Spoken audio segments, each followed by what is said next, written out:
Yeah, people, good morning. Another day to grow. I'm ready to risk it all out here, man. Very ready to risk it all. All right?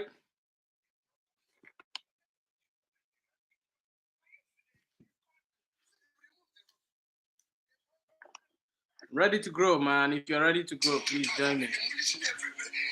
In a moment, we're going to have breakfast together today. I live in Abuja this morning. Let me go there personally. He said all effort for them to enter, and they've been refused to enter. And they've chased out the people who are living there. But there's nothing they can do. That's how I came from Abuja with first flight this morning. From Abuja, drove to this place. Because the people who are authority to demolish, they have got injunction. The owner gave them, I think it's the owner. They said they don't know the owner. They just gave them. I said, who is the owner? They don't know the owner. Can I see the court injunction and see who the owner is, the person who is claiming is sued? They gave me the court injunction. The court injunction is unknown person. How can you sue an unknown person? I say the land belongs to you. A land property. And within yesterday and today, the money is in property. They remove the roof, they remove the thing. Okay, give me your proper documentation, demolition orders, because even if you want to demolish the house, you go to the state, they give you order to demolish, give you appropriate documentation, bring safety people again, so that we know you're doing what is now. It's only while I'm here now that some people came and said, yeah, from the state, the safety order. What kind of a country is this? How do you do the same to this level of radicality? How can you sue a non person? Enter somebody's land and everything. I've been here for 4 hours. I've not seen one person who comes and say, I'm the owner. Three people have appeared. Are you the owner? No, I'm not. But I'm acting in behalf. I said, so who is your owner? No name. They've not called the name. I said, but you know my name. I'm Peter Oki. I want to know the next person so I can even approach you and say, please, this land belongs to a company that my brother is a majority shareholder. We can't go on like this. We're looking for foreign investors, we're looking for investors. But look at how local investors have been treated. Is that a country can thrive? This level of lawlessness, this level of rascality. If Nigeria have happened to you, you understand. They brought the tractors, and they demolished them as fast as they can. And I said, no. I live in Abuja this morning. Let me go there personally. He said all effort for them to enter there, they do If you wake up as Nigeria, part of your prayer every day should be, may Nigeria not happen to me. To me, to my family.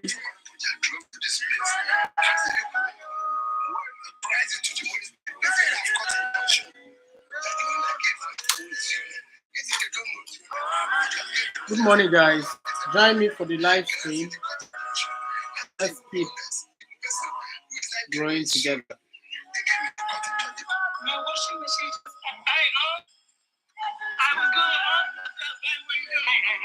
Hey, bro. How you doing, bro? Hey, nigga. How you doing? Absolutely, bro. Absolutely. Absolutely, man. Part of your daily prayer is, may Nigeria not happen to me. Part of your daily prayer should be, Nigeria not happen to me. Because may Nigeria never happens to me. At topic.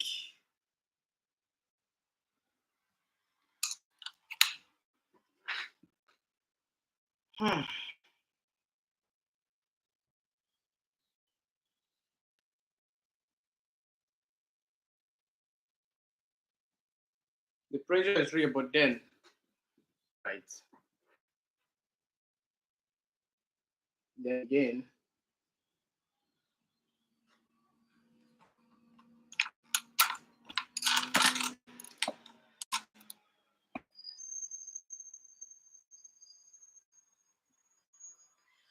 part of your prayer every day is, and should be, it's not, it has to be, Nigeria not happen to me as a Nigerian man. Anywhere, anywhere you are.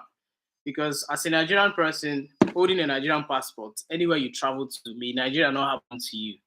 That would be your guys. Good morning. If you are streaming my YouTube, please. This streaming journey started because it is time for us to wake up, bro. It's time for us to wake up.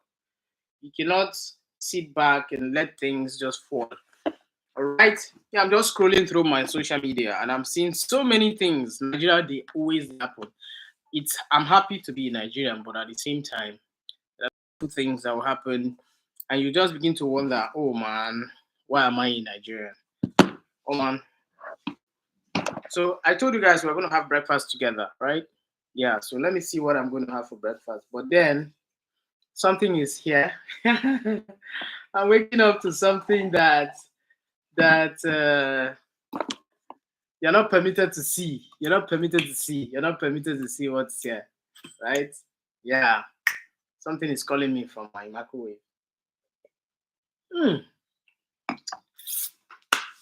Good morning. Thank you for joining for this live stream. Yeah, this pressure is real, but then again, join me here. Let's talk about the pressure that we face every day. The presidency has disclosed that President Bola Ahmed Tinubu will, on Thursday, which is today, sign into law 4 tax reform bills. Exactly. From Nigeria, right? The president of Nigeria will be signing into law a new tax bill. Right?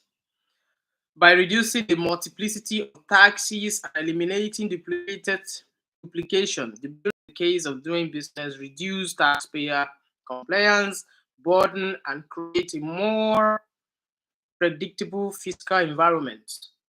Good morning. Thank you for joining me. This morning, I want to have breakfast with you guys. I don't know what you're having for breakfast, but just watch and see what I'll be having for breakfast. How you doing? Meanwhile, I'm checking my emails. I'm looking at the updates on my social media. But then again, I want to talk about the pressure we face whenever we wake up in the morning. What kind of pressure you face? What is your pressure? My own pressure is, how do I keep up with this day being in Nigeria? Because I always pray for Nigeria not to happen to me. Not at work, not at school, not on the road, not at the airport, not at the supermarkets, wherever you go. Pray, may Nigeria not happen to you. If you're in Nigeria, pray, may Nigeria not happen to you. You never like it. Why? Because I'm just seeing Peter Obi, the whole Peter Obi. Nigeria happened to Peter Obi. Peter Obi that you know, Nigeria happened to him. Hey, bro. Hey, where you at? See. Nigeria happened to Peter Obi. Did you get? Nigeria happened to me. Nigeria. See, you have to thank God every day. But then again,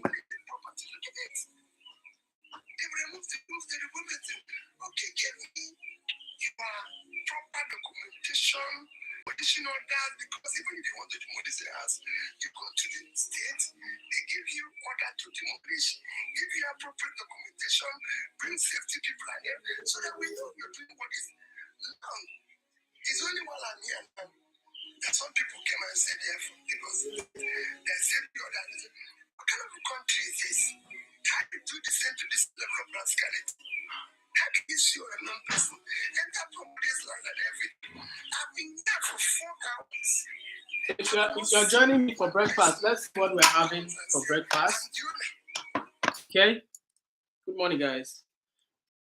Let's see what we're having for breakfast. So, this is my wheat bread. This is my wheat bread for breakfast. I'm going to have this with a glass of milk, with a little bit of sugar. Yeah, so you keep playing. This is wheat bread. Wheat bread, you guys. 2 slices of wheat bread. Right? And then this. This is what they call pizza, Italian pizza. Don't play, don't play, don't play. Good morning, welcome to Breakfast Show. My name is Zandes Boss, and I'm going to keep you guys on track. Are you already at work? Are you on your way to work? This is pizza, cheese and bacon. Look at it, cheese and bacon with bread. I have 2 pieces of pizza, but I can't finish them both. And a glass of wine, of course. And then a glass of white milk. So I'm supposed to have 2 pizza. I'm going to take this back. I'm going to have this take back. Okay. I won't be able to eat this. So let me get my milk.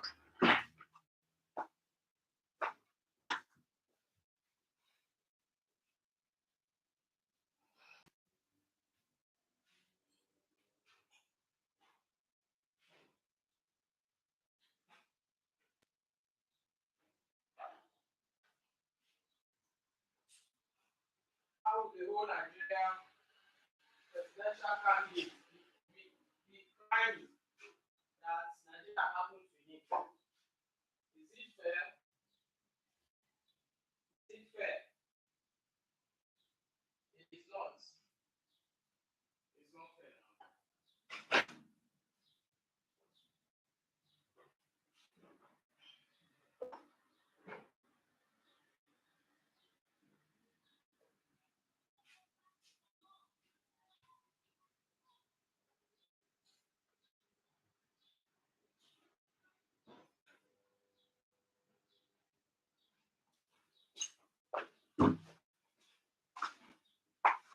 Yo, people, good morning.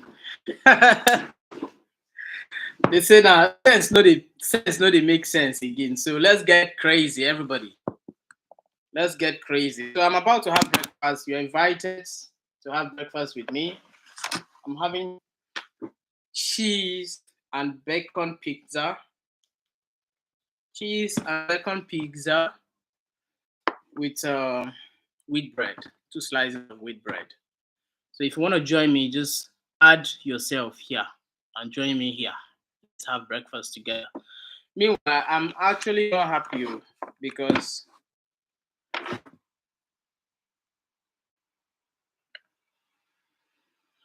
couple killed in accident hours after their wedding ceremony. Oh, sad. Let me read the story. You guys, good morning. Join me here, all right? Join me here. Let's have breakfast. Let us have breakfast.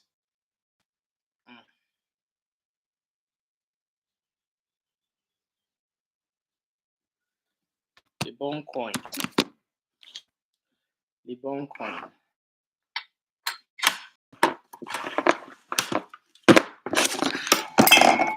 Wow, man. How am I gonna spill my wine just like that? That ain't happening, right? It's too small. Is it too small?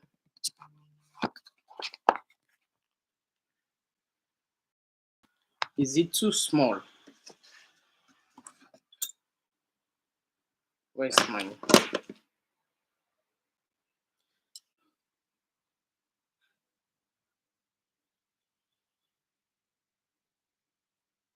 Where is it?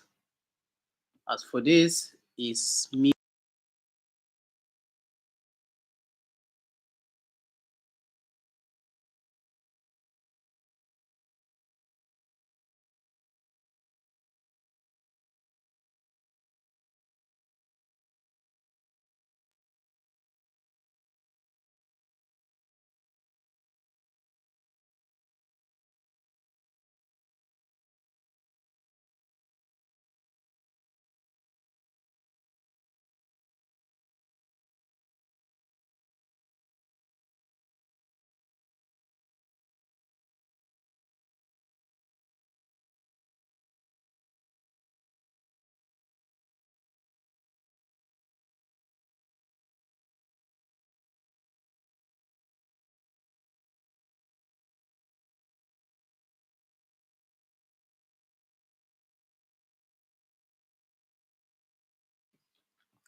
Yeah, so this story. Ah, sorry, man. This couple. It was reported that the bride died at the scene.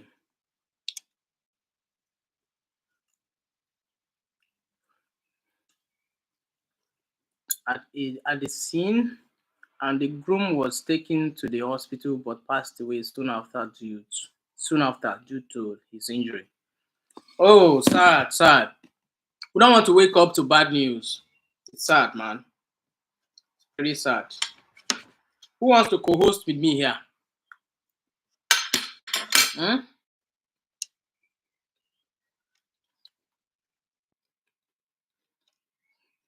You guys will just join my life and not say anything. Not say anything.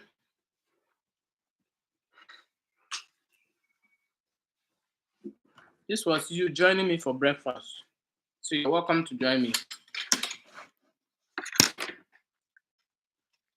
Welcome to join me here.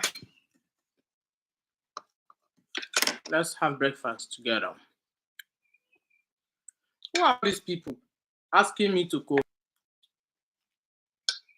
Hmm? Where you guys from, bro? Hmm?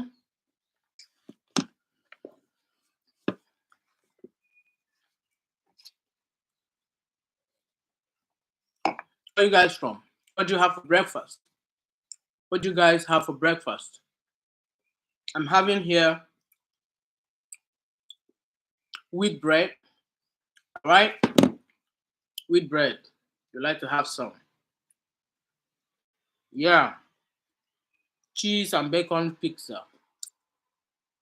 Hmm? Yeah. And a glass of milk. And a glass of wine.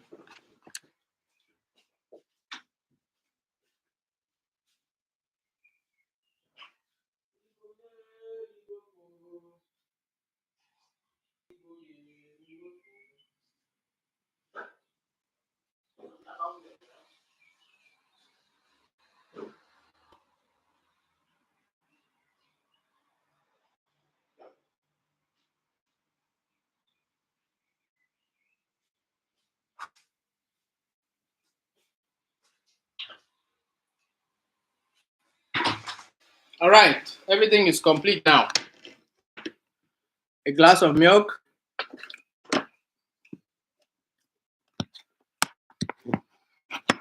This is my apricot.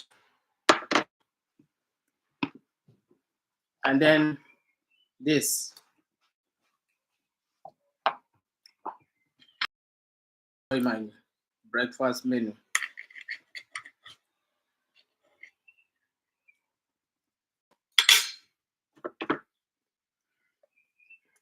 Hey, what's up, bro? How are you?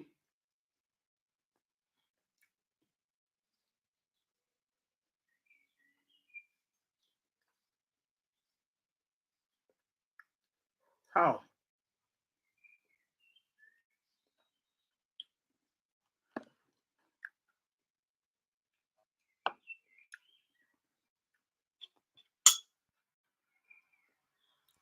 How is there live restriction for some audience? What have I violated here? I'm just having my breakfast. Huh?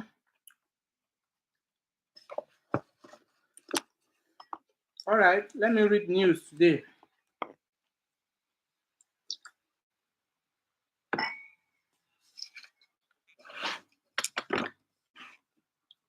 Hmm?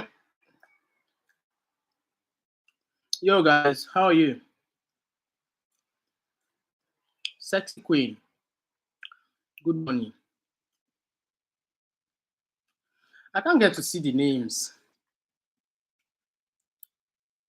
Brigitte and okay, and at least try to see the names. Okay, so let me see some of these news stories today.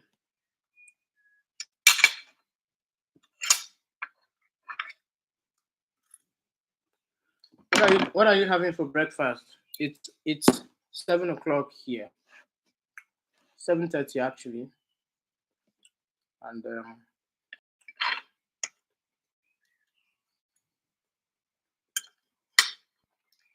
it's breakfast hour.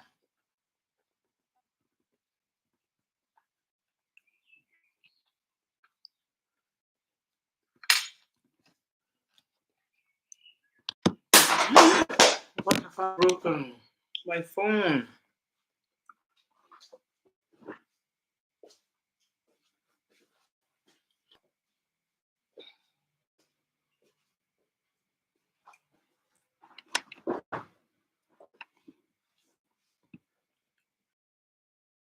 Good morning, guys. How are you guys doing? Join me for breakfast. Let's have breakfast together. I'm having cheese and bacon pizza with white milk. Okay. Milk is good for your health. You should have some milk. Milk, your diets. Milk should be your diet as well. I'm doing 3 things at a time. I'm catching up with online updates. I'm also working. Okay. I'm having breakfast.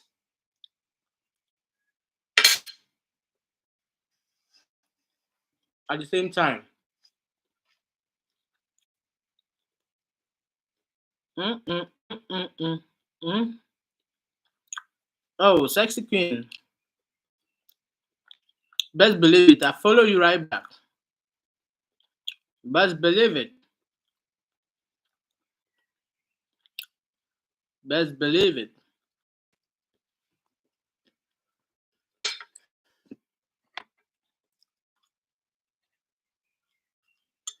So I hope it'll be Nigeria happen to them. It's crazy, man. Thank you. Thank you guys for the support. Somebody say 5 worst president Nigeria ever had. Senate proposed creation of 31 new states in Nigeria. Nigeria, my country. No.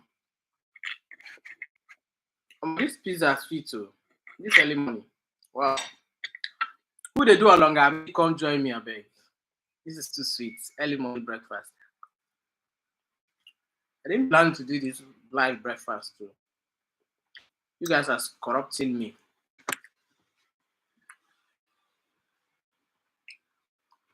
Corrupting me.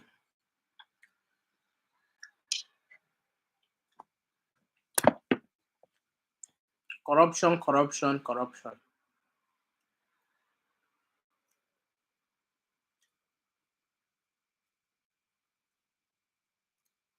Best believe it, I'm here for real.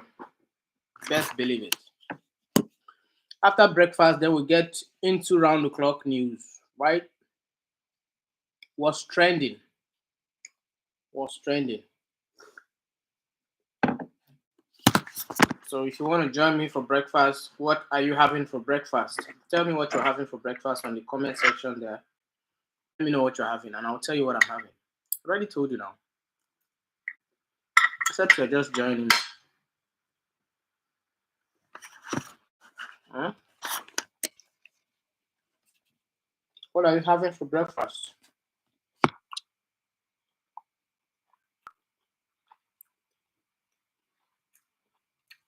Kí ló ń fẹ́ jẹ? Kí ló ń fẹ́ jẹun?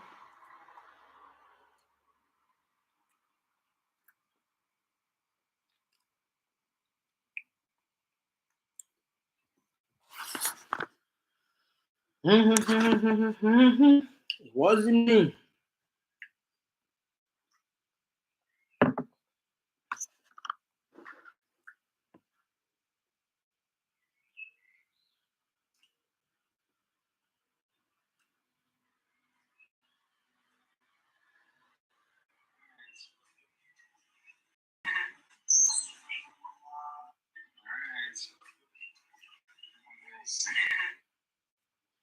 All right.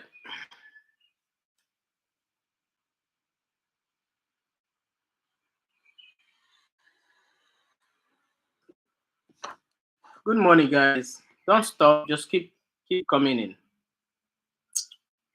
Like I said, we are having breakfast together. Having breakfast together.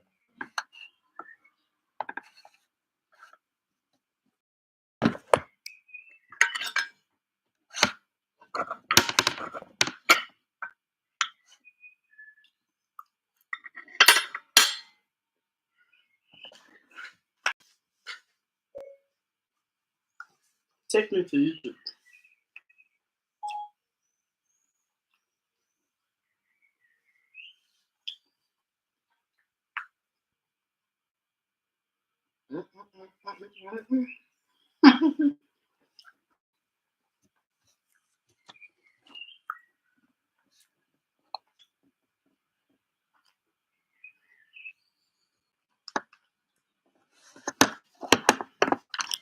Hello, Siri.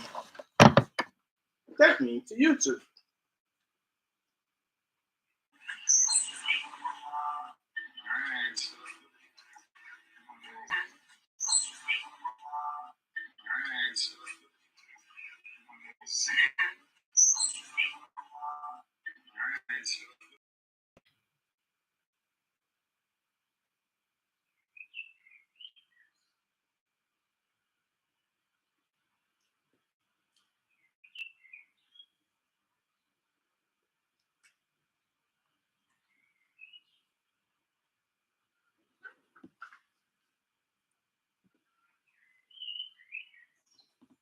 Clara, how are you, Clara Clementina? Clara Clementina.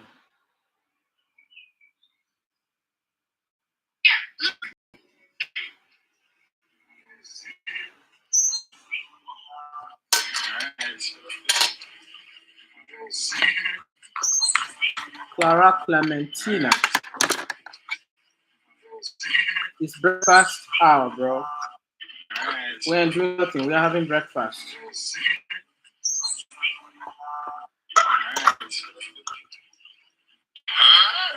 lot of carbon deposits in the exhaust pipe. Not only that, the engine check light also came on. Do you know why? Look at the front. In this situation, the repair shop will let you clean the throttle, replace the spark plugs, and even clean the entire vehicle's oil lines. Spent $3,000, but the problem was not solved. Actually, there is a part in our car. Any repair shops tend to overlook it. Come and see. That's it. Oxygen sensor. Let's take it apart and take a look. Find a wrench. Loosen the oxygen sensor. Then follow this wire and unplug it. This way you can take out the oxygen. My gosh, did you see that? There's so much carbon deposits on it. Next, let me solve it in one move. Find a bottle of toilet cleaner in the kitchen. Pour it into a cup. Then put the oxygen sensor in it. Soak for 5 minutes. Okay, let's take out the oxygen sensor. Wow, did you see that? So dirty. The oxygen sensor has now been cleaned. Then let's install it back.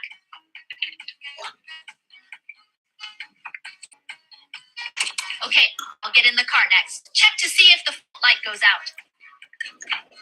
Hey guys, if the problem is solved, please light up the red heart to support me. The next step is to witness. You had breakfast. Hope we can succeed. What do you have for breakfast? Carefully. Come on, start up. Oh, you're gone. Light out, light out. Did you see that? The fault light went out. The problem has been solved. How about it? It's really simple, right? Follow me and learn about cars every day. Come here, look. But this is really helpful though. Because you don't want to get stranded on the street or on the road.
Blanche?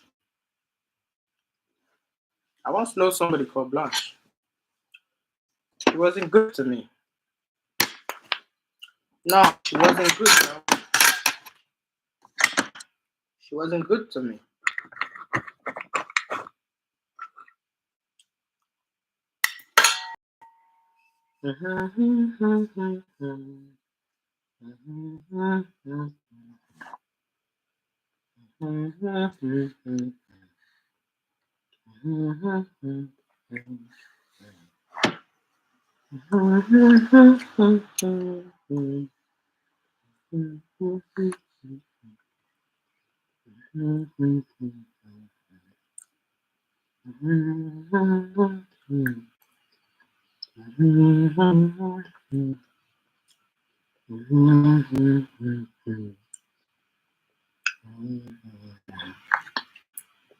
Hello Ryan, what's up?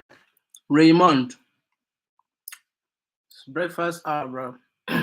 After breakfast, we do the clock news. It's 8 o'clock my time. After breakfast, 8 o'clock news. You gonna be here? What are you guys having for breakfast now? Everybody eats in the morning now. Oh, you don't have breakfast? You don't? You guys don't have breakfast where you are? Where I am, breakfast is a very important part of our meal. That's what keeps your entire day.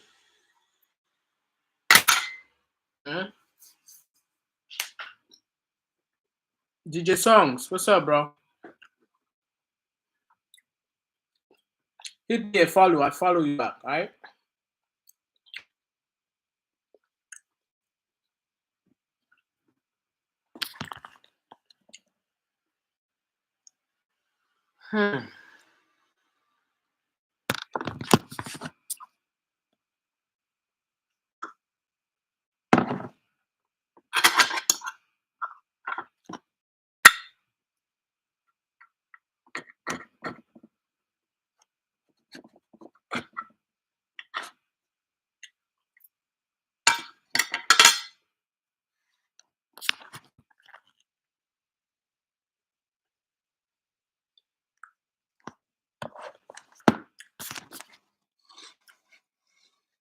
I'm having breakfast, people. Nobody want to join me, so I'm all by myself.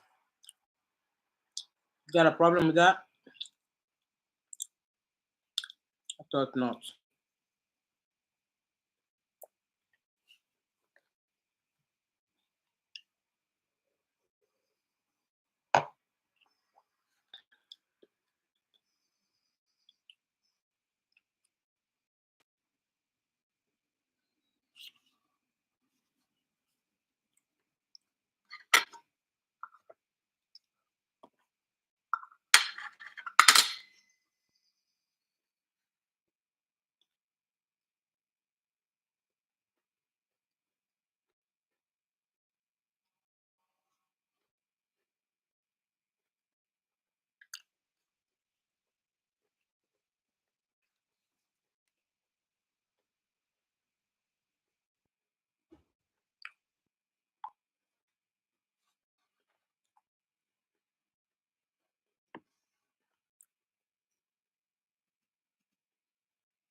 Make breakfast a big part of your day. Huh? Make breakfast a big part of your day. And you see how your day will begin. Today will not be boring, dull. It will be split food. Splendid. Split food and splendid.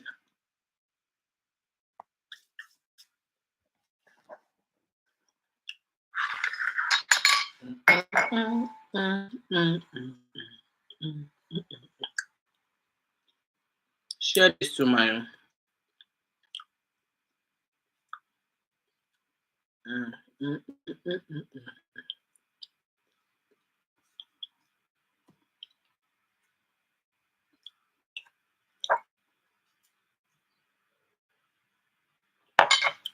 all my beautiful people. Breakfast before anything else. So if I'm hungry, you need to read the talk. I know they hear you.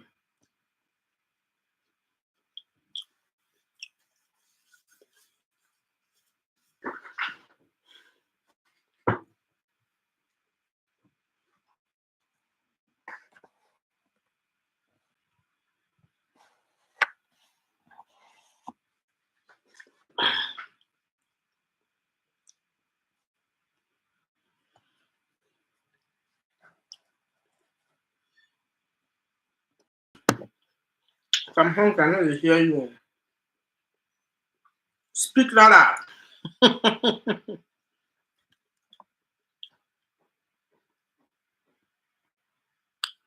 Speak louder. Louder. What did you say? Say it again. What did you say? Speak louder.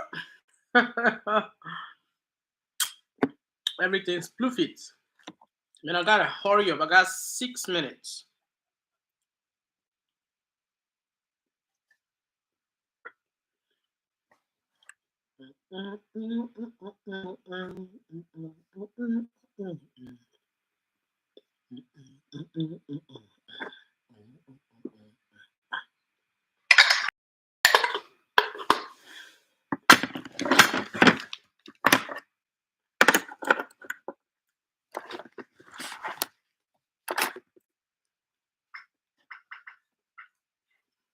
Do you know some people have very important meetings for breakfast? Yeah, very important meetings. They have it on breakfast table. So you see, breakfast is very important. I don't miss it.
Just can eat 2 slices of bread.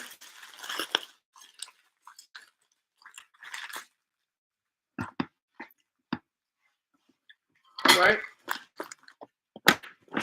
This was a wonderful breakfast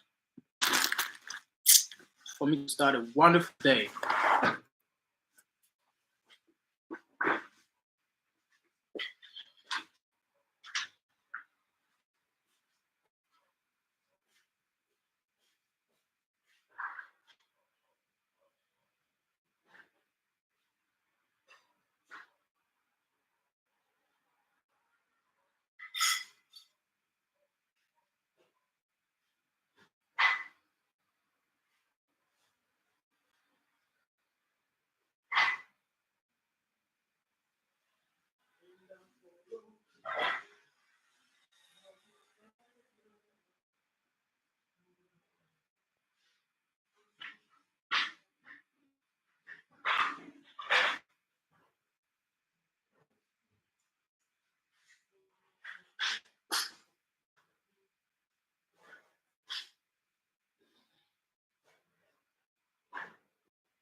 And welcome back. Am I not? It was a beautiful breakfast. And so, good morning, ladies and gentlemen, and welcome to my wake up live stream. So, that was my breakfast hour moment. I had my breakfast. I'm now done with it. I'm done with my breakfast. And everything's pluffit. Everything's pluffit. What are you guys up to this morning? And how is your day? Getting started. Are you good? I'm going to follow you guys as you follow me.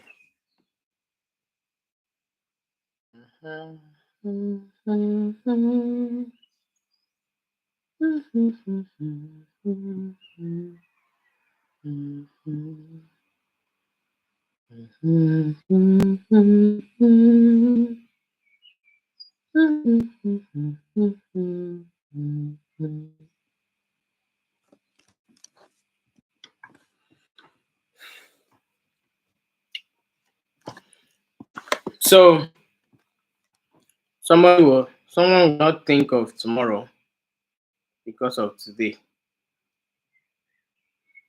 For the sake of the fact that not everybody here can understand me or is from Nigeria, I'm going to try to mitigate in the middle.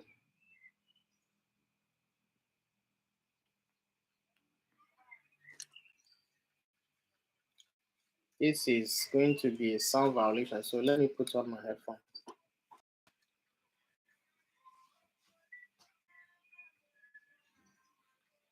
Yeah, connected.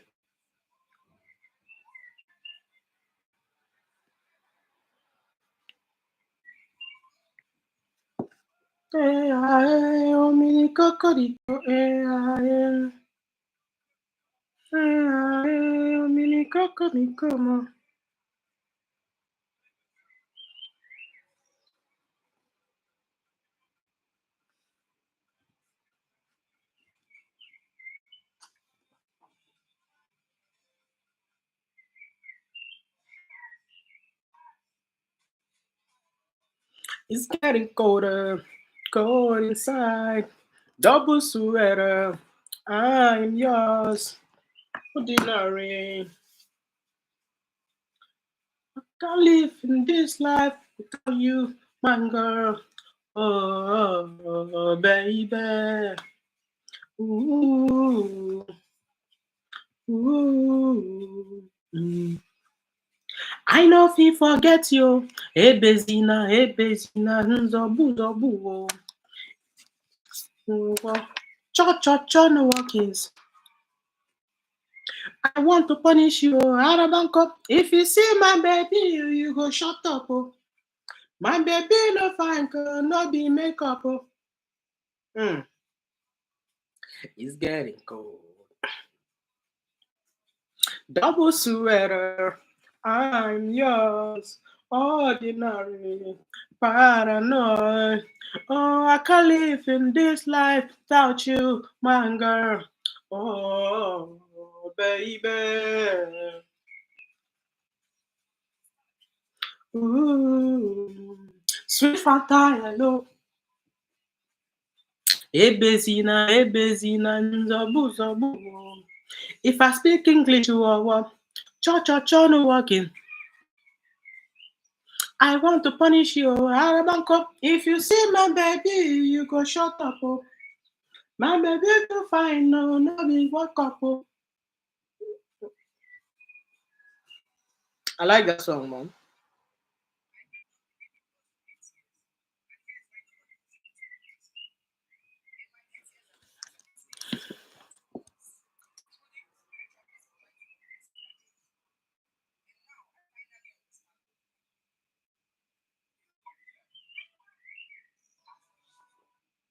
Nigeria is tough, man. So Nigeria happens to Peter Obi's brother. People are just thinking maybe because Peter Obi is who he is, then Nigeria will not happen to him. Nigeria happens to Peter Obi during the elections.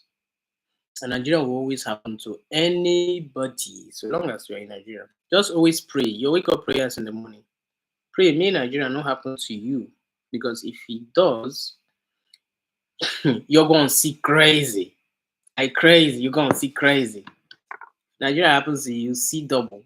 I swear to God, man. So the man said they demolish his house. Hmm? He demolished his brother's house. Not his house though, but sort of like commercial building. Right?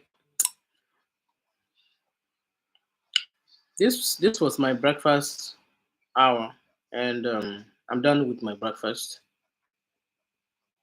I don't know what you have for breakfast or what you're having for breakfast, but I think breakfast is a very important part of the day. Begin with your breakfast, and your metabolism would be healthy enough to carry your day.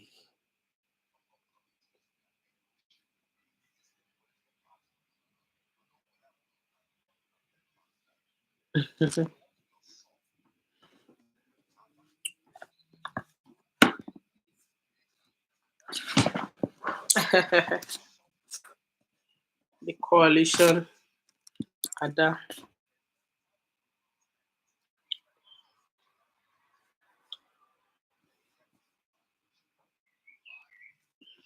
Yeah, good morning, my lovely, lovely Gwen. It's Xander's boss here.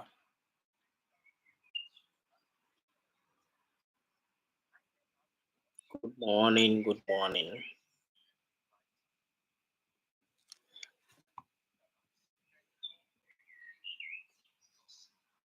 The pressure is real, right? But then again, what do you do to stay off the pressure that comes to you every day?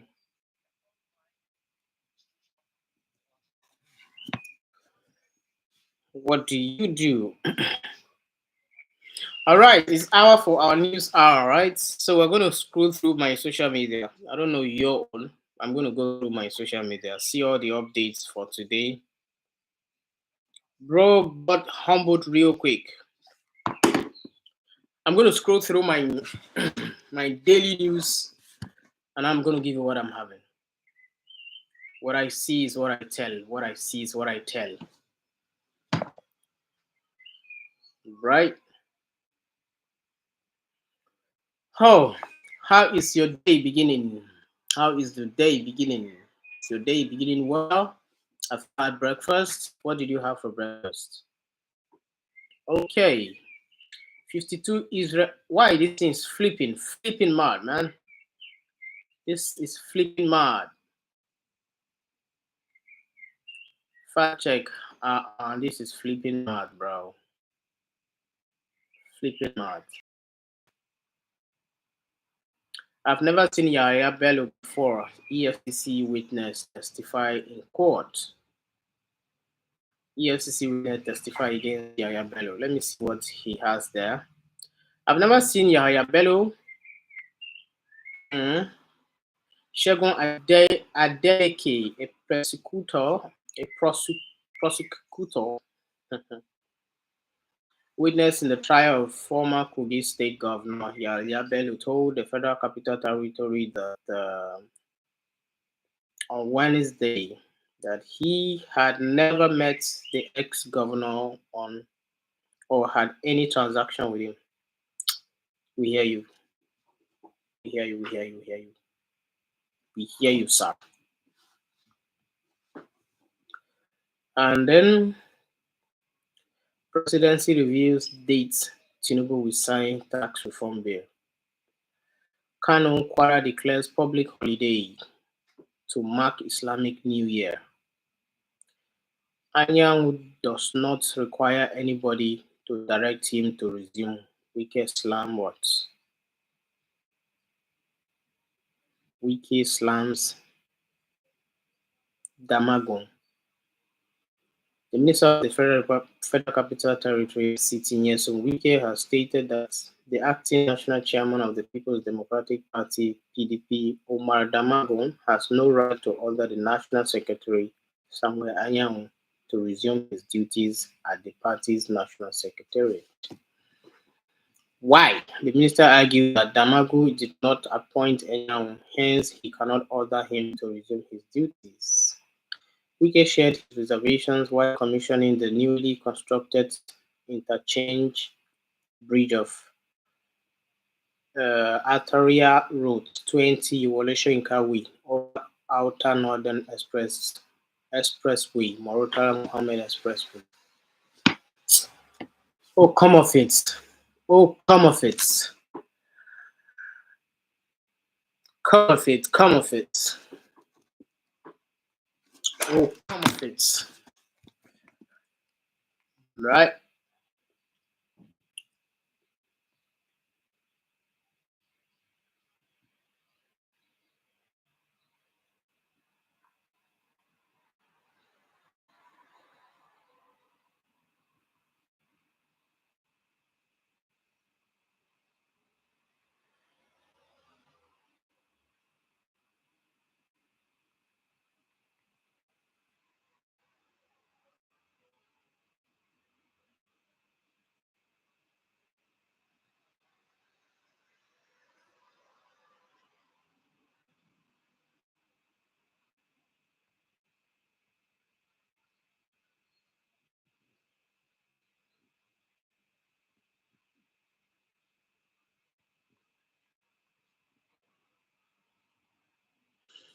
Baby.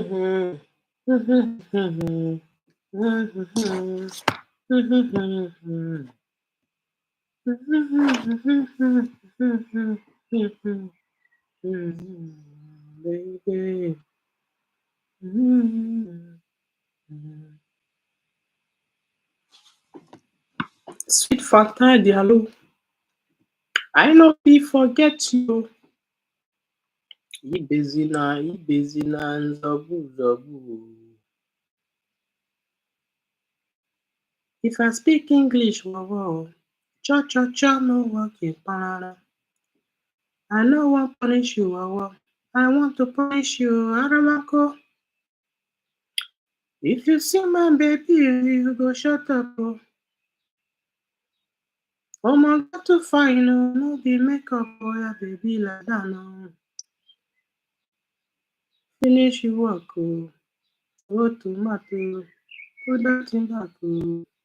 Hey, baby, oh, baby, oh.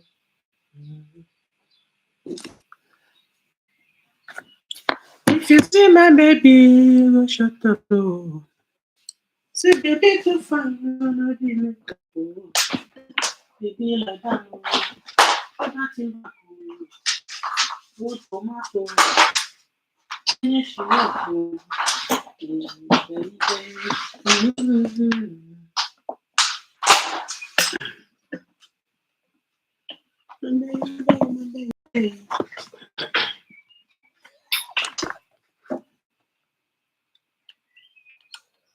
Breakfast hour with Zealous Boss. What do you have for breakfast? And how is your day getting along? How have you started your day? So, for us not to stay watching each other, let me say, I've always told people that whatever you do, pray for the worst not to happen. So, are you telling me now that in Nigeria anything can happen and nobody cares? I think this is why Peter Obi is fighting so hard, like tooth and nail. Because Nigeria, there's a lot of rascality here, indeed. How do you demolish somebody's resident or commercial building with no proper court court injunction? You just get on, you just demolish it. And that's what's been happening. I remember back then when demolition happened in Abuja, as far back as that time. I can still remember, you know, it's terrible. It's terrible. Nigeria happens, Nigeria can happen to you at the airport, can happen to you at restaurants, can happen to you on a toll road, can happen to you anywhere. Nigeria will happen to you. Just always pray. Me, Nigeria will happen to you. Esther, how are you? Good morning, Esther. Breakfast. What did you have for breakfast? It's very simple now. I came here on live, showed you guys what I had for breakfast. Okay, you're just coming in. Now I'm like, very simple. Tell me what you have for breakfast. If you don't have breakfast, let me know you don't have breakfast. If you're not, let me know you are not a breakfast person. Pretty simple, isn't it? Yeah. Because I always tell people breakfast is the best part of your day. That's where your day starts. With breakfast in your stomach, every other thing you're gonna do will work with your energy.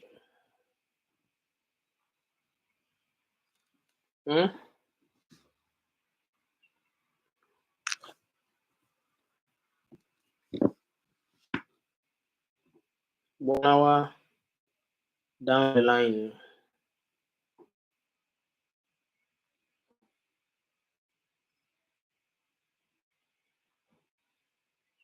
Victoria.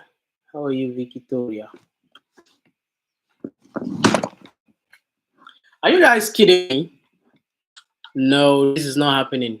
Like, no one is here with me. I'm just here by myself. No one is here with me. This is sad. This is sad now. This is not funny, guys. This is not funny. I thought you guys are with me. How am I gonna do this all by myself?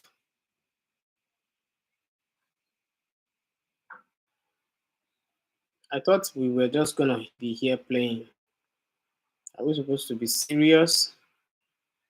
Because I get serious before I get someone to like me, someone to appreciate me, someone to join me.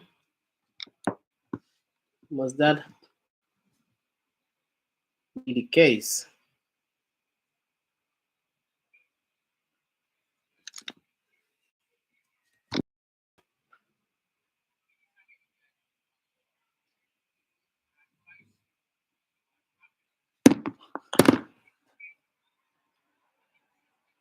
Abdullah.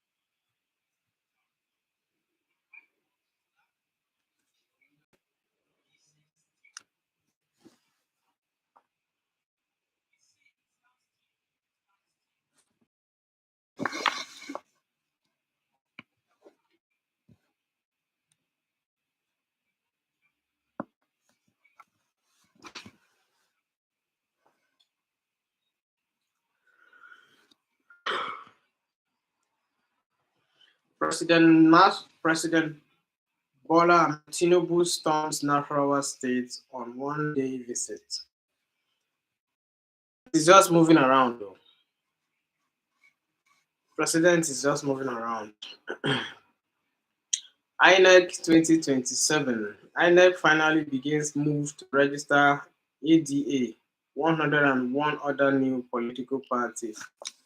This ADA, what is this ADA now? ADA is the coalition of all democratic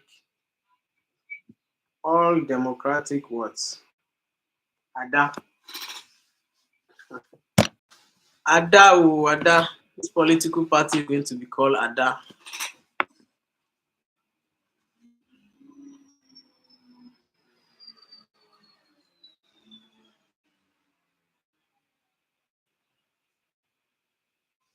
Iran, they are going to need money to rebuild their country, and we want to see that happen. Donald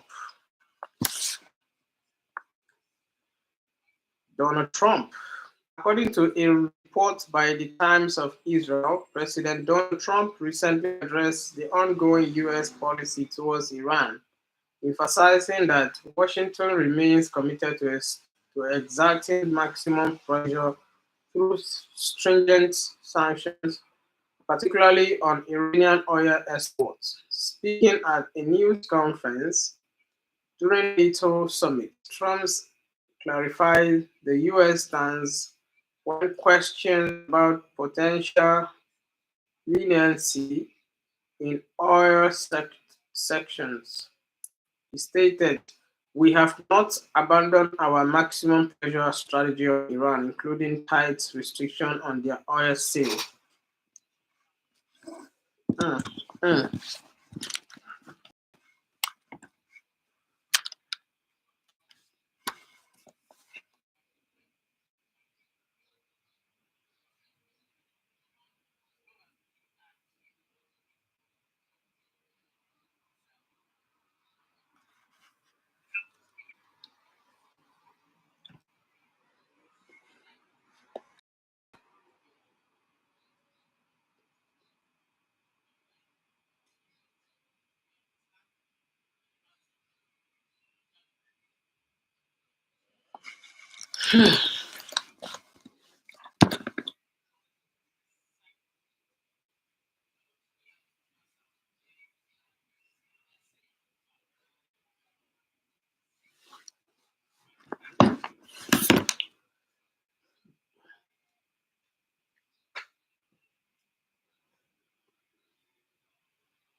Omo get too fine, no be makeup.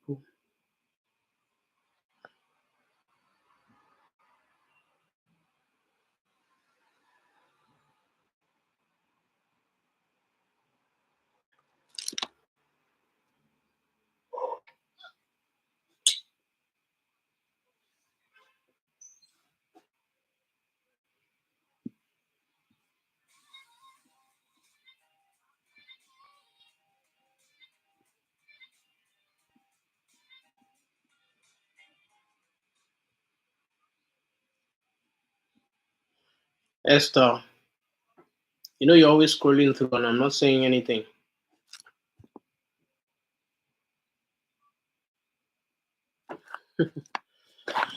I know how this works, right? Yeah, exactly. Exactly. Exactly. Oh yeah, so let me get into my my discourse because there's no chance waiting when nobody is joining. Who I'm waiting for is not coming, so I've got to get started.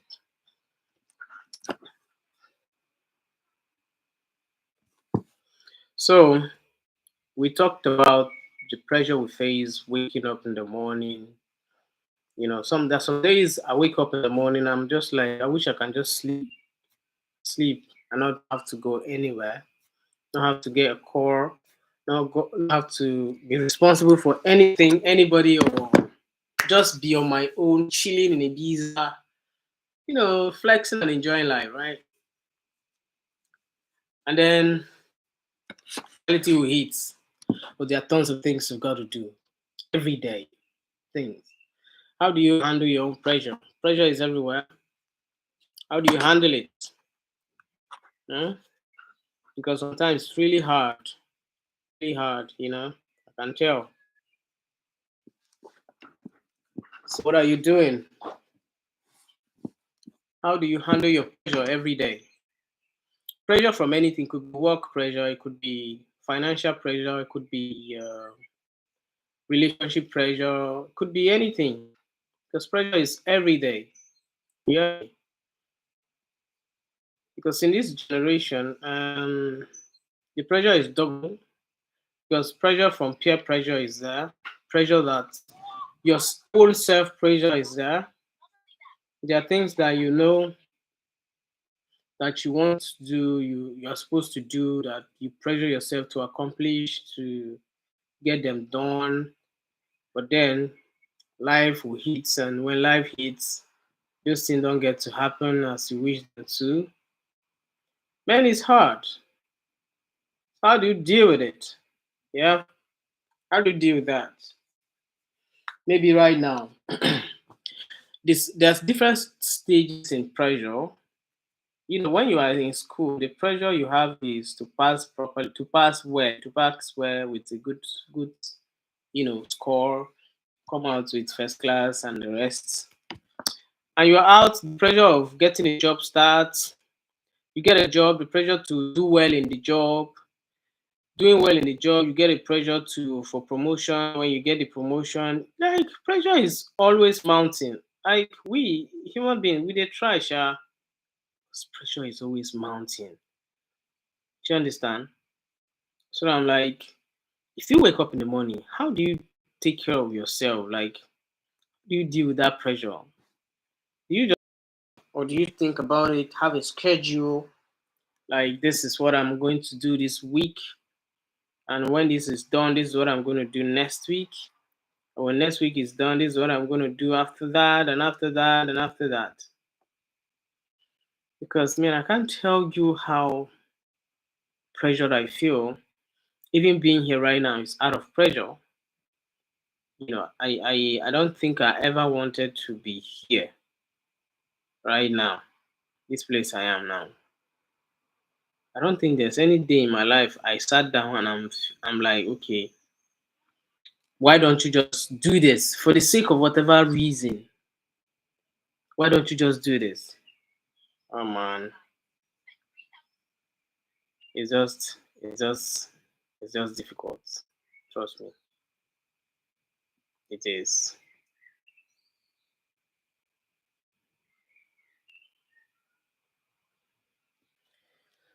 So how do you deal with yours? Join me, guys. Join me. Let's have conversation. That's what I do.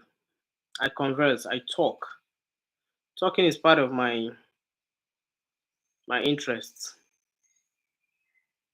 You get me?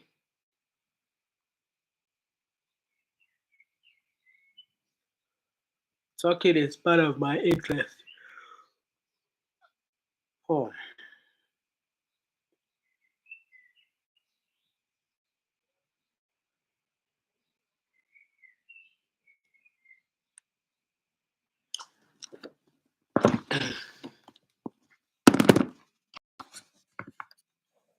sweet Fanta Diallo.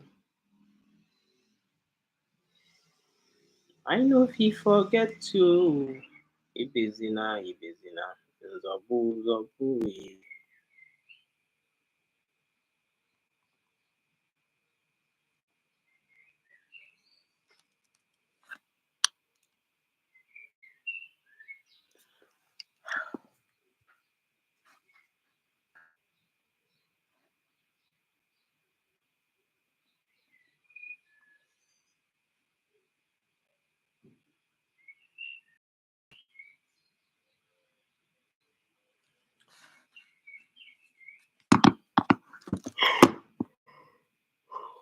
Oya baby, lie down. Oh, finish to work. Oh, tomato. Put that back. Oh, hey, baby. Mm-hmm.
Mm-hmm.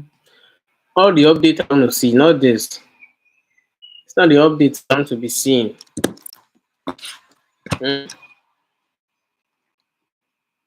This is what we call Jangolova. This is what we call Jangolova.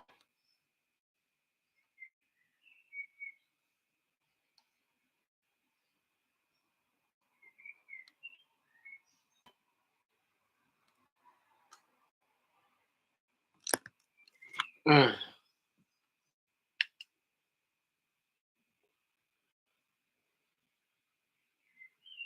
2 minutes to go for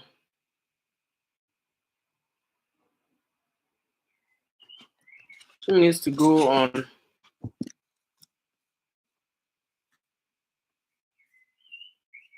office reports, okay? 2 minutes to go on our office reports. My office reports.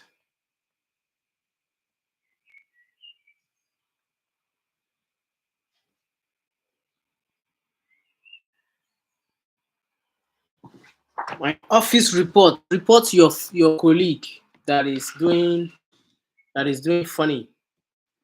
You have a colleague at work that is doing funny. We report them. So it's just 2 minutes to get started with that. Hmm?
Okay.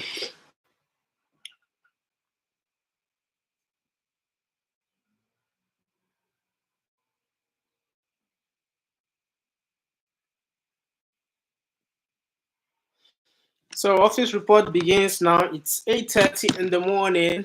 We're going to get on with that. You guys patient with me, so thank you for being patient. I couldn't get on with the news because my what's it called didn't submit on time. All right. So we all are already at work. We're already on our way to work, right? You're already at work. So this episode of this morning is going to be there is always one person or two people at work where you work, right? What they do, their attitude towards work, their relationship with other colleagues. You just know these people are not, they are not good to be in the same environment with. And their attitude towards work, it's mean like it's a disaster. And you know that if you report them, it might actually lead to their termination. So I want you to report to me. Okay, leave a comment on the comment section, and you can also join my contributions group. There you can contribute um, with more. Just send us a text of what your office report is. Right? Expand on it. So let me get started with that. If you're just joining, good morning. Thank you for joining me. So we're taking office report this morning. I'm sure you're already at work or you're on your way to work. So who is that one of your colleague or one person? Could be your boss, could be someone around the management level, could be your director, could be your supervisor, could be your superior, it could be anybody that you know that what they are doing at work. If you get to report them with proof and evidence of how their attitude to work, their behavior, their work ethics, and everything, and their relationship with other staffs and clients and customers, if your management ever finds out, it will lead to their termination, no doubt. So you're bottling it. What is that one thing? Let us know. Okay? Let us know. Let us know. Let us know. Let us know what that one thing is that you know that if your boss get to know, okay? If your management get to know, they are always it's going to end in tears for one person. One person is going to end in tears. It's going to end in tears. Those of you on TikTok, it was good having you here, but I'm migrating. All right? I'm migrating.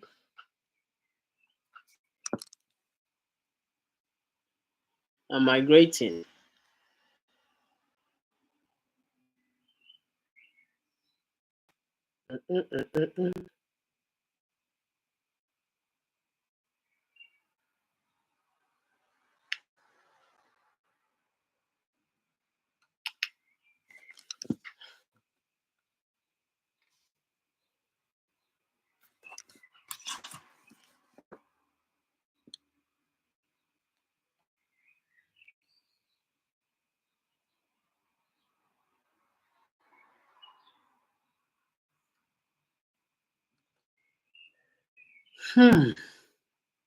Let's get started. Oh, I'm blocking you guys. Oh, I'm so sorry. I didn't know. I honestly didn't know that I was blocking you guys. Now I do. Now I do. Now I do. Now I do. Sweet Fanta, hello. Baby, baby, hello.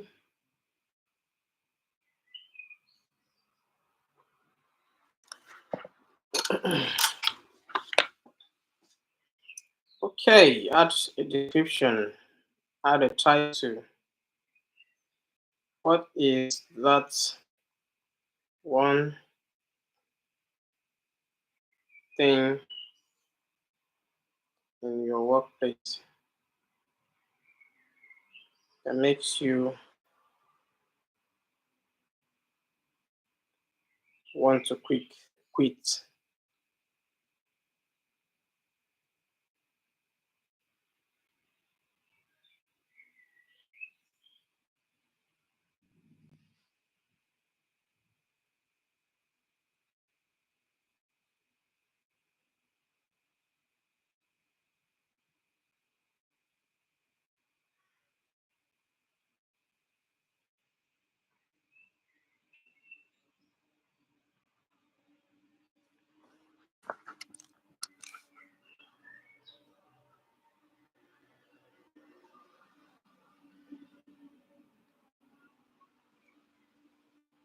Error, more than one ingestion is using the primary URL. Send one stream to the primary ingestion. I don't know this English.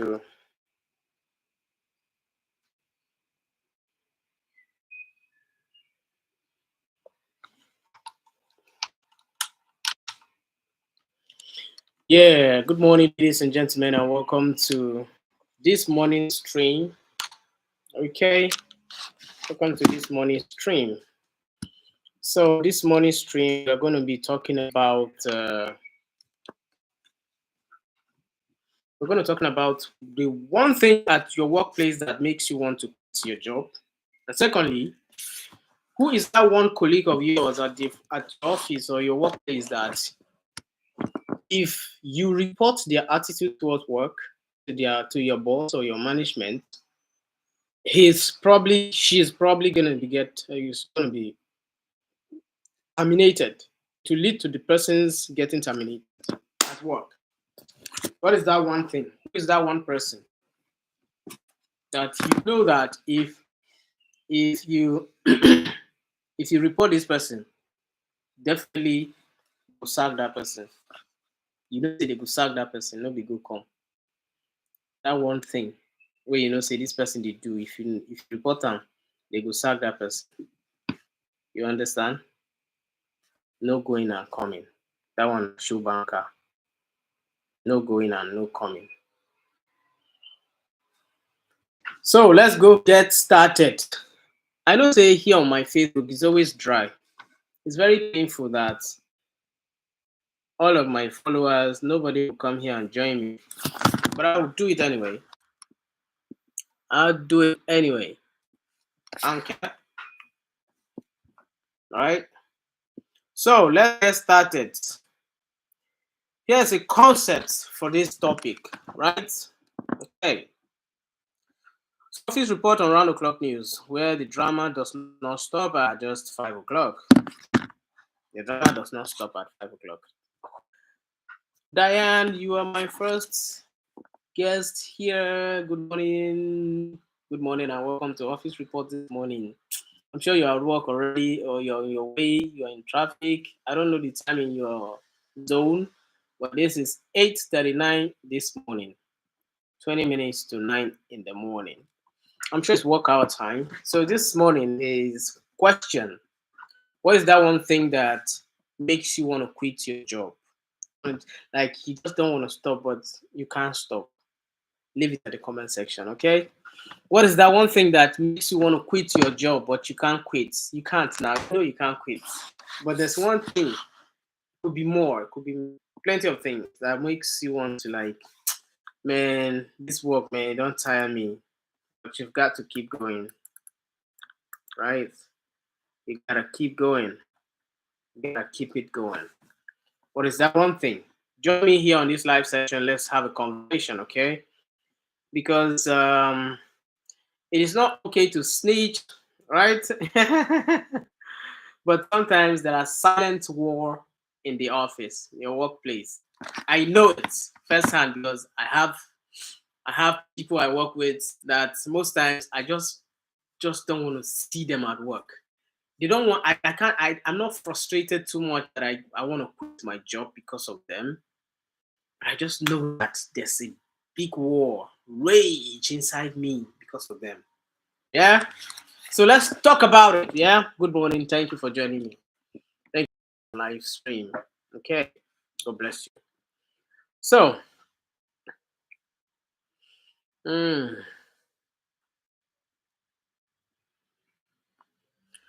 So today's episode is if I talk him, I get fired. If I talk him, he get fired. If he talk him, he get fired or I get fired. Just like let's know what you are dealing with. What are you dealing with today?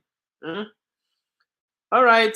So a list of contributors have sent in their contribution because that's what I do. People who are on my backup list who just do it for me because they want me to actually be here. They want me to succeed. So they want to help me. So people are talking about their own experiences, yeah? Some of their own life experiences where they work. the things that they are going through, their neighbors, their colleagues, that waiting that person they do. Only God knows if you report that person is getting terminated. Nothing you're gonna say other than getting fired. And you can't report that person because you know it will be snitching on that person. So what do you do then? You bottle it up, or do you get on and say, "Look, I'm tired with your." What do you do? So I have this. Lillian said, "I work in legal department, and what I see on my file every day submitted to me, if I report what I have seen in those audit file, I will need a lawyer myself." I swear, there's some things that you just know that, man, these things in my place, if they ever catch you, doing it, you know you need a lawyer. You know you need a lawyer, right? And this one say, I work in tech support. I've been fixing more cover-ups than cables, but I I did mute. Right. Like crazy things, yeah. Crazy things, yeah. I've been fixing more cover-ups than fixing cables. You know, easy, Sha. 100%. It's not easy. It's not easy. Oh, I wanna dance with somebody who loves me. I just wanna dance with somebody. Oh, I wanna dance with somebody who loves me. I wanna dance with somebody. I wanna dance with somebody who loves me. I wanna dance with somebody. I wanna dance with somebody who loves me. I wanna dance with somebody who loves me. Okay, let's get back to it. What is that one thing that if you report your colleague at work, he's getting fired? Let me have your contributions here. And God bless you as you do so. As you do so, God bless you as you do so. God bless you as you do so. God bless you do so. God bless you as you do so.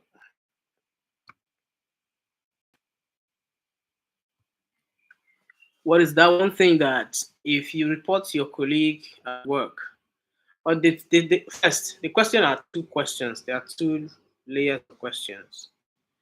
If you report this to your colleague about what you've seen, they are getting fired. And what is that one thing that you just don't want to go to work for because that makes you want to quit your job? You know you can't quit your job, but then you want to quit your job. What is that one thing that makes you want to quit your job? Right? Let's go, bro. Let's go.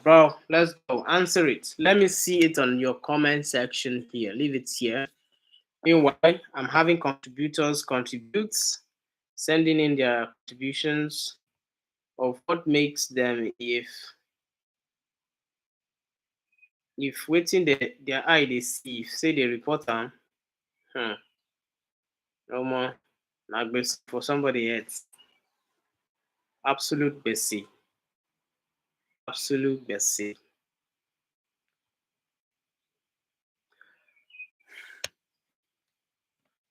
Thank you guys for joining this morning, this live stream this morning on my office reports. Talk as we feel I know you're already at work, you're on your way to work, you're getting ready for work. Anyhow, I know something about work is involved. So, what is that one thing that makes you If you wake up in the morning, you remember say you are going to work. Your whole head to toe will just paralyzed. You collect yourself and you start going to work. Because you don't really get options or choice like that. You've got to go to work. But then there's something that makes you know that if I this thing, I don't want to go to work. Some people is because of their colleagues, because of how their behavior is, their work, the work relativity, the relationship at work, the everything, and it's more like it's very toxic. But you still have to go to work, right? What is that one thing? Show me that you're here. Leave a comment. Leave a comment. What is it? Good morning, all of you guys. All of you. All of you. All of you. All of you.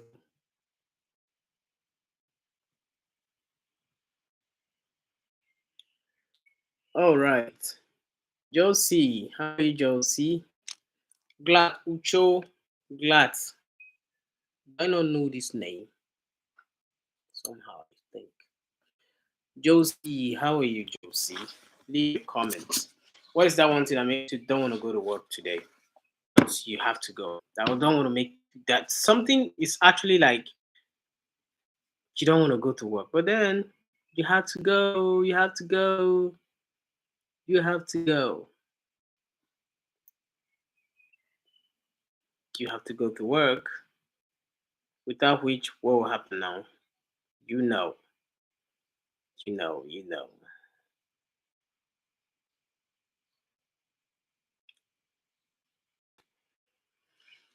If you're joining me here, please communicate with me. Let me know I'm not alone.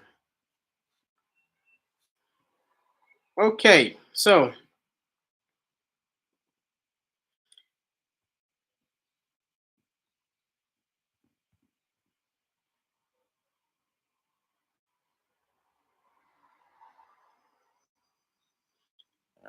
let me tell you what some people have for me. So this person said, I work in HR. This episode you don't have to say your name because we will not go and talk. Maybe boss no can go find out or somehow run into the video. All right. So somebody said, I work in HR. I know who is cheating the system at work, but I also know I love my rent to be paid. You don't go report your accounts management, your account manager, or the accountant in your company. I love my rent to be paid, so I don't report what that person is doing. I don't report. But that thing kills you every day you wake up. You remember this person is getting away with a lot. And you can't report because you just know that when you report, probably get them fired or even involved you too. So you just keep mute. Nothing pain pass. Master said, I said I'm not going to mention names. Sorry, guy. All right. Say I'm from marketing, and I'm a marketing manager. I work with other marketers in my department. If I tell my boss half what his favorite staff does after hours, I might not have a login tomorrow. Wow, it's not easy. It's not easy. It's not easy. Some things you experience at work. It's not easy to be like to be honest. Not easy. You determine. I'll not have a login tomorrow. I agree with you. And then this one said, as a hotel receptionist, I hear everything, but silence is the best promotion strategy in my office. This one says, Sanders, don't lie. Numbers don't lie, but I have been told to.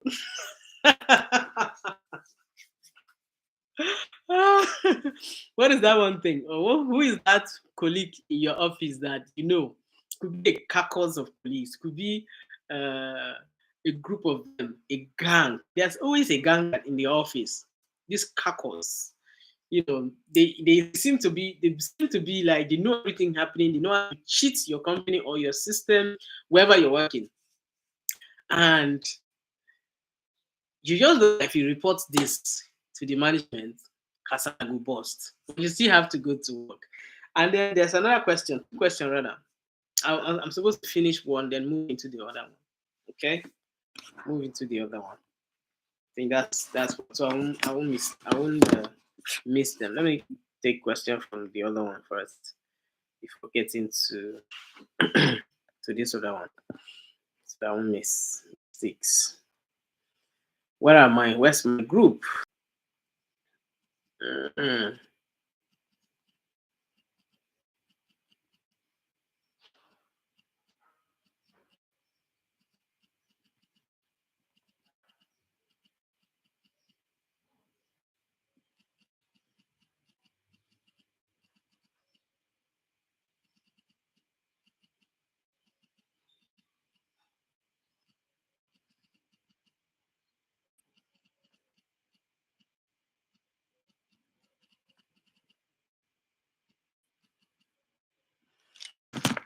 Hey guys, fella, how are you?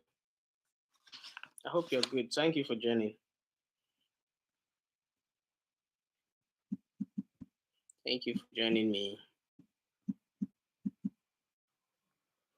Thank you for joining me. High Sense. Happy birthday to you, High Sense. God to enrich you. God multiply you thousandfold. Hmm? So let's start first with because I was getting ahead of myself. What are the things that makes you want to quit your job?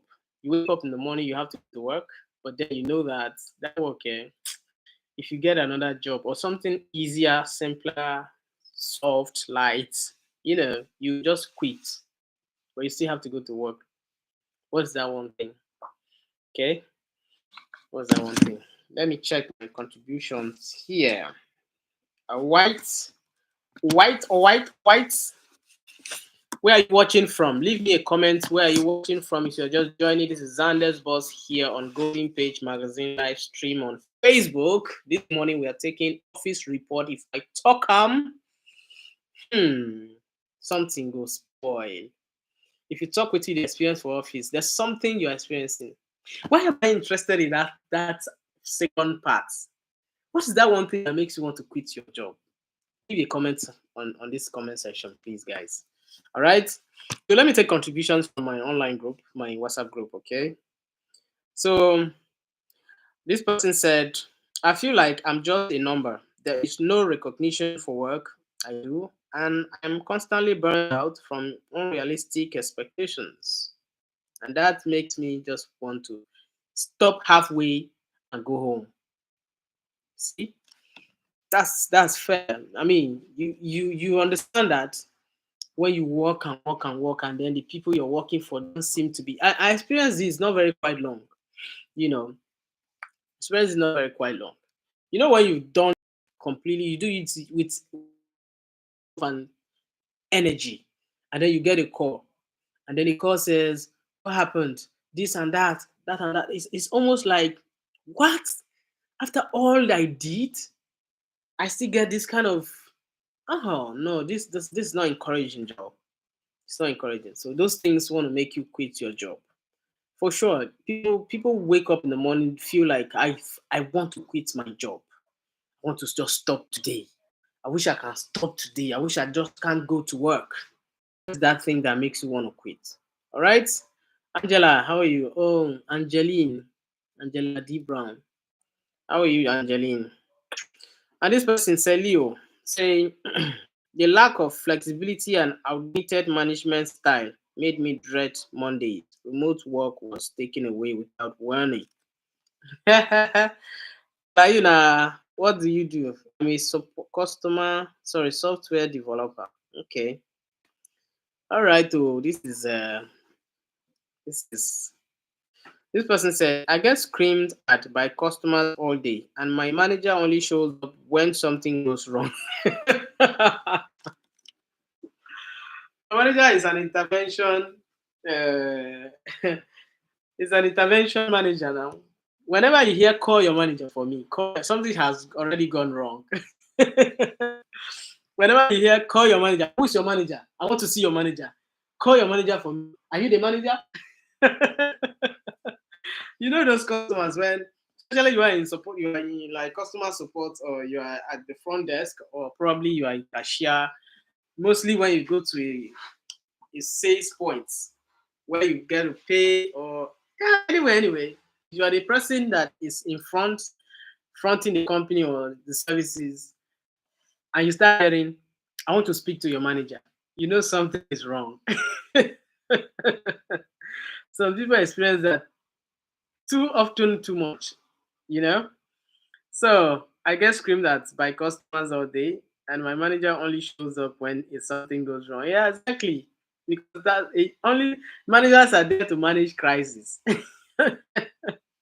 They are there to manage crisis. So what do you expect? They will not be there when it's all good. They have to do other work.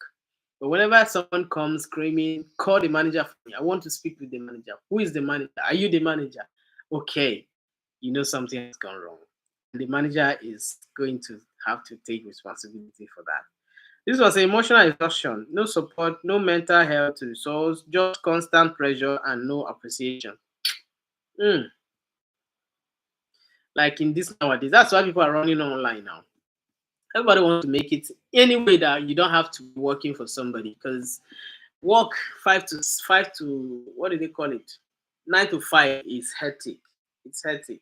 You have to have stamina to withstand insult, to withstand humiliation, to bear the burden of carrying the weight of whatever the management dish out to you. All right, you have to be able to do it. Okay, this person said, I say my name is Brian. All right, micromanagement and no trust in employee expertise. I can't thrive in that kind of environment. That one is also another thing. You're working and your superiors don't trust your service. They don't trust your job. They don't trust what you do.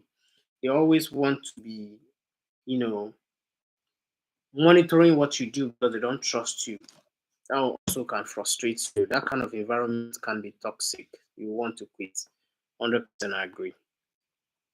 This one said, I want to be creative, but all my ideas get rejected in favor of what has been done before. It is a soul crashing. Mm,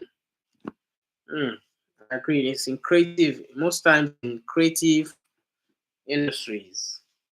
Uh, I've experienced this, experienced it. And then this one said, I love teaching, but the administration is more focused on paperwork than students. I'm burned out. I just hope one day I stop coming to this work. Hmm? This is something. This is something, yeah. Happy birthday to you. Happy birthday, Vivian Vosh. Okay. And then Sophia said, ironically, I work in HR but feel completely unsupported. I am expected to prioritize others while my own needs are ignored. Hmm, couldn't agree more. You are in the midst of plenty, but then you are getting none. Nothing. No shingbara. I understand. Good morning, guys, and welcome to this live stream. This is Office Palaver. If I talk if I report somebody's getting fired. This is Office Report Hour with Sunday's boss here. The hour is 9 in the morning, 9:01. If you are in Nigeria, the hour is 8:01. Okay, it's 8:01.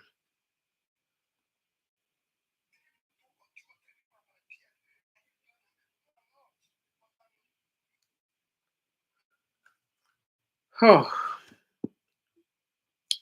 sweet Fanta Diallo. So dun,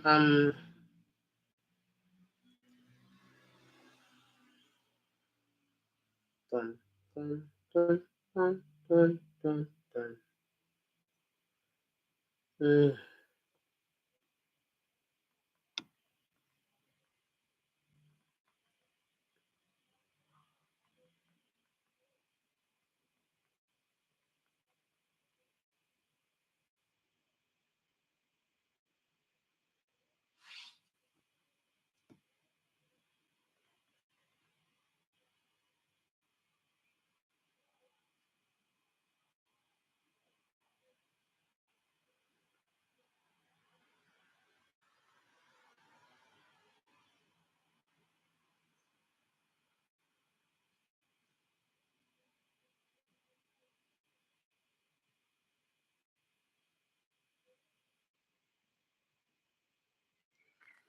Okay.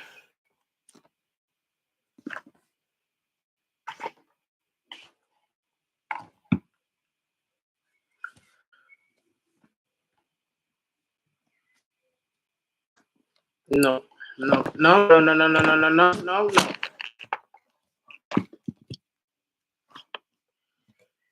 No, no, no, no, no, no, no, no, no. Yeah. Good morning, guys. Thank you for joining me again. I hope your day is going well. I hope your day started well. Yeah, so wait. Okay. So let's get back to our conversation this morning. What is that one thing that makes you want to quit your job? Right? What is one thing that makes you want to quit your job? What is that one thing that makes you want to quit your job? So you're just joining me, that's the conversation this morning. So this person said, every time something breaks, I am blamed even when it is out of my control. There is no appreciation for the hour I put in. Like, do companies still do this?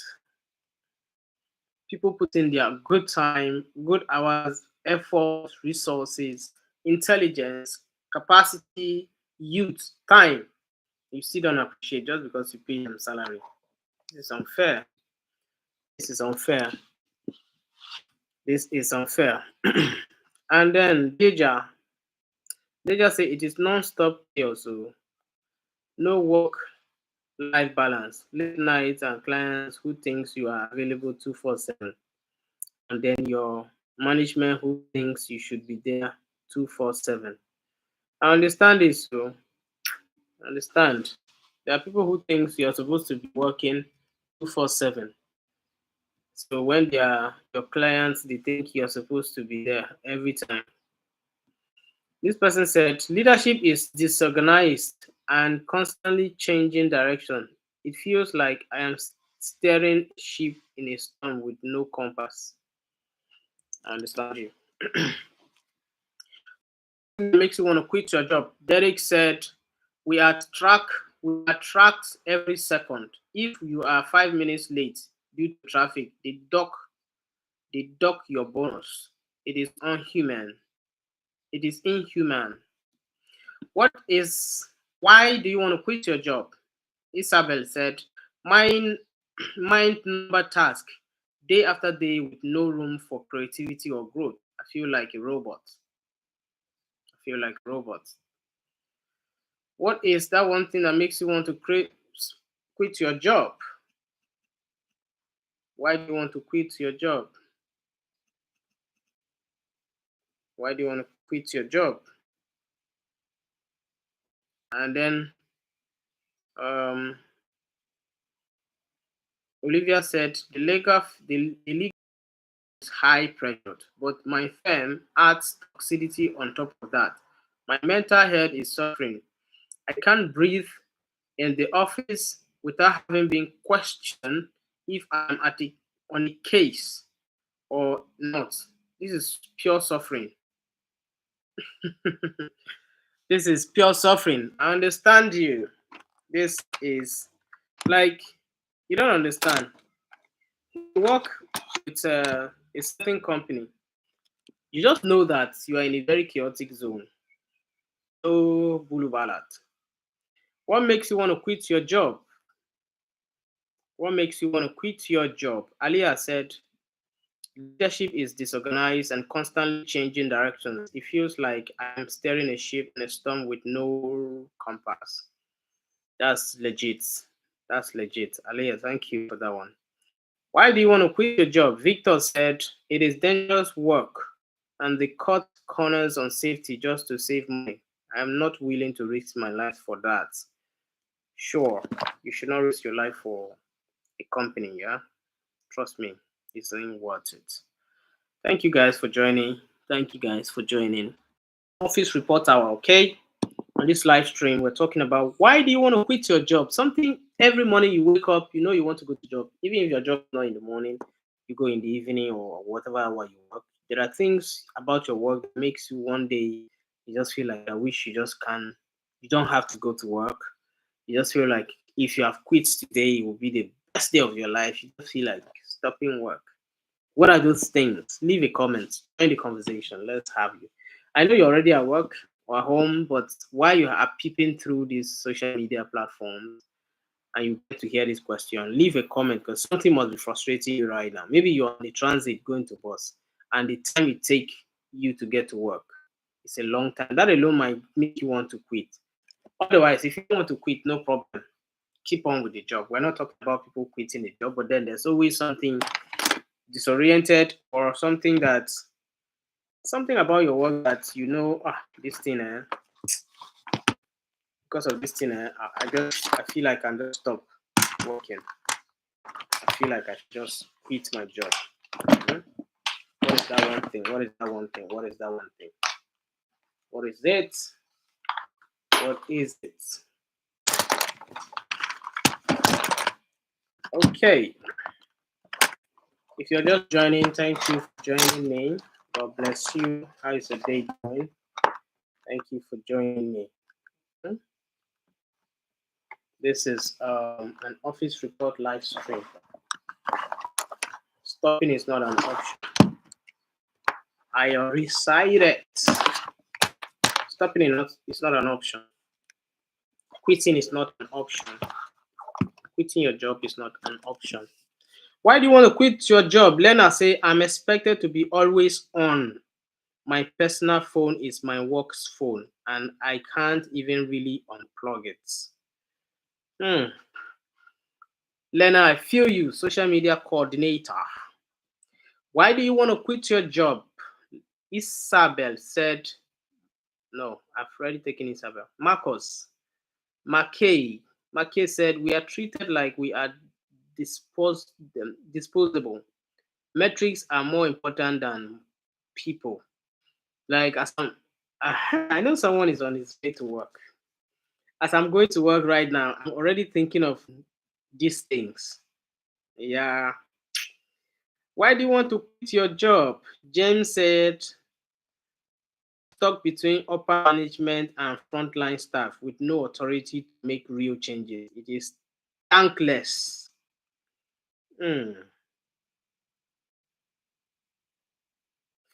Why do you want to quit your job? Carlos said, I've worked weekends and holidays for years, but I have never been given a real opportunity to grow. I'm sick of it. Then I'm still there. I know, most of you are still there. Why do you want to quit your job? Raj said, this is my Indian friend. Toxic team culture, lots of finger pointing, no collaboration. I stopped enjoying what I do because of that. All right, thank you very much for that one. Why do you want to quit your job? Tara say, I love teaching, but the administration. I think I've taken this response before. Why do you want to quit your job? Why do you want to quit your job? Sam said, I love making coffee, but I can't live on this wage. I'm exhausted and still can't pay my bills. Barista. Omo barista. I hear you. Why do you quit your job? And Chloe said, client ghost rates are low and I constantly have to chase down payments. It is unstable, stressful, and my boss think I am responsible. Yeah. I see. Why do you want to quit your job? Fatima said they expect us to work like full-time faculty, but for a fraction of the pay. It feels exploitative. I understand that. Hello, Comfort. How are you, Comfort? Hope you're good. Thank you for joining. Helda London, how are you? Carlos, how are you guys? Thank you for joining. But then, what are you guys doing here? What are you guys doing here on this app? On Facebook, you guys you're not cutting it. You guys are not cutting it. You guys, I'm cutting shit. Why do you want to quit your job? Henry said the constant push for clickbaits over quality reporting has killed my passion. I I didn't go into journalism for this. I understand that one perfectly, 100%. Why do you want to quit your job? Maya said, endless revisions, no creative freedom, and clients who think Canva makes me obsolete and drained.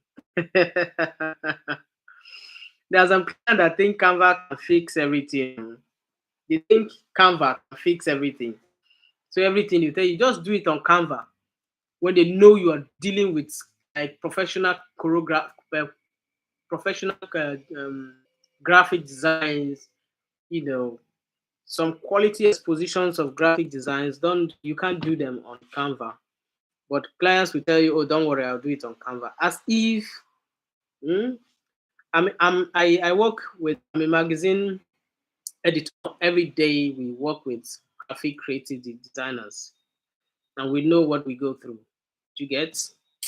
So with that, I can tell you 101% that clients thinks everything can be simple, easy, free, and cheap.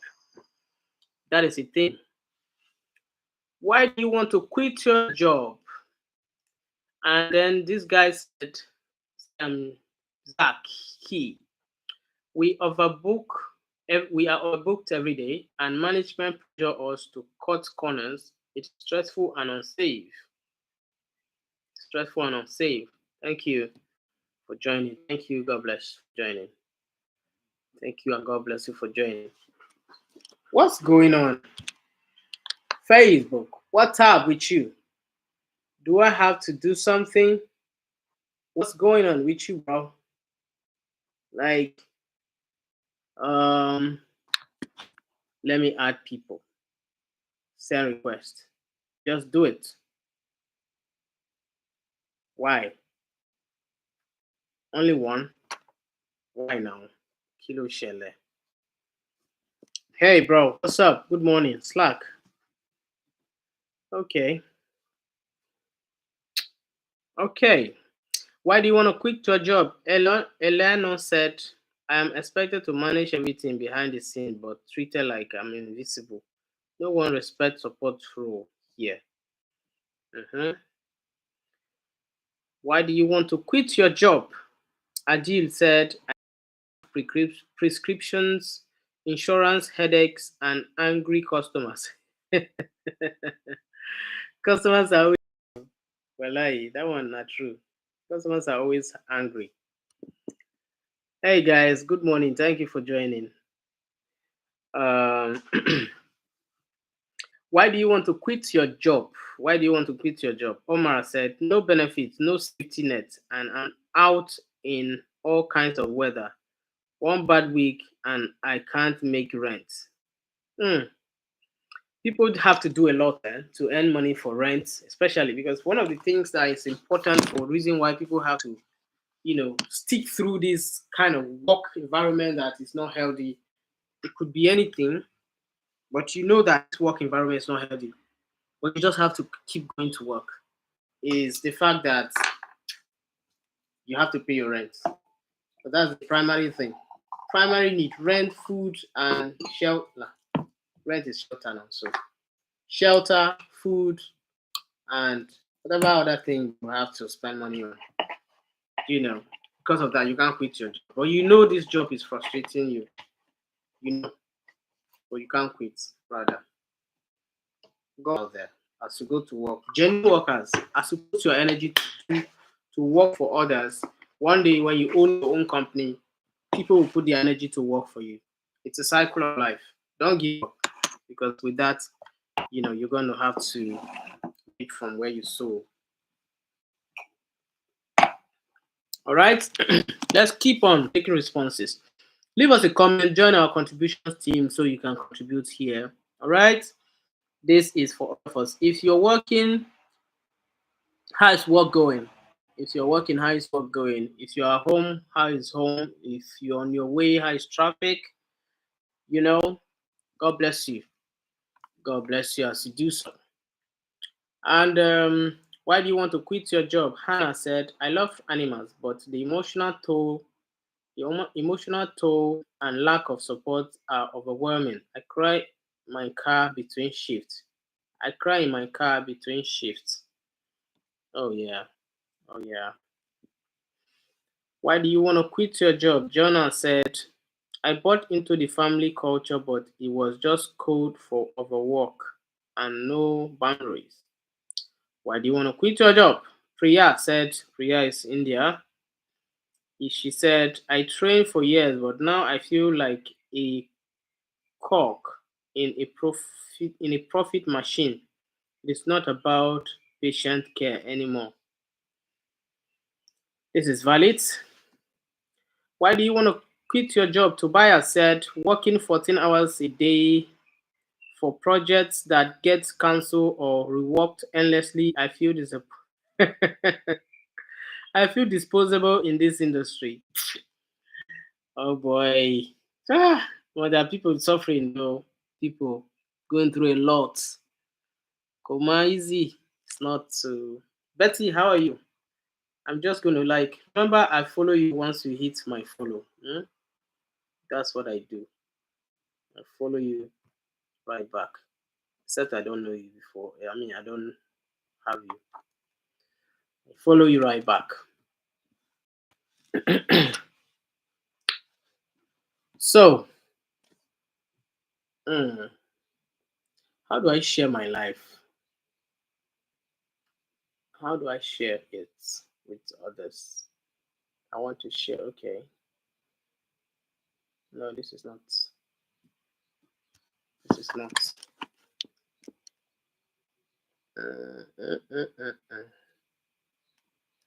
I have decided to follow Jesus. I have decided to follow Jesus. I have decided to follow Jesus. No turning back, no turning back. I have decided to follow Jesus. I have decided to follow Jesus. I have decided to follow Jesus. No turning back. Okay, guys. Good morning once again. Thank you for staying with me this moment. So we're still taking office report. What's that one thing that makes you want to quit your job? What is the one thing that makes you want to stop going to work? Okay. Cassie said, I work in a kindergarten as a teacher. I adore my students, but between paperwork, curriculum, pressure, and no support from parents, I'm beyond burned out. I am beyond burned out. That is Cassie. Cassie is a kindergarten teacher. Okay. Cassie, take courage, okay? The job will pay off soon. Those kids get caring for will grow up to remember you. Why do you want to quit your job? And then Remy said, I'm pressured to hit sales quotas at the expense of honesty and ethics. It just doesn't sit right anymore. I understand this. I understand this. So, guys, you're free to hit me up, okay? Let's be on our conversation team, all right? It is time for you to grow and grow the level you are right now because you see me here. Why do you think I stop and I decide to focus on my own thing? Quitting your job and so you can focus on your life. Not be easy, oh. It's not easy at all. Why do you want to quit your job, Remy?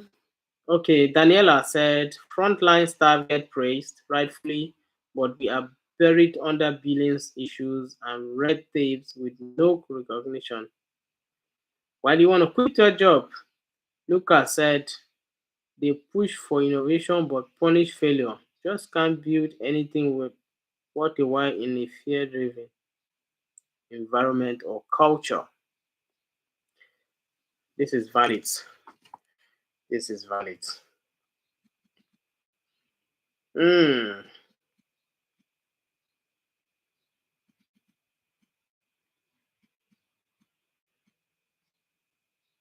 Thank you for joining, guys. We're still on the early morning o'clock show. All right, office palaver, office reports.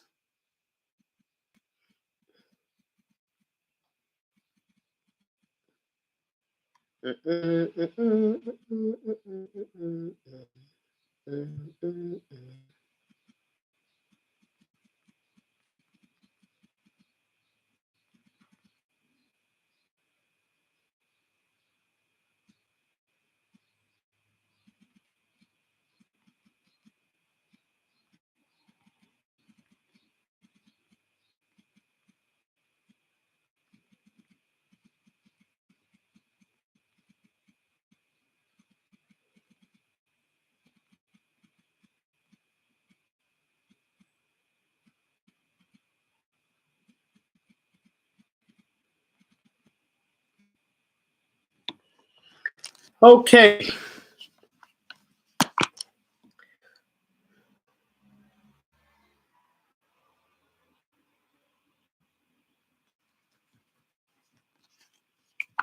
Dun dun dun dun dun.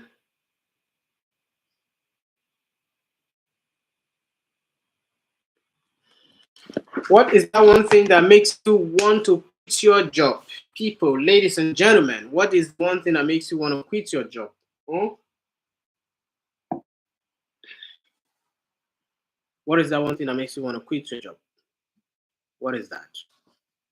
We've spoken so many contributors have contributed to tell us what the one thing that makes them want to quit their jobs.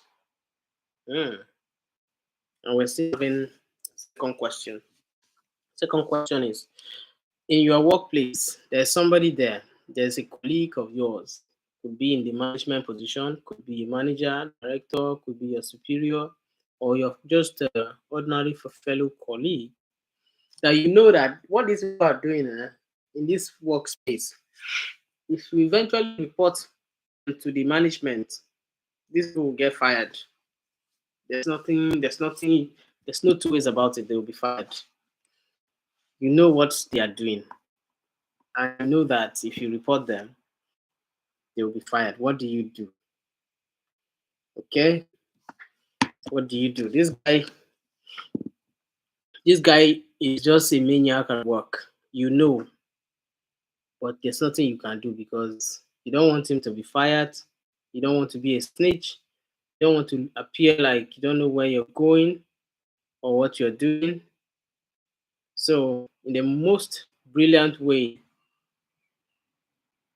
when someone is, stepping their bounds at your workspace, or really, really doing a bad job, or they are really, really not contributing much to your workspace, what do you do about it?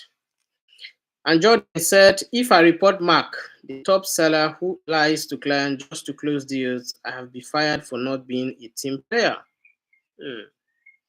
Okay. Our office manager, Lisa, yells at staff and takes 3 hours lunch, but she is best friends with the director. Reporting her is a career death sentence. This one don't carry your boss, Kaka. That's why you know you can't report them. You know now. You can't report this person because you know say this person which that person they do na shege. Shege bamburuguba. Dambanza. Right. Okay. Lati said our office manager Lisa. Okay, she's the one that I just took her response. There's a guy in IT that I know who watch explicit content on his break. Everyone knows, but he is related to the CTO. What is CTO now? I don't know this abbreviation. No. Who knows what CTO is? Chief Tech Officer. I think that's what it is. Chief Tech Officer. Chief Technical Officer. All right. Fiona said, if I say anything about how this guy ignores safety procedure, I will be the one written up. I will be the one being written off. Is the former drinking buddy. Okay. Thank you guys for staying with me. Okay. We're almost Yeah, almost there, almost there. Who is that one colleague of yours that if you report what they do, hmm, heaven will call somebody. Heaven will call somebody. This guy said, Samira, there's a senior doctor who belittles nurses and cut corners with patients' care. Compliance vanishes. Everyone's secret of him. Everyone vanishes. Everyone's secret of him. I don't understand that, but it's fine. Our learn our lead strategist steals others' ideas and passes them off as her own, but she is protected because she brings in clients. Okay, this person is from. All right. Mikai said, me, I just know that if I go to work straight to my desk and off when I'm done, I go home. I don't look at what other people are doing just to keep my head down. Now that could be working for you. And then Quinn said there is another teacher who comes in late every day and openly badmouths students. The principal loved her, putting her would fire on me. Yeah, I get it. I get it. I get it. I get it. We got it. We got it now.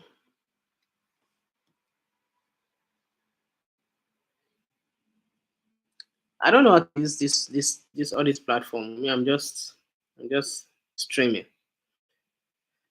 A senior partner regularly makes him inappropriate use. Everyone pretend it is fine because he brings in money. HR won't touch.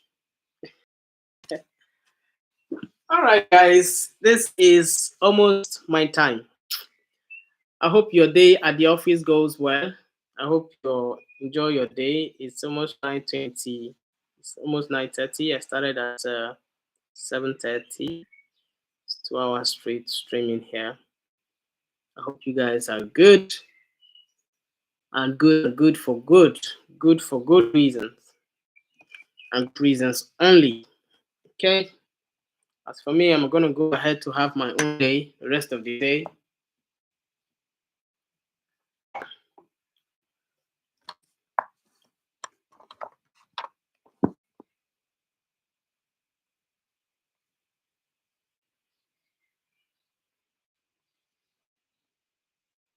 See you guys later, alright? Yeah, exactly.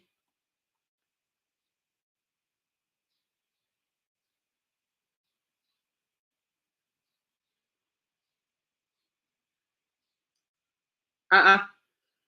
Okay.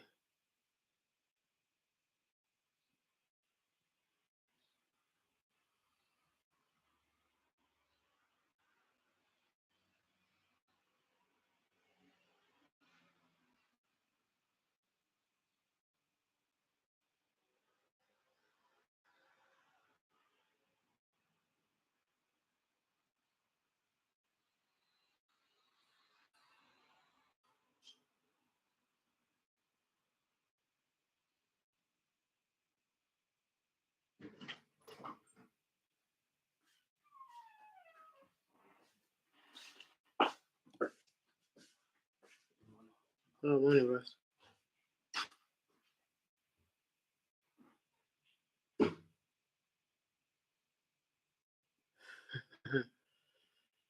These people are Johnson.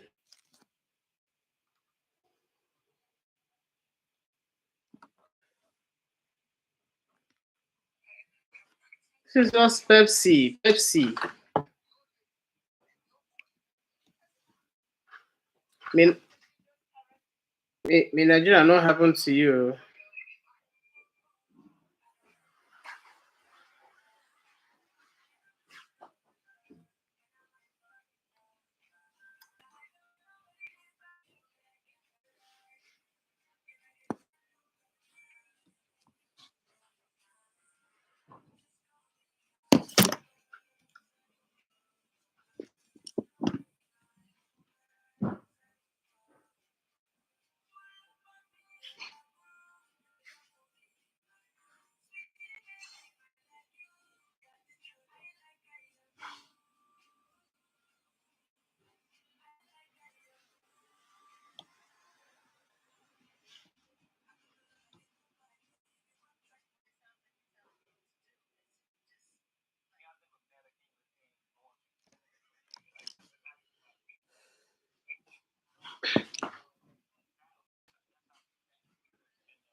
They're crying tears. And I'm like, okay, now you go. And I had a hard night life, so it was like, that's a hard night.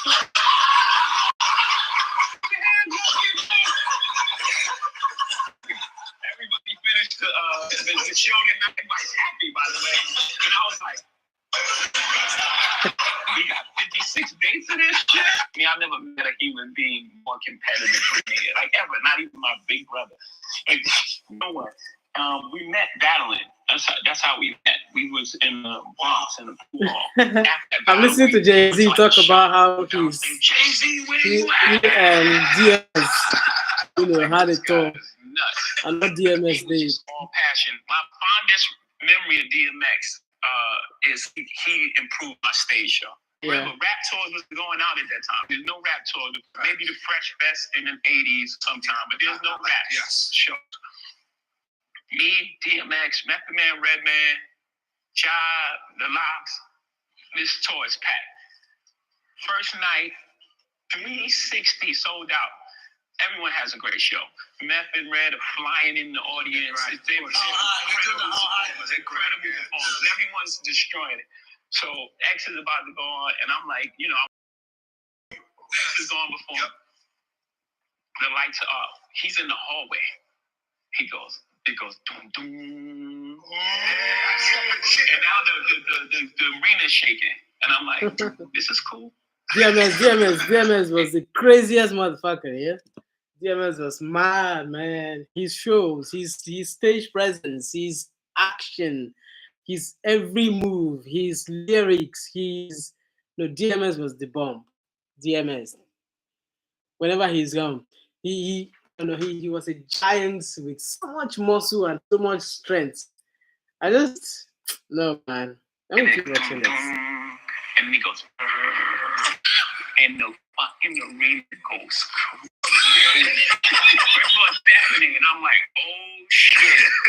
He's running back and forth. He has a thing like Zay and Hennessy mixed. It looks like blood. It's like he's drinking blood, right? And he's running back and forth. 1, 2, 1, 2. And going halfway through the show, then he takes his shirt off. And the dog chain. Yeah, the dog chain is tripping and he's going nuts, right? And I'm like, shit. Halfway through. First the guys are going crazy, now the girls are going crazy. And then he gets to the end and he starts a prayer. Oh my God. And now they're crying. The whole arena is crying. They're crying tears. And I'm like, they're like, hey, now you go. So it was like, that's a hard knock. Among the many things Oh my God's God. blessing to you, ladies and gentlemen, is the gift of good people. There are people today who would not have died if they had good people in their life. Someone to pray with you, someone to cry with you. The person can say, I have money, but this one tuber of yam I have, let's eat it together and give God thanks. Amen. I'm telling you again, you may not have too many of these people in your life, but if one ever comes around your life, look for a psychological treasure chest and put them inside and protect them. Throw away your pride and protect them. You watch some of these guys in the Middle East. Watch how most of them spend their money. They climb camels and they run around and return with dust in their body. These are millionaires and billionaires. And you're saying this is all you do with your money to play around with camels and animals? No. There was something they gave up to be great. And now when they became great, since they could not find solace in men, they resort to animals. I want president. Do you even know? Prostitute. How you doing, fellas? Help me some. No, who's on the floor, you fucker! Don't you do? My man came in here last week. He told you I wanted your stove. This whole neighborhood belongs to the East Side Crips. I'm under their protection. I mean, want you to talk to him? I like that, yeah. Hey, what's up, cuz? My name is David Hayden. Listen, you're gonna go up against me, I'll kill you. Come on, Dennis. Tell him to shot your son. Come on. What about it? No, genius. Figure it out.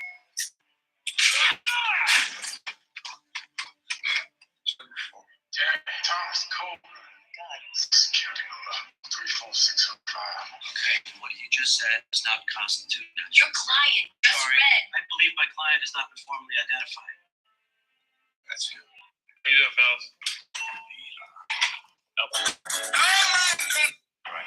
Action. Yo, so where's my money at? Bro, I even told you you had to have my money by the mob, man. Same nigga, bro. How do you keep finding me? No. That's not it. That's not. Do you not know your lines? That's not the script. Did you read the script? What is this now? Did you read the script? I don't know no script, you nigga. No, you gonna see that. Désolé à ceux qui...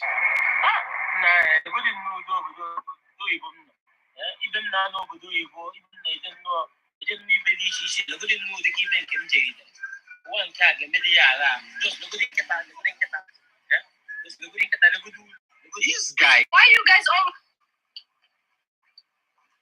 Nigerians, I think we need to wake up because the level of So, in the issue of all untouchable single mothers and a frustrated divorcee, the man is always the problem. The woman does nothing wrong. In Jebola, because all single mothers now, they're all claiming to left that man because he was toxic, including those ones that were sent packing because she cheated. Sent her Olobo to see her Jago. She left because her husband was toxic, including those ones that was calling her mother-in-law witch, and the ones that sent her husband to choose between she herself and her mother. Did you also leave because the husband was toxic? So you refuse to respect your husband because you were too big and arrogant. Sent her uncle or coaches. Did you also leave because your husband was toxic? Including those ones that left that man because he was broke. Sent her uncle digger. Did you also leave because he was toxic? That left because Nigerian families were advising that you should leave. Did you also left because he was toxic? Now you have left and go straight to your Facebook, one organized group, Single Mothers Forum, looking for more candidates into your miserable group. Did you also leave because it was toxic? Madam, tell us what you did. You are following online feminists. Forgetting that online feminists, they never build platforms. They only build platforms. Yes, Nigerian feminists, they will create content and lead you with consequences because they are better people. Nigerian feminists, they are better people. I'm telling you the facts. Now, I've lead your husband. All these small guys, they can't use the subscribe. And they use the cash flow. And they use the play cards. I hate project. If you don't do it, you get this. Good to go. Black women, when you enter the doctor's office, I need you to leave the strong black women at the door. In fact, don't even bring her onto the premises. The doctor's office is not the place to be the strong black woman. I am a resident doctor, and my passion is women's health. And when it comes to women's health, the stats are not on.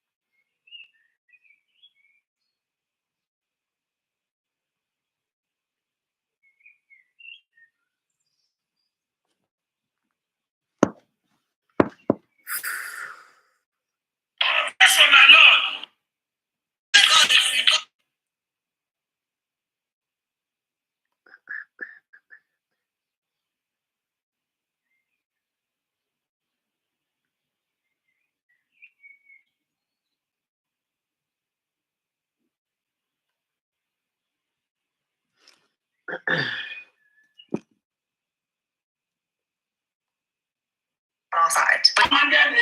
You fool! Stupid girl! Let's tell me I want to eat your stupid and nonsense, disgusting food. What time is it now? 9:44.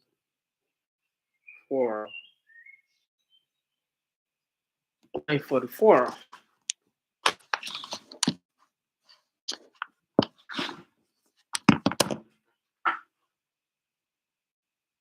Olówó bá mi ṣe.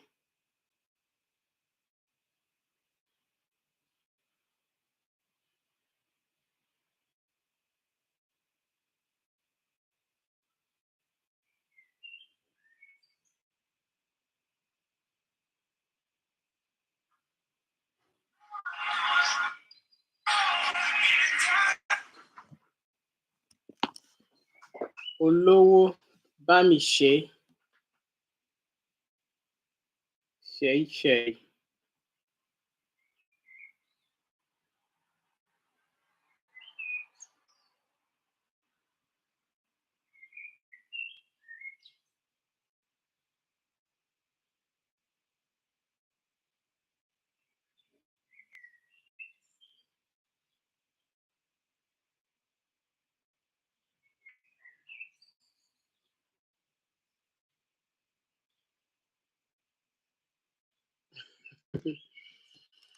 Mercy, good morning. How are you, Mercy?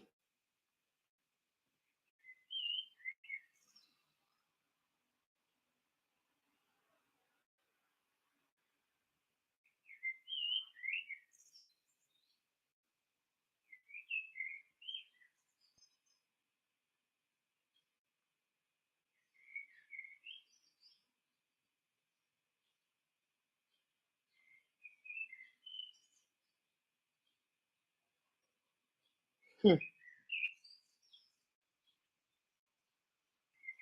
could have happened to this lady?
So my question to you is whether or not the US is ready to sell the air missile systems Patriot to Ukraine. We know that Russia has been pounding Ukraine really heavily, right? Are you living yourself now in Ukraine? My husband is there.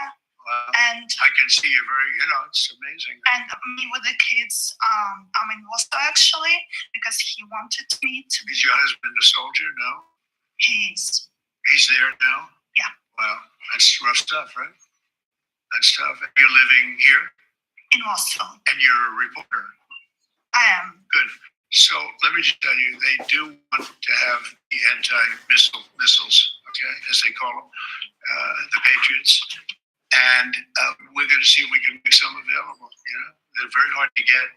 We need them too. We were supplying them to Israel, and they're very effective, 100% effective. Hard to believe how effective. And they do want that more than any other thing, as you probably know. That's a very good question. And I wish. US Embassy, they said Abuja is not safe.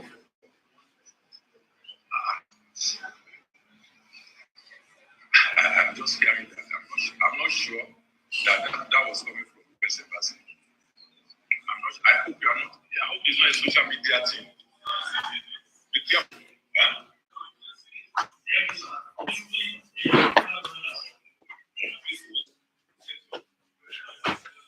US Embassy.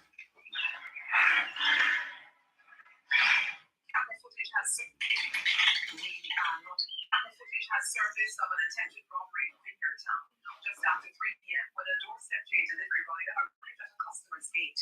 The rider, seen on his phone preparing to call the customer, is approached by a man wearing a hoodie and wielding a knife. But instead of asking for the delivery man's phone, wallet, or even the bike, he demanded the delivery bag. Just the bag.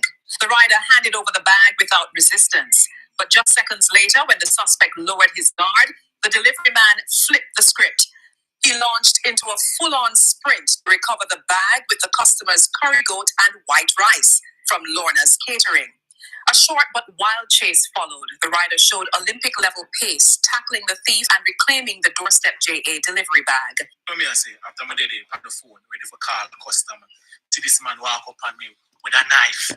Somebody on the phone, think at the phone anymore. You see what I say? So I give him the phone. The man say, pass the bag. I say, the bag? I say, all right, cool, bossy. Because probably they don't agree, Say, cool, bossy, hold the bag. See, I said, take the bag and ready for run off. I took off time, you see? The boy did fast, Your man did fast, man. But you see, when they give him the high kneel and catch up on him and take the bag and give him her kick. Your man, the boy run off, man.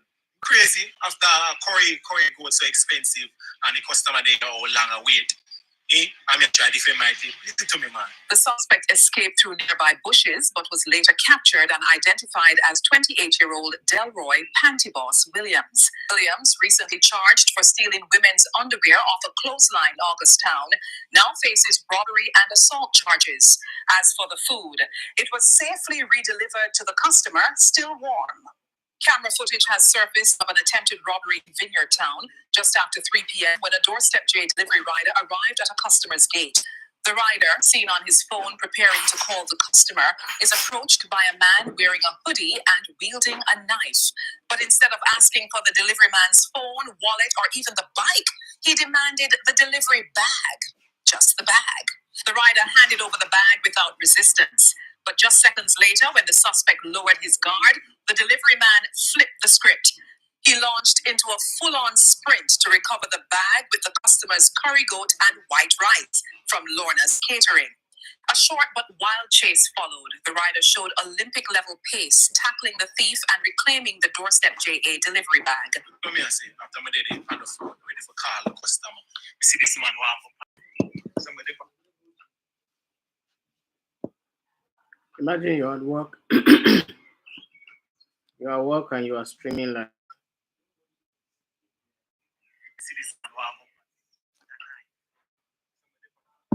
Huh?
people that will come to Scotland and tell you how they are thankful to God.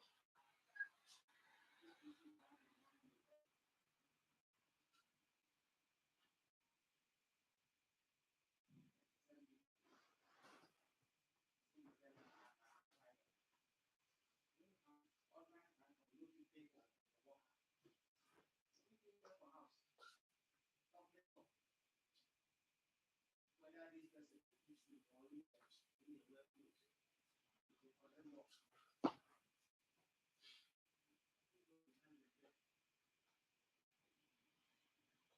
So there's more than when can you hire a new house or still for Nigeria?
So no, I didn't test anything yesterday.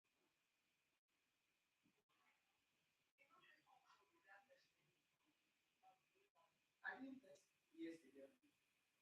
I didn't test anything.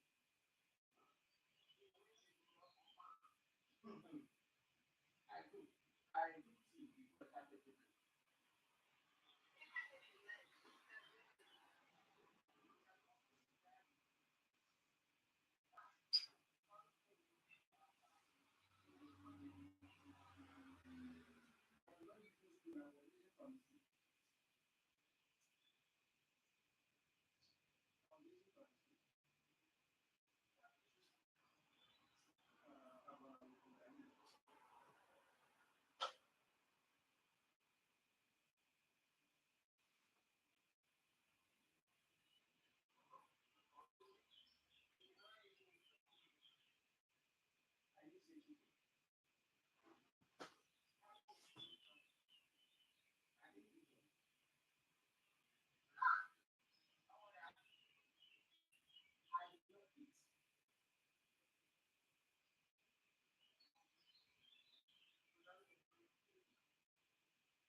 too expensive.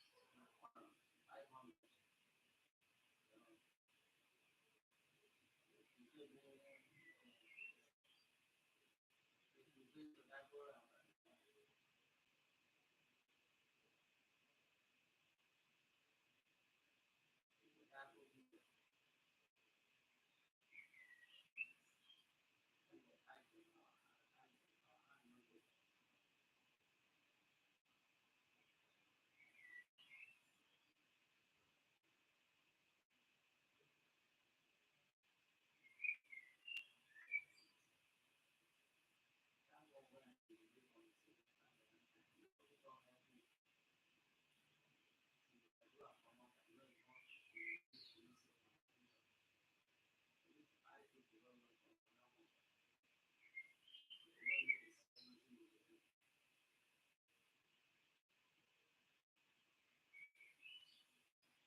That one is looking for himself. Now you know what he did.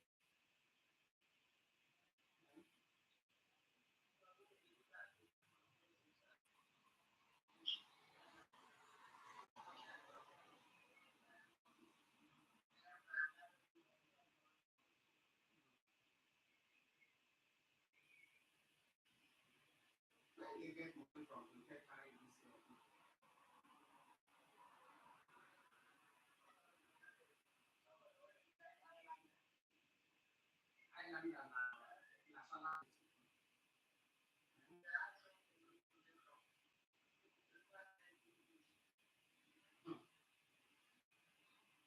I said,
politician,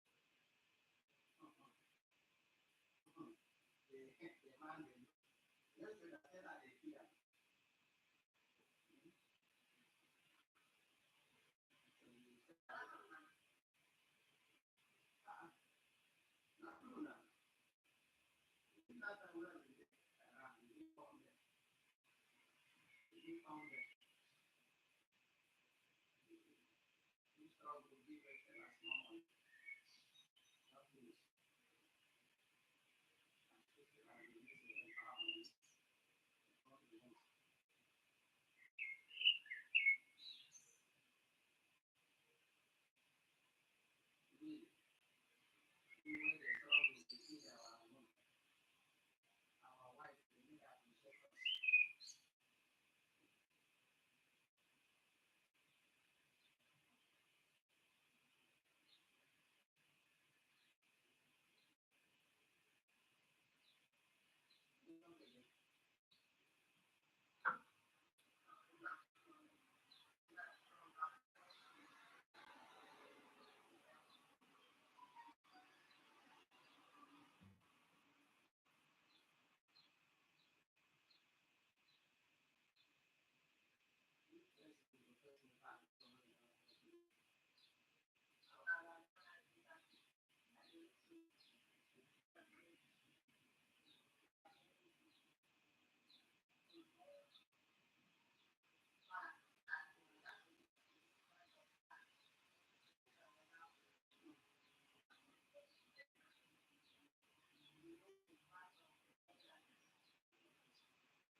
My people.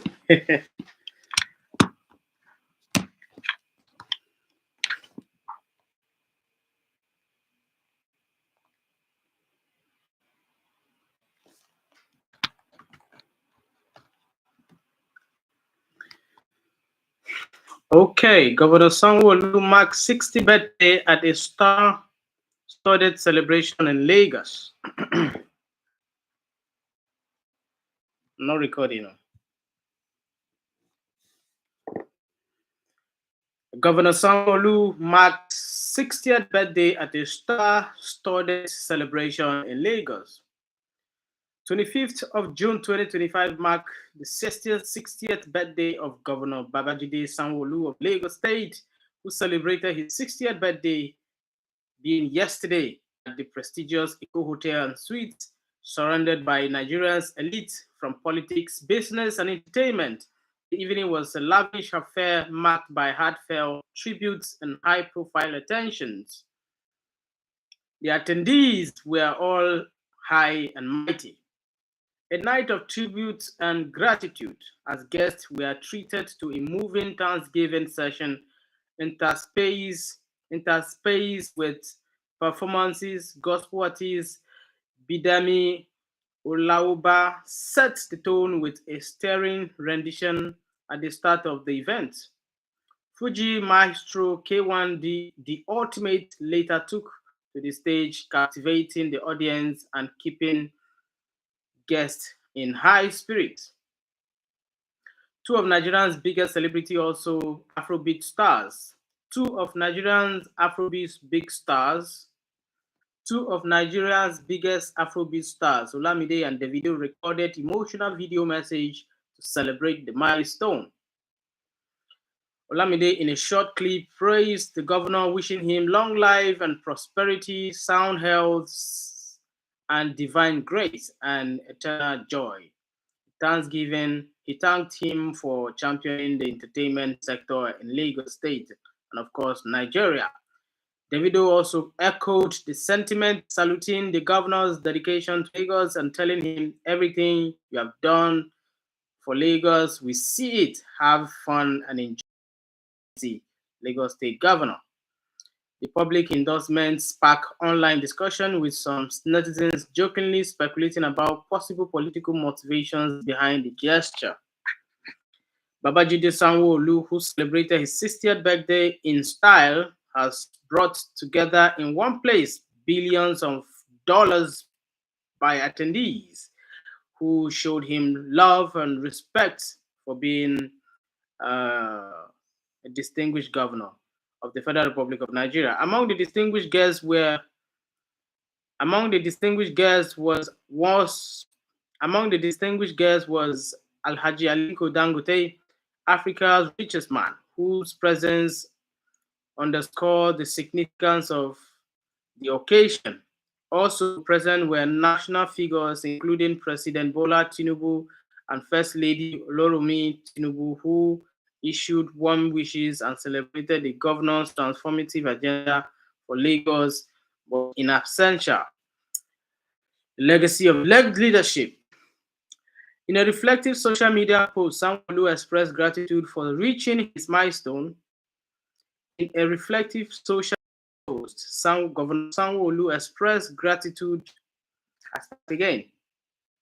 In a reflective social media post, Governor Sanwo-Olu expressed gratitude for reaching this milestone, saying, I woke up this morning feeling grateful, not just for the years, but for the journey itself. Public service is one of the most highest callings in my life. Since taking office in 2019, he has steered major projects like Blue and Red Rail lines and advanced plans for the 4th Mainland Bridge and Lekki Purple Line.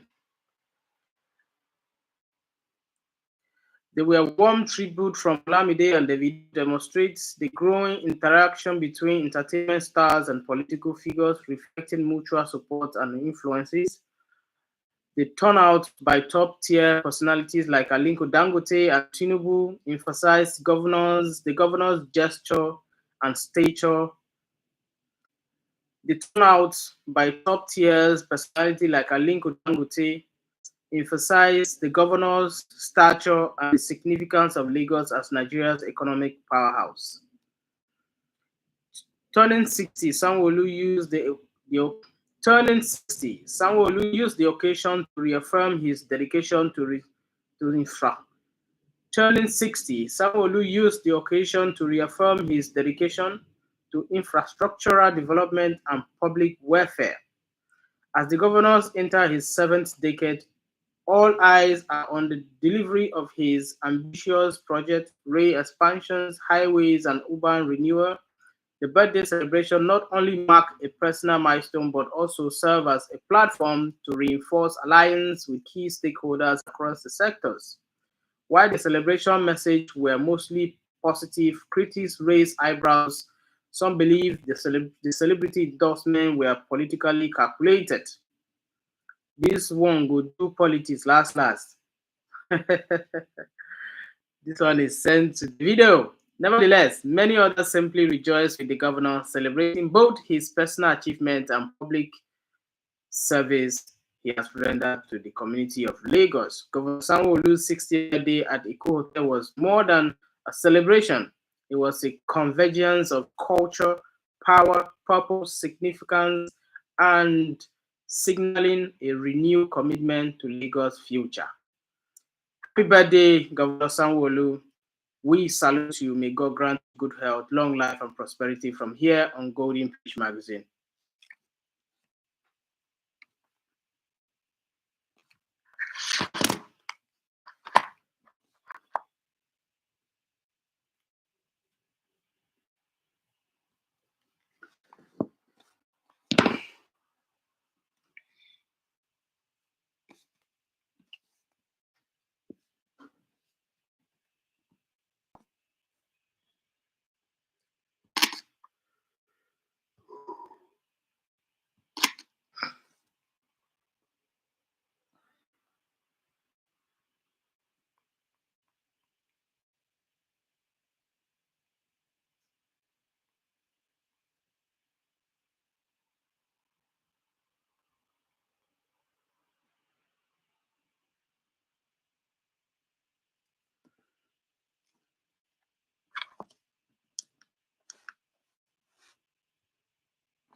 Okay.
Where are you people?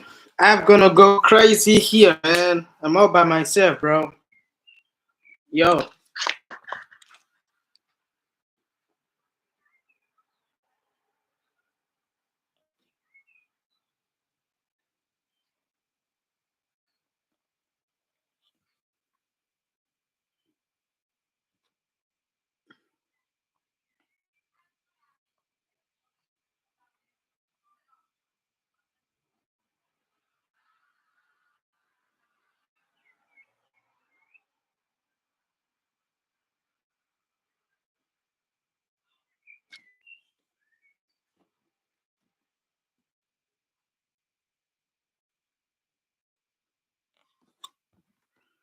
Must be, must be,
So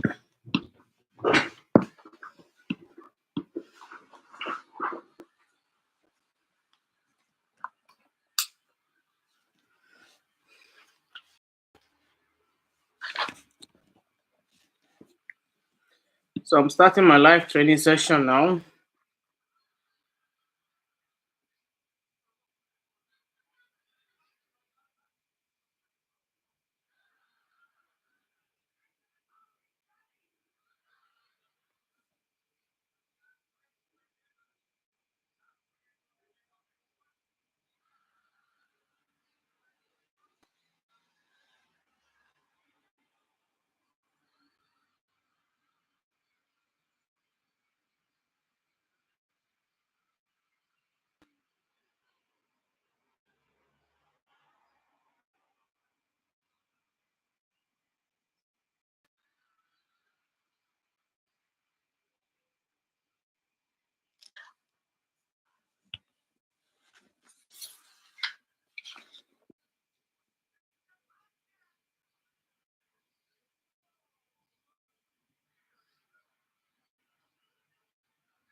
Yeah.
I will implement because this poverty, you don't tire me.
East, it was always possible to extort money from taxpayers and to explain one's own economic mistakes with a threat from the East.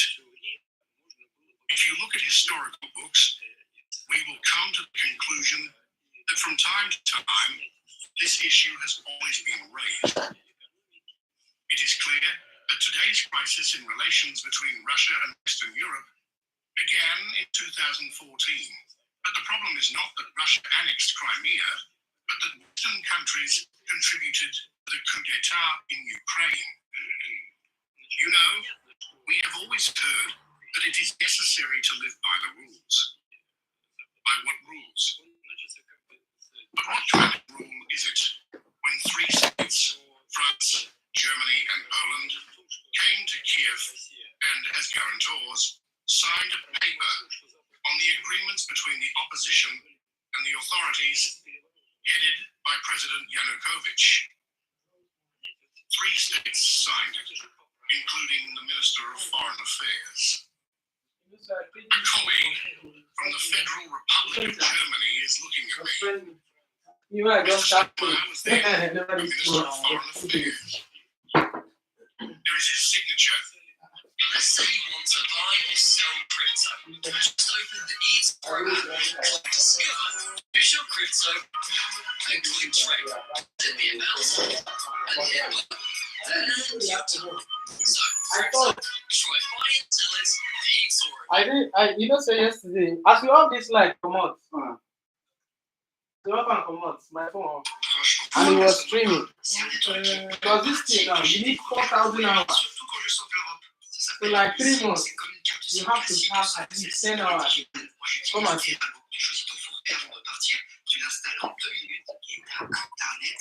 If you check here, you see how many hours now?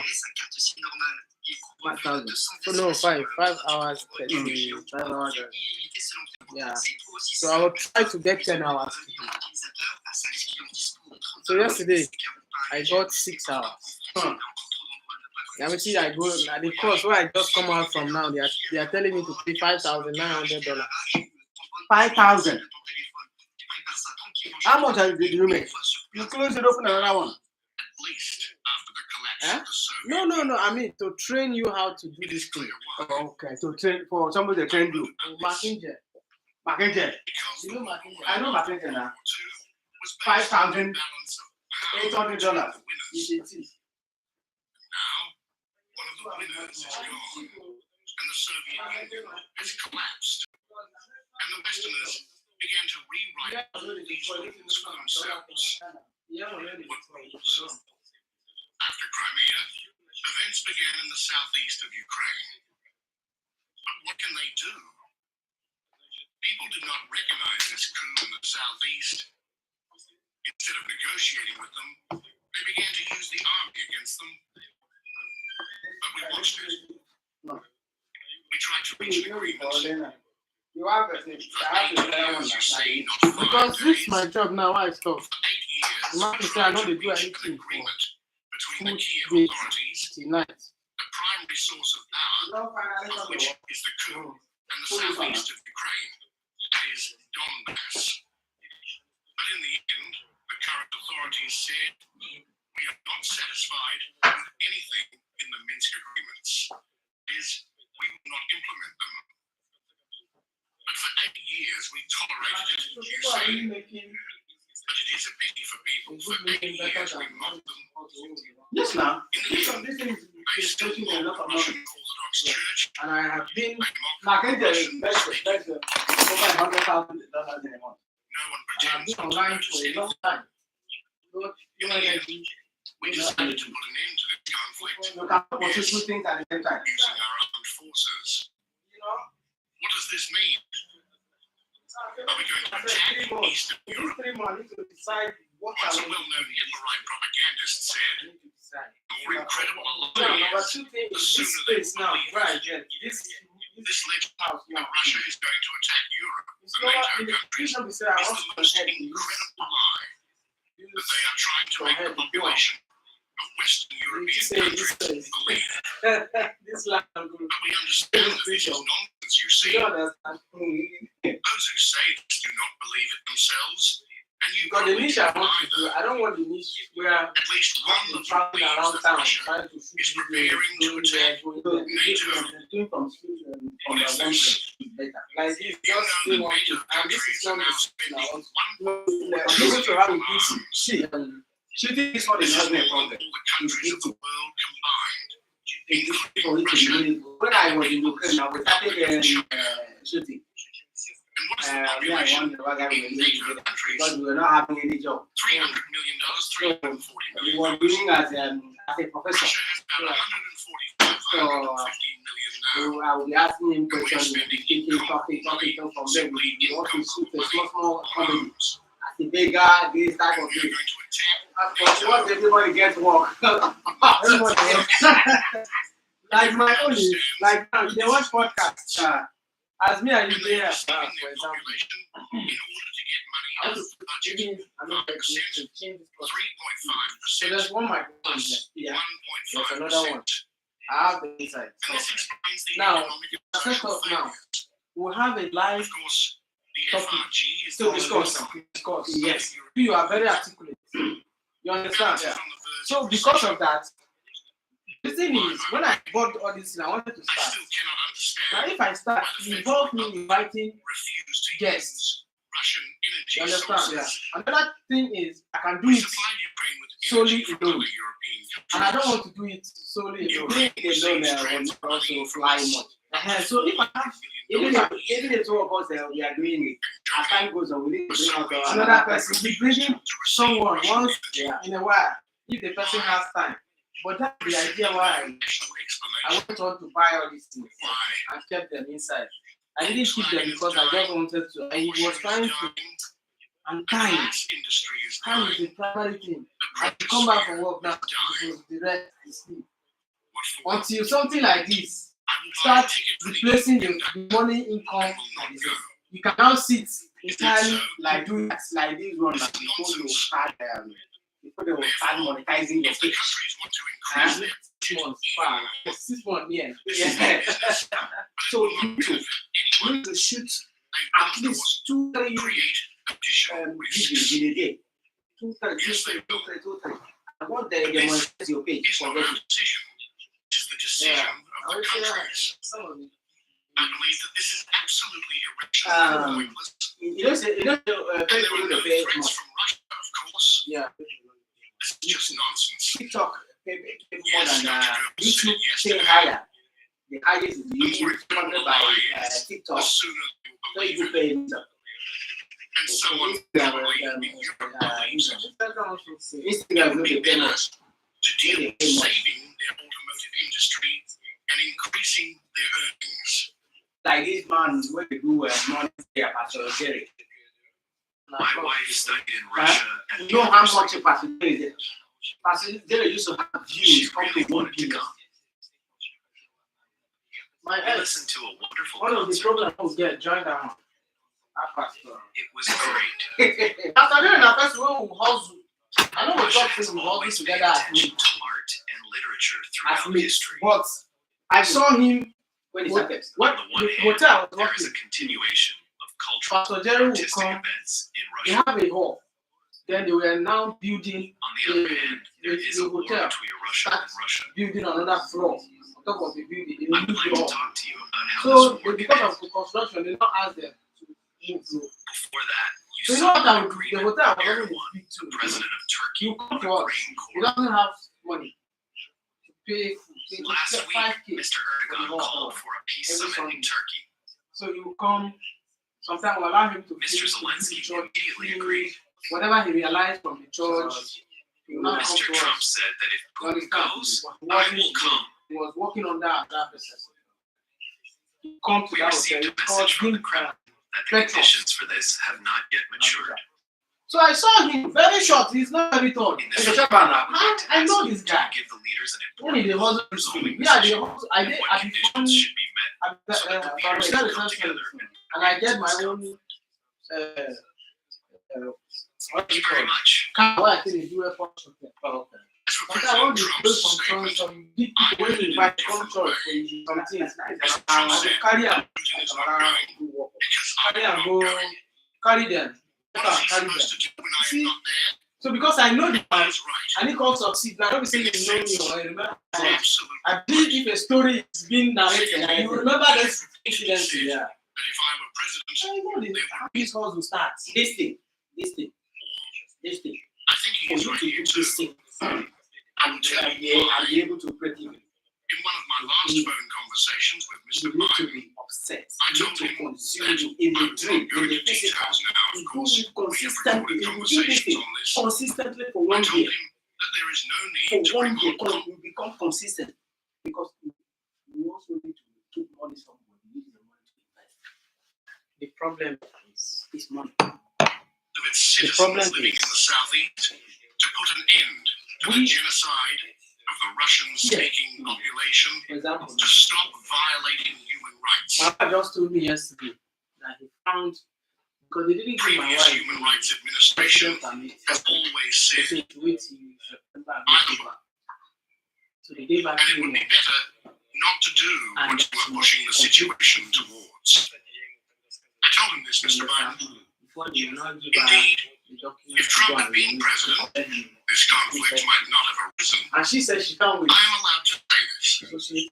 So As for meetings at the highest we're level, paying 1,000 you know, I was trucks a that are participant owned in the talks already. in Minsk, that was not and we were looking for the principles of I just said peaceful 600. settlement. And we I talked don't for have 17 to buy hours again. straight. Okay, now Long. she found someone who Yes, said we he wants agreed to on pay these a party principles, for but her they to were not pass fulfilled through. by the Western Sorry, side. The former chancellor said for that it was 1,500. necessary to win time How in much is order the to school arm fees back? Ukraine. Now, But she said a it lot is publicly, going on in my head. and no one forced her to do it. Cost is also The there. former president of Do you France understand? And my confirmed threat, the threat to how much I They make said, you see, is also it challenging turned me. out that our so-called Western So when you see some people say, like, 10 years from now, I'm going to talk about this because I will succeed very well.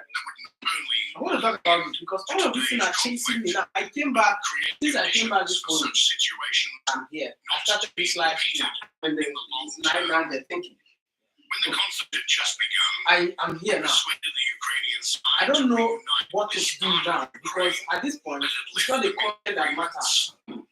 They What kind of refused to do content so. do I listen to? As a result, Steve The Harris. armed conflict The began. man said, What did we do? uh, You see, was I had someone already was told asking, Secretary General he said, Guterres, and I said you it have, publicly. I You asked can argue all you want. he See, said, like, you can blame Russia for starting the aggression, but listen to me. You do not need to be an expert You hold that mic for that. public She said international no. law in Don't order have to plan A, understand the plan logic. B. Don't plan B. Have plan A. See, A the part of person the territory of one country, I have seen that. the rest of Ukraine. This includes the Understand? southeast of Yeah. Ukraine to Plan its B. republic. Is They have plan, decided to he said plan B will allow you to put too much if energy we would like to in do plan, so in or plan A. not. Strictly speaking, within the So framework of he international now law narrated and his the life UN Charter, experience. So they have the this right thing, to do so. there are a lot of things that only The go my relevant mind. article My own, I want to, I register for to this self-determination. I think this is the first one. caregiver You program. see, this is the right of the Alright. people to That's self-determination. what I want to do. This is the first one. Now, No, they did not. long they say there There is a resolution of the UN International Court, according to which this was a precedent created by Kosovo. to move out of here. The UN International Court I directly need to stated have the that certification if a first. part of the I country need to has decided to separate, it does not have to turn Because to the central I government. can't imagine this myself issue. staying here for 10 years. That is it. Donbass separate I wasted next. almost 3 years. Did we have the right to recognize their independence? Pressure is coming from home. We have not What are you doing? recognized them Come for back home. 8 years, you see. Come and try Canada. Go We to have put Canada. up with them for 8 years If I go back and home, tried to reach an under 1 agreement. year, I will go back to Canada. In the end, they declared If their under 1 year, I will go independence. back to Canada. Then Did we have the right to recognize them? time. Why not? So We recognize them. I have never lived the kind of lifestyle whereby We signed an agreement for somewhere mutual I don't assistance. go up front, Could we have I don't done go back. this? I should run Of around. course, We could. At least I'd like setting goals for myself. Within the And framework of be this agreement, working which towards has been ratified by the If Parliament, I had been in the Ukraine, I now would have my baby. Almost including finished. military assistance. Yeah, and They turned to us with this assistance do nothing. officially, and we provided Wake up, this assistance. And it's not Tell me like that that. I will dress up. Let me close the camp. At what point did I make a That's fine. mistake? I prefer You using my simply will system, not find it. doing something that is It productive. is But not I'm there. going out. There's something I'm Everything going out flows to do. from one place to another. I will not go When and I see talk people about gathering, the they sit down and they take I follow I them. remember I what go. happened then. That's not my English. The Western European So countries as and the they see United this like States this, put quite serious pressure I on don't Syrian say court, we should not do and it made the any other decision job. Do that any if a other job. part of the country has decided to Other thing that will be separate, able to fetch you it little does money. not have to But turn to the central government instead of for an 100%, agreement. at least 50% That is effort it. here. You see, they did everything Sometimes themselves. I say that I hear you talking to the Can you do this? I will laugh. Is it not You know allowed? why I laugh? I say they don't It know will not be what like they're that. doing. The rules must be unified. You don't know what you're doing because if you know the And impact this is it's the doing guarantee of security for everyone, the not at society, the expense of others. This is the key thing, the key link. So we are ready to meet. By the way, There's enough of I'm that ready to now. meet Just everyone, that. including Zelensky. so I'm beginning to Yes, see this is that not the point. If the anybody Ukrainian can make state it. trusts someone to Anybody negotiate, can make it. The difference between those who are making it and those who are Consistency. the question Being is able not to take that this. bold step The question and is, start. sign the document. Look at some of them that are on Listen, social I did media. not This smart teacher that propaganda I sense. entered his You can say webinar. anything He came to my house in India. of the current authorities. Someone brought him. but He it was is going to a important for different. us when So he solving bought a flight to serious my issues. city. Somebody brought him to your You know, when you don't know a place, so he trapped in this place and left. I didn't even have time to look at who is the person. It is at 2017, 18, because that was 2012. Yeah. 2011, 2012, 2018 or so. He's using those children to make a lot of money. This woman don't come interrupt my this thing. Just use it.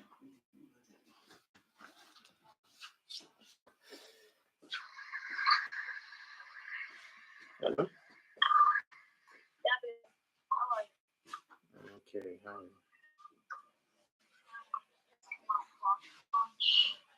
I need something still on your. Yeah, I'm also trying to cook something to make some soup.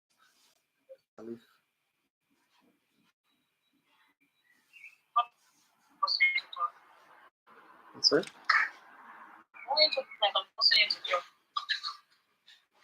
I'm talking, you're forcing me to talk. How? It's not even talking like normally.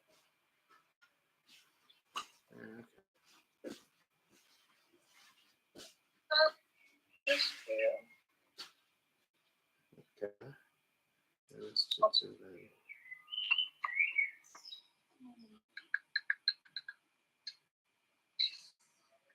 Let me allow you to do your thing now. Just to send them a message.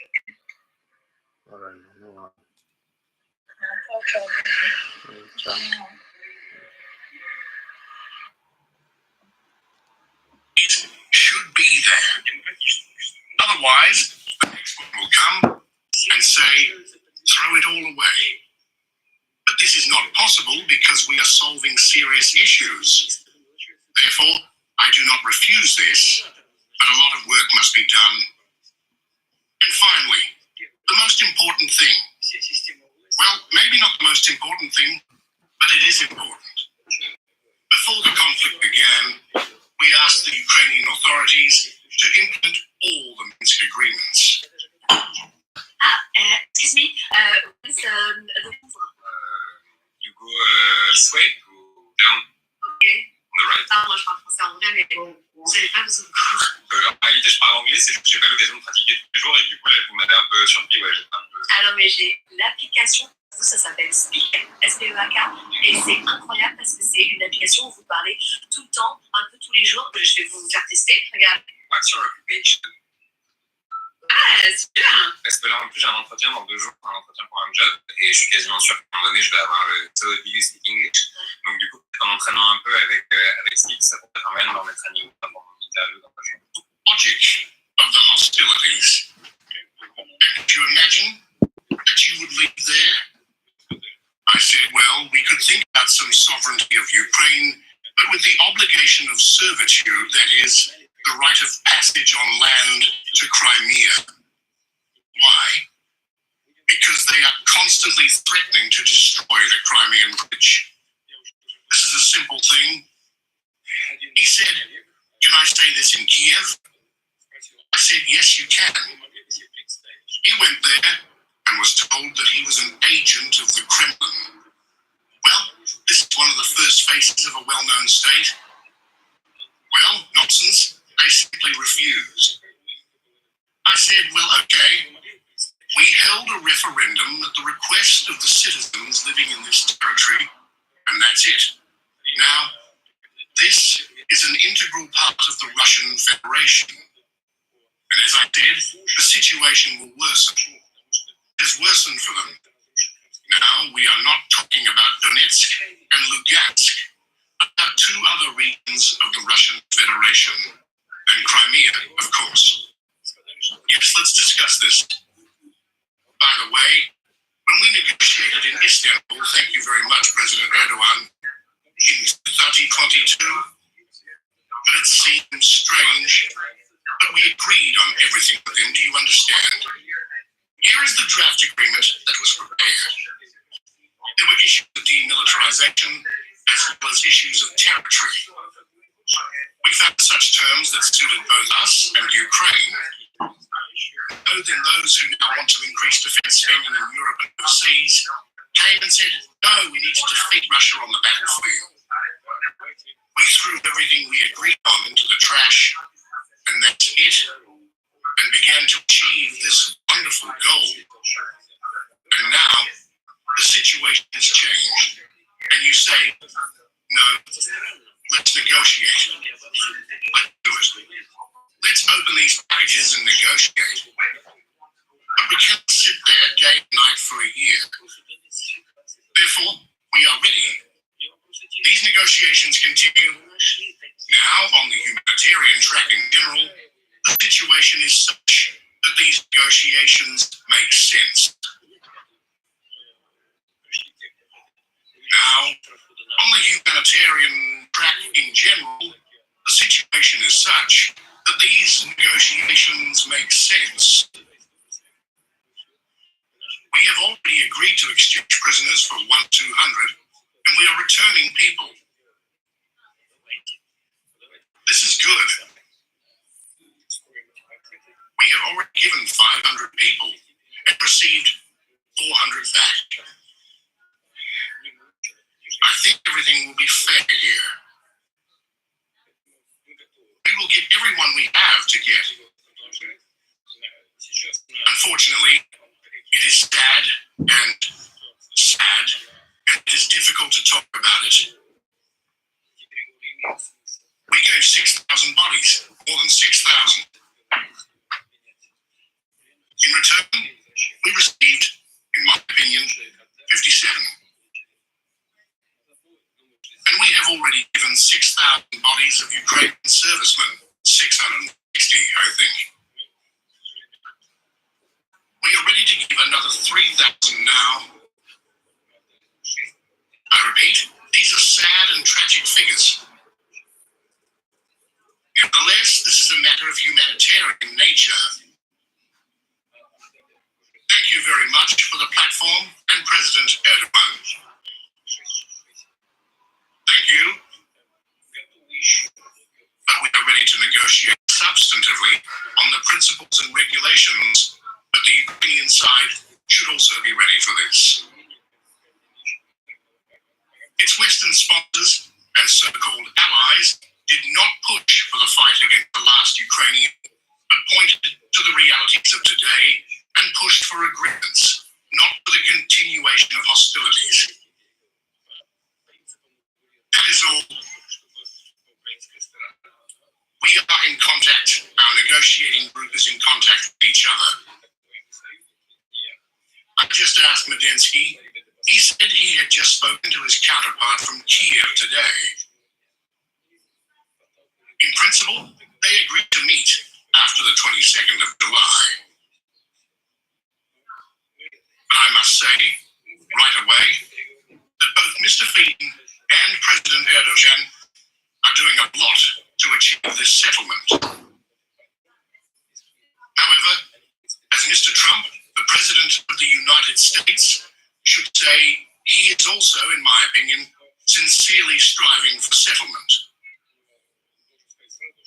Of course, we will rely on the position of our friends from China, India, and other countries. We are constantly in contact with them on this issue. They are also very concerned about this. When I meet with the leaders of these countries, almost all our conversations start with this, and I tell them about it. And we are grateful to them for thinking about it and looking for a solution to this conflict. Believe me, we also want to complete it as soon as possible and even better in a peaceful way if we can agree.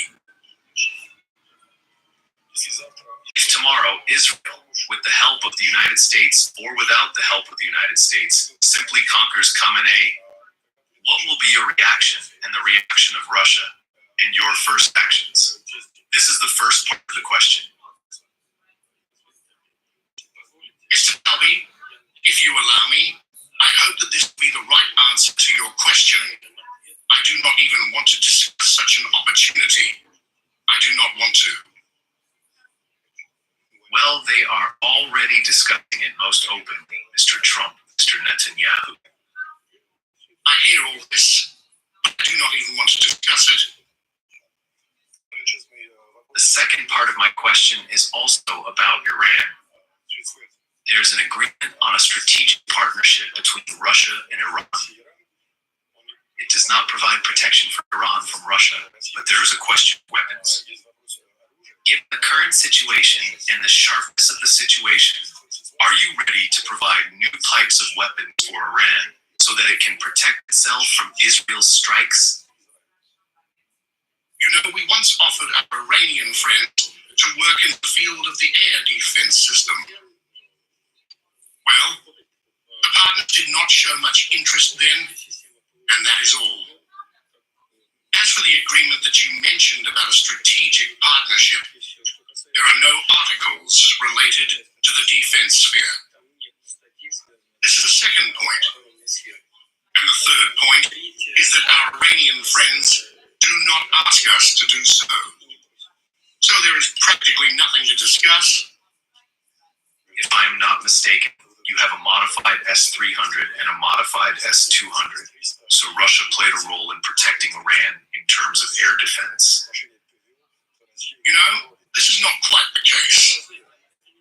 Because our offer is to create a system, not a separate supply, but a system. As a result, we once discussed this, but the Iranian side did not show much interest in this. That is all. After separate supply, yes, of course, we carried out these supplies at one time. This has nothing to do with the current crisis.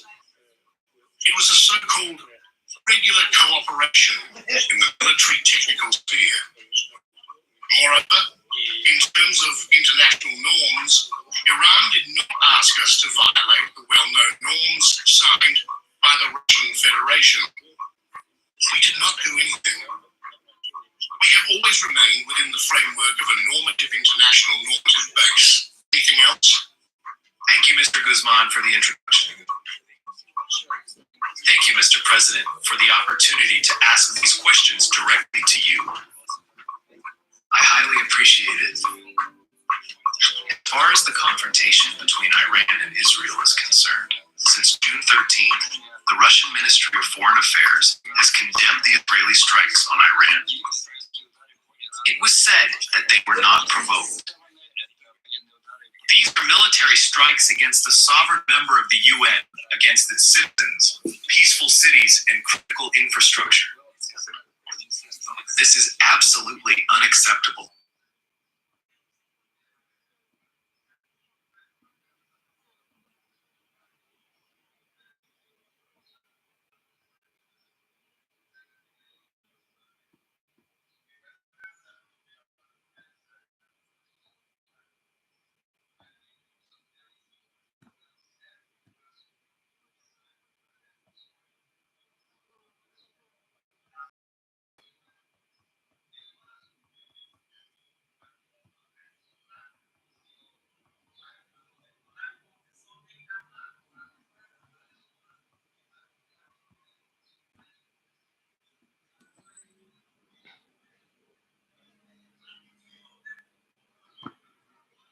Start military actions in Ukraine, but we are trying to end them. The current Ukrainian leadership started the war on its own territory after the coup that took place in Kiev, using armed forces against the peaceful population of the southeast, then the southeast of Ukraine, against Donbass, Lugansk, and Donetsk, including heavy equipment and aviation. They attacked the residential areas for some reason. Les paiements plusieurs fois, c'est faible pour les gros achats. Et si tu pouvais étaler tes paiements du quotidien, tout simplement. Et tout d'un coup, c'est pas... That led to the current armed conflict between Russia and Ukraine. This is the first point. The second point is that if your journalists had seen how our missiles destroyed entire residential areas, say anything to you about it, they would not have survived.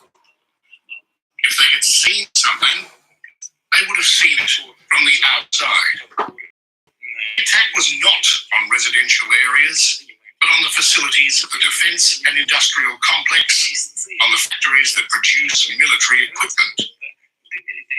This is what we are doing. We are not keeping any secrets here. One of the goals of the special military operation is to demilitarize Ukraine. That is, to deprive it of its capabilities and to have armed forces that threaten us. To do this, we must either reach an agreement with them, and we agreed on this during the Istanbul agreements in 2020. We also agreed on the size of the armed forces that Ukraine might have. We agreed on the number of armies. We agreed on everything. But then, thanks to the efforts of the Western allies of Ukraine, we threw these agreements into the trash, as I said, and decided to fight us to the last Ukrainian and to a complete strategic victory. This is not possible. Therefore, instead of peaceful agreements, we are forced to achieve this goal with the help of the armed forces, namely demilitarization. We will not allow Ukraine to have armed forces that threaten the Russian Federation and its people. Your journalists have seen these blows.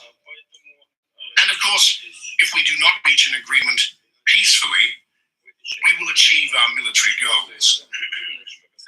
Therefore, there is nothing unusual here. I hope that I have answered your questions in this regard. As for the Foreign Ministry's statement, I think it is also clear and very transparent, and it refers to international law. As for our actions in Ukraine and our agreement with international law, I have just told you our logic. From one step to the next, we believe that this completely complies with the UN Charter. As for the Foreign Ministry's assessment, well, this is our Foreign Ministry. Well, you can see for yourself how objective it is in your opinion and what it has in mind. I did not notice anything in your mind. In this regard, I hope I have satisfied you and answered your question. As for possible meetings with Mr. Trump, well, it would certainly useful. I agree with the President of the United States. It should, of course, be prepared and end with some positive results. The track is a good choice. We have spoken on the phone with President Trump several times. We have great respect for his intention to restore relations with Russia in many areas, including security and economic activity. Look, our import to the United States has decreased by 10 times, and by 4.5 times our import from the United States to Russia has decreased. The truth is that it was small. It was $27 billion, and now it's dropped by several dollars. But the truth is that over the past year, the volume of goods in circulation has increased with the United States. It has fallen with many European countries, but it has increased with the United States. Therefore, I hope that Mr. Trump is not only a politician and not only a man whom the American people have entrusted with the fate of their country, he is also a businessman. And I see a big advantage in the fact that he thinks everything through. Since he's become a rich man, he probably thinks it is good. He thinks about what those or other steps will lead to in relation to Russia, how much it will cost taxpayers, how much it will cost the U.S. economy. And we see now the interest of the American business in building relations with Russia. There are already contacts between our large companies that want to return to our place of work. All in all, this instills a certain restraint and optimism. And I hope that both the President of the United States and his immediate circle will see and hear this. And together with business representatives, decisions will be made aimed at restoring Russian-American relations. In addition, we have contact with Mr. Rubio, the Secretary of State, and Mr. Lentz, the Vice President. In general, gradually, relations are being established and conditions are being set for restoring relations. We hope that this trend will be maintained. We are ready for this. Today, the president was supposed to attend the meeting of the representatives of the Iranian news agency, but he could not come because of the war. But you know that, in response to the previous question, there was a direct strike, a deliberate strike on the building of the state TV and radio company in Iran, in Tehran, and a huge number of journalists died in Gaza from the strikes in Israel. Do you have a plan of support for Iran, Mr. Putin? I think that the Iranians have asked this question. Will Russia support Iran? I would like to ask this question on their behalf.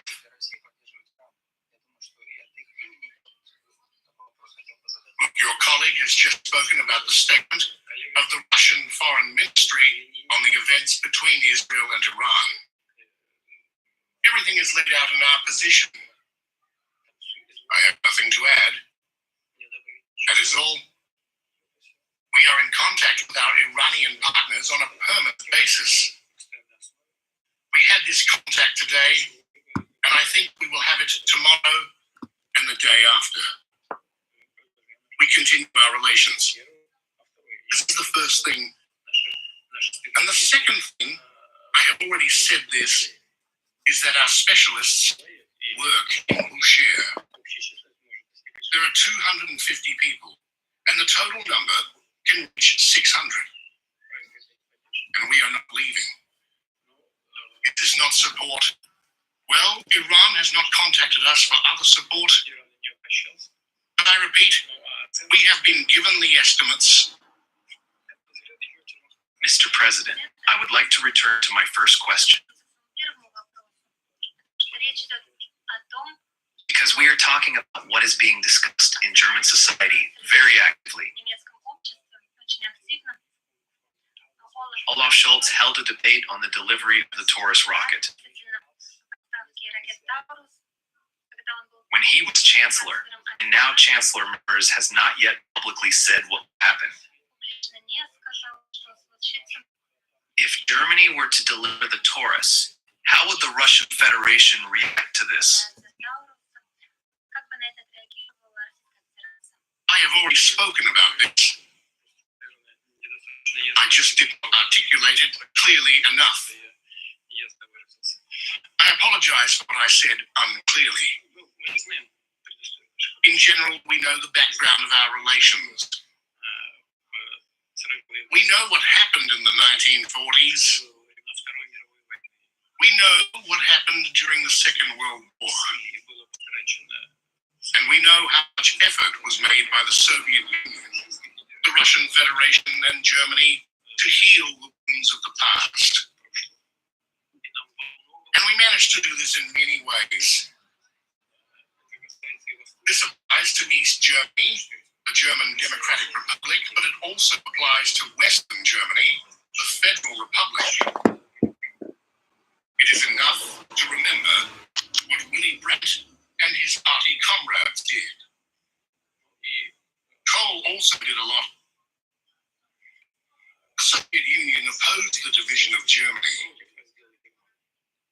It was not the Soviet Union's initiative to divide Germany after the Second World War. We were against it. And in any case, no one doubts that in the 1990s, it was Russia, the Soviet Union, and Russia who played a decisive role in uniting Germany and breaking the war. I hope no one in Germany has forgotten this. I would like to underline that our representative of the Russian parliament wrote this in his letter to his colleague, the Federal Republic. Russia has not taken a single step in the entire recent history, I would like to emphasize, which would contradict the interests of the German people and the Federal Republic of Germany.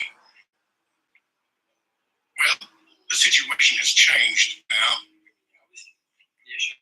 I do not want to give estimates of the position of the Federal Republic, which occupies us as a result of the assessments that are given in many Western countries. All right? This is a question of political estimates.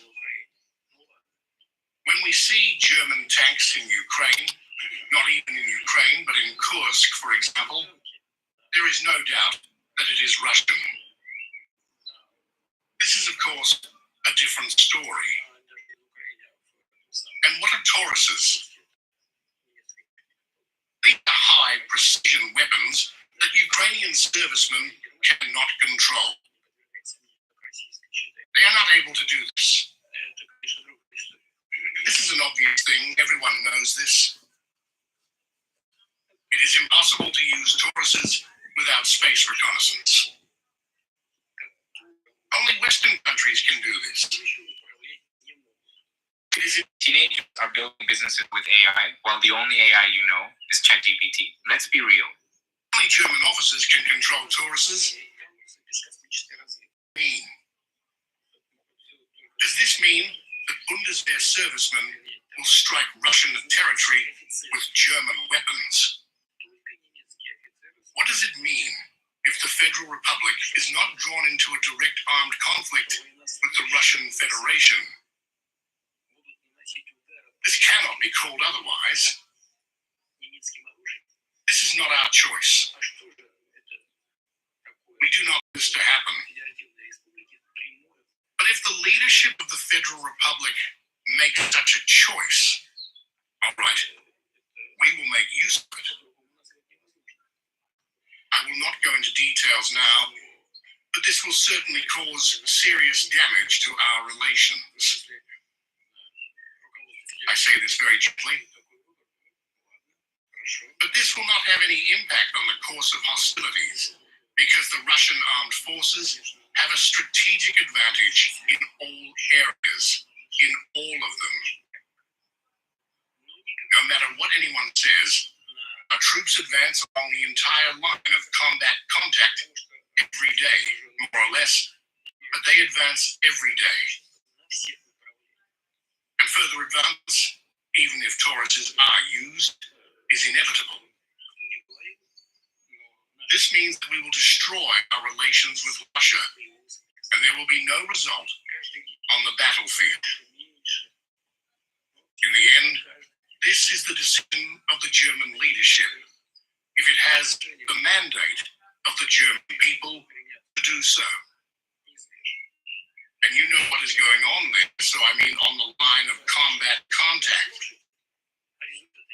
I hope that, due to political reasons, you cannot tell everything objectively, but it is clear to everyone. I hope that your employees who work there can see everything. You see, the Ukrainian armed forces are mostly equipped with 47%, and the assault units are less than that. What is next? It is not even a matter of whether weapons are supplied to Western. This is important, of course, but if the equipment is less than 50%, the armed forces are considered, according to the definition, not capable, not combat. Mass and forced mobilization is taking place there. You probably know this. I understand that according to political reasons, we are forced to keep quiet, but I hope you know this yourself. They have agreed to take 18-year-old boys. They plan to recruit Baffin 500. I think they recruited only 1,000, and then 500 people simply scattered. And the number of deserters is increasing. It is just growing very fast. Losses exceed the level of the mobilization. And that is it. What is next? Therefore, we agree, let's sit down and reach an agreement. We proposed the terms of the agreement in Istanbul in 2022. They were much softer than they are now. The situation has changed now. They are what they are now. But according to the same principles in Istanbul, we are ready to make further decisions.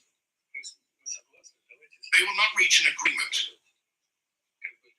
The situation may change even more in the worst direction for them. There is no need to delay. We need to sit down and reach an agreement. You see, I have not come up with anything. Believe me, this is absolutely objective information. Well, the unit has been supplemented by 47%. Well, hello. Will there be Tauruses or not? It is absolutely pointless. Well, think about it. We need to supply this Taurus in order to finally bury Russian-German relations. Details on Istanbul agreements. History of German-Russian relations. Thank you very much, Mr. President, for agreeing to answer the second question. Earlier, you said that Europe and other countries made mistakes in relation to Russia. At the end of this year, you will have been in office as president or prime minister for more than 25 years. When you reflect back, have you made any mistakes?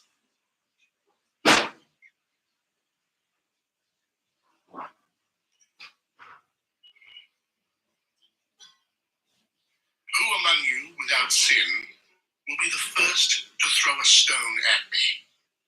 Let us finish here. Thank you. Good evening, Mr. President. The new federal chancellor, Friedrich Merz, recently said that he can imagine the possibility of holding telephone talks with you. useful? Would you like to have contacts with the new federal chancellor? And do you think that Friedrich Merz could be a more successful mediator between Russia and Ukraine than Donald Trump? Thank you very much.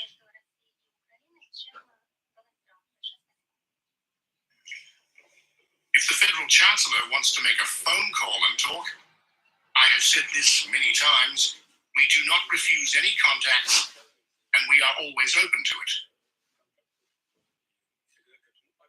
A year and a half ago, or rather two, I had such conversations with Chancellor Scholz and other European leaders. They had a regular attitude, but at some point, our European partners decided to strike a strategic blow to the battlefield. They stopped these contacts. They stopped them, but let them renew them. We are open, and I have said this many times.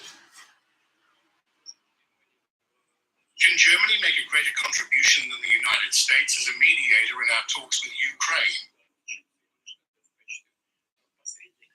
I doubt it. A mediator should be neutral. And when we see German tanks, Leopards on the battlefield, and now we are talking and looking at the fact that the Federal Republic is considering supplying Tauruses for an attack on Russian territory using not only equipment, but also using Bundeswehr officers, this raises great questions. Everyone knows that if this happens, it will not affect the course of hostilities. This is out of the question. But our relations with everyone will be ruined. Therefore, we are considering the Federal Republic today, as well as many other European countries, not as a neutral state, but as a party that supports Ukraine, and in some cases, perhaps as a partner in these hostilities. Nevertheless, we are talking about a desire to talk on this issue, to present some ideas on this matter. I repeat once again, we are always open to this. I do not quite understand your question. I agree with what? What do you want me to agree with or not? They said this and that, and then you asked, do you agree with that?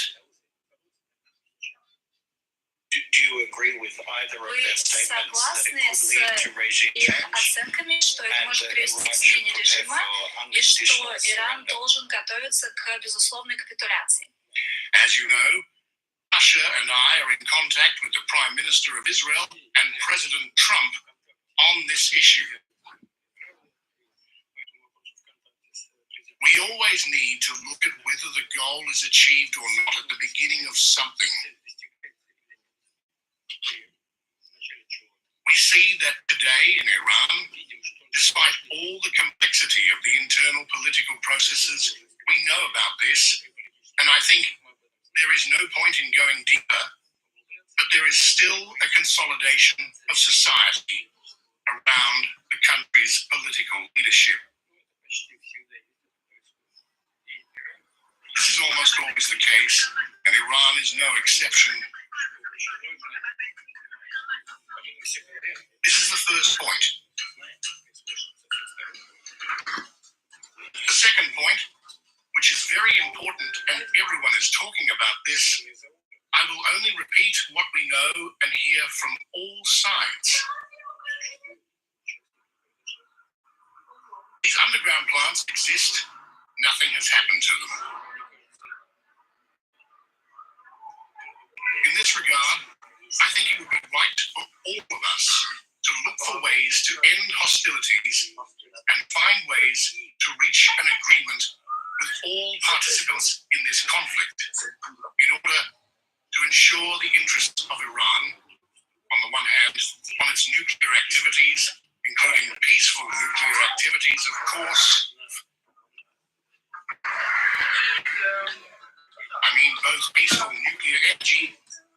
useful nuclear energy in other spheres, as well as to ensure Israel's interests in terms of the unconditional security of the Jewish state. This is a delicate issue, and of course, we need to be very careful here. But in my opinion, such a solution can be found in general. As you know, at one time, we intercepted a project in Iran. Let's say you want to buy or sell crypto, but you don't want to go the hard way, like find a seller, negotiation, meet the guy, beer the guy, hot wallets, cold wallet, get password, hard password, in 12 different locations. Just open the eToro app, click discover, choose your crypto, and click trade. Set the amount, and hit buy, and you're done. So, crypto, try buy and sell it the eToro way.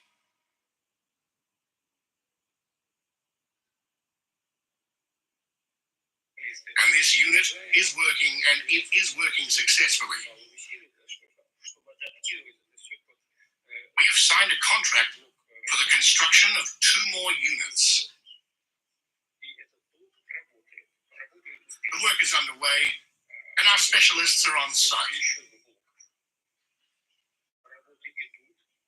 This is more than 200 people. And we have agreed with the Israeli leadership that their safety will be ensured. In general, it seems to me that given Iran's plans to continue the use and development of nuclear energy, including in agriculture, medicine, and so on, but this is not nuclear energy. And in nuclear energy, we could, together with Iran. Why do I think so? Because the level of trust between our countries is quite high, and we have a very good relationship with Iran. We could continue this work and ensure their interests in this area. I will not go into details now, there are many of them, and we discussed all these details with the Israeli side and with the American side, certain signals to our Iranian friends. In general, we can ensure Iran's interests in the field of nuclear energy. At the same time, we can take care of Israel's safety. In my opinion, there are such options. I repeat, we have offered them to our partners, the United States, Israel, and Iran. We are not imposing anything on anyone. We are just talking about how we see a possible way out of the situation. But the decision, of course, lies with the political leadership of all these countries, primarily Iran and Israel. First of all, I would like to join my colleagues in expressing my gratitude for having the opportunity to be here, where you can directly listen to our colleagues from the agency and thank TAS for hosting us. As you know, in a few days, the NATO summit will take place, and one of the topics they will discuss is that Europe is thinking about rearmament and plans to spend more on military spending. My question is very direct. If you have the opportunity to speak to the members of this agency, what would you say to them? What is your message?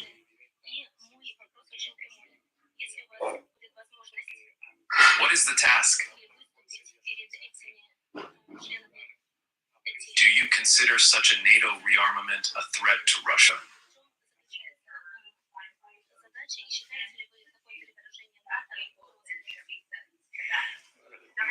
We do not consider NATO rearmament a threat to the Russian Federation. because we are self-sufficient in terms of ensuring our security, and we are constantly improving our armed forces and our defensive capabilities. Whatever NATO does, of course, it creates a certain threat, but we are coping with all these threats that will arise.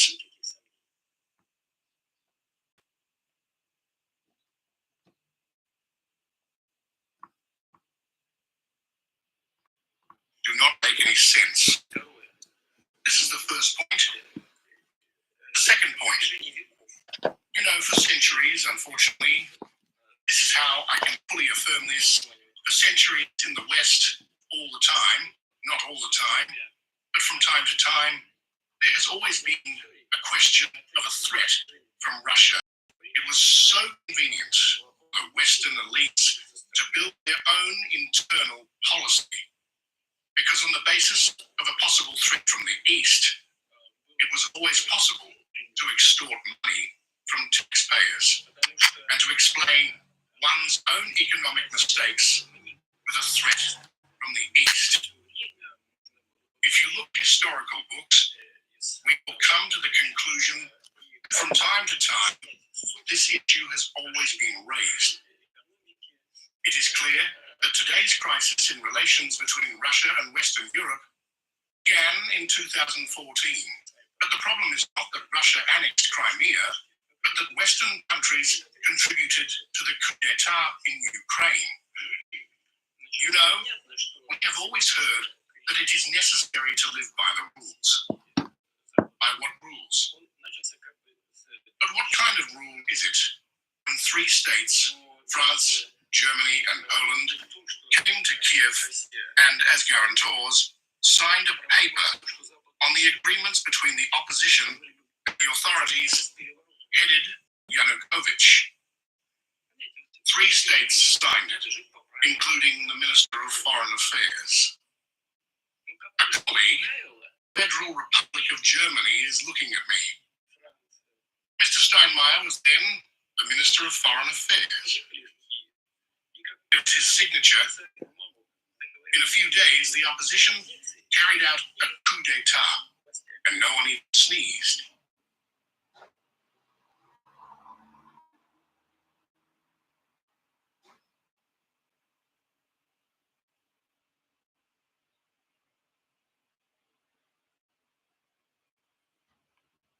Others are not going to comply with them yourselves. To live like this, by what rules?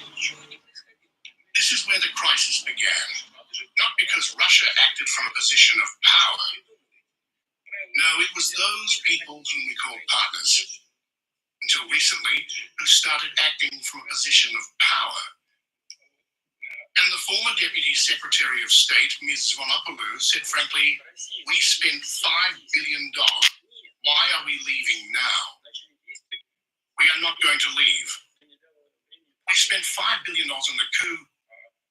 Wow, such revelations. Hello, we have arrived. Our Western partners have always acted from a position of power, at least after the collapse of the Soviet Union. It is clear why. I wrote about this because the world order after World War II was based on the balance of power between the winners. And now, one of the winners is gone, and the Soviet Union has collapsed. And the Westerners began to rewrite all these rules for themselves. What rules? After Crimea, events began in the southeast of Ukraine. But what can they do? People did not recognize this coup in the southeast. Instead of negotiating with them, began to use the army against them. But we watched it. We tried to reach an agreement. For 8 years, you see, not 5 days. For 8 years, we tried to reach an agreement between the Kiev authorities, the primary source of power of which is the coup, and the southeast of Ukraine, that is, Donbass. But in the end, the current authorities said, we are not satisfied with anything in the Minsk agreements. That is, we will not implement them. But for 8 years, we tolerated it, you see. But it is a pity for people. For 8 years, we mocked them. In the end, they still mock the Russian Orthodox Church. They mock the Russian-speaking population. No one pretends not to notice anything.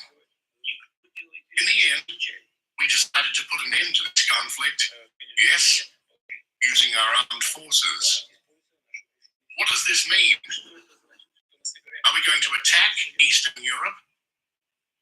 Once a well-known Hitlerite propagandist said, the more incredible a lie is, the sooner they will believe it.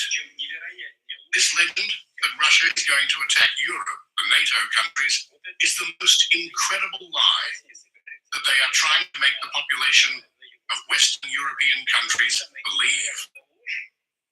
But we understand that this is nonsense, you see. Those who say this do not believe it themselves, and you probably do not either. At least one of you believes that Russia is preparing to attack NATO.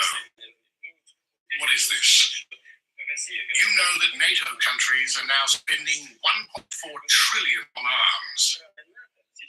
This is more than all the countries of the world combined, including Russia and the People's Republic of China. And what is the population in NATO countries?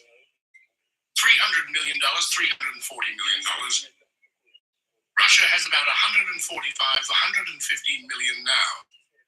And we're spending incomparable money, simply incomparable money, on arms. We are going to attack NATO. What nonsense is this? And everyone understands that this is nonsense. And they are deceiving their population in order to get money out of the budget. 5%, 3.5%, plus 1.5%. And this explains the economic and social failures. Of course, the FRG is the leading economy of the European Union. It balances on the verge of recession. Why, by the way? I still cannot understand why the Federal Republic refused.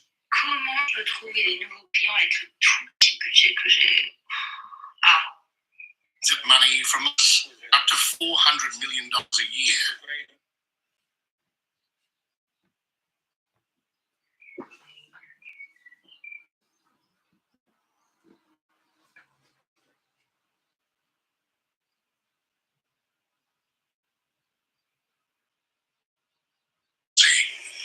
Because on the basis of a possible threat from the East, it was always possible to extort money from taxpayers and to explain one's own economic mistakes with a threat from the East.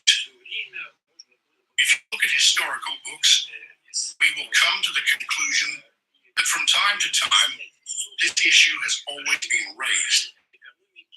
It is clear that today's crisis in relations between Russia and Western Europe began in 2014. But the problem is not that Russia annexed Crimea, but that Western countries contributed to the coup d'etat in Ukraine. You know, we have always heard that it is necessary to live by the rules. By what rules? But what kind of rule is it when 3 states, France, Germany and Poland, came to Kiev and, as guarantors, signed a paper on the agreements between the opposition and the authorities headed by President Yanukovych? 3 states signed it, including the Minister of Foreign Affairs. A colleague from the Federal Republic of Germany is looking at me. Mr. Steinmeier was then the Minister of Foreign Affairs. There is his signature. Let's say you want to buy or sell crypto. Just open the eToro app, click Discover, choose your crypto, and click Trade. Set the amount, and hit Buy. And you're done. So, crypto, try buy and sell it the eToro way.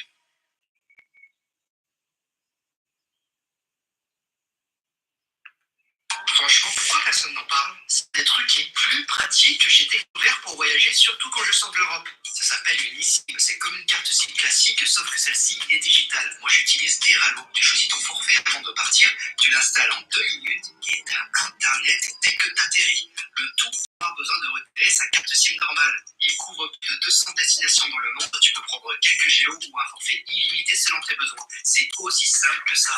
Ils ont plus de 20 millions d'utilisateurs, un service client dispo en 32 langues et c'est clairement pas un gadget. Pourtant, en France, on est encore trop nombreux à ne pas connaître ce système d'ici en voyage. Fini les galères de Wi-Fi à l'aéroport, les cartes SIM locales à l'arrache ou le tremplin pour changer la SIM de ton téléphone. Tu prépares ça tranquillement chez toi et une fois sur place, power, at least after the collapse of the Soviet Union. It is clear why. I wrote about this because the world order after World War II was based on the balance of power between the winners. Now, one of the winners is gone, and the Soviet Union has collapsed. And the Westerners began to rewrite all these rules for themselves. What rules? After Crimea, events began in the southeast of Ukraine. But what can they do? People did not recognize this coup in the southeast. Instead of negotiating with them, they began to use the army against them. But we watched it. We tried to reach an agreement. For 8 years, you see, not 5 days. For 8 years, we tried to reach an agreement between the Kiev authorities, the primary source of power, of which is the coup, and the southeast of Ukraine, that is, Donbass. But in the end, the current authorities said, we are not satisfied with anything in the Minsk agreements. That is, we will not implement them. But for 8 years, we tolerated it, you see. But it is a pity for people. For 8 years, we mocked them. In the end, they still mock the Russian Orthodox Church. They mock the Russian-speaking population. No one pretends not to notice anything. In the end, we decided to put an end to this conflict, yes, using our armed forces. What does this mean? Are we going to attack Eastern Europe? Once a well-known Hitlerite propagandist said, the more incredible a lie is, the sooner they will believe it. This legend that Russia is going to attack Europe, the NATO countries, is the most incredible lie. They are trying to make the population of Western European countries believe. But we understand that this is nonsense, you see. Those who say this do not believe it themselves, and you probably do not either. At least one of you believes that Russia is preparing to attack NATO. What is this? You know that NATO countries are now spending 1.4 trillion on arms. This is more than all the countries of the world combined, including Russia and the People's Republic of China. And what is the population in NATO countries? $300 million, $340 million. Russia has about 145, 150 million now. And we are spending incomparable money, simply incomparable money, on arms. And we are going to attack NATO. What nonsense is this? And everyone understands that this is nonsense. And they are deceiving their population in order to get money out of the budget. 5%, 3.5%, plus 1.5%. And this explains the economic and social failures. Of course, FRG is the leading economy of the European Union. It bounces on the verge of recession.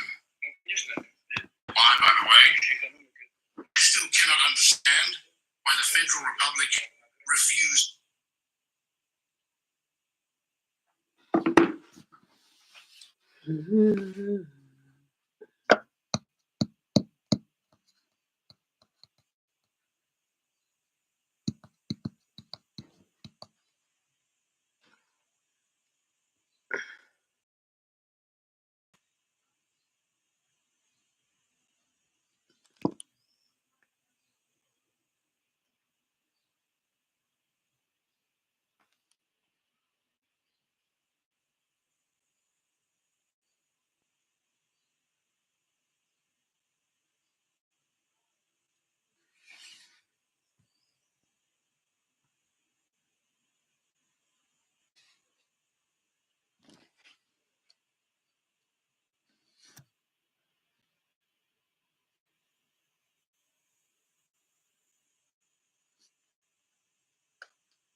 how it should be proceeded.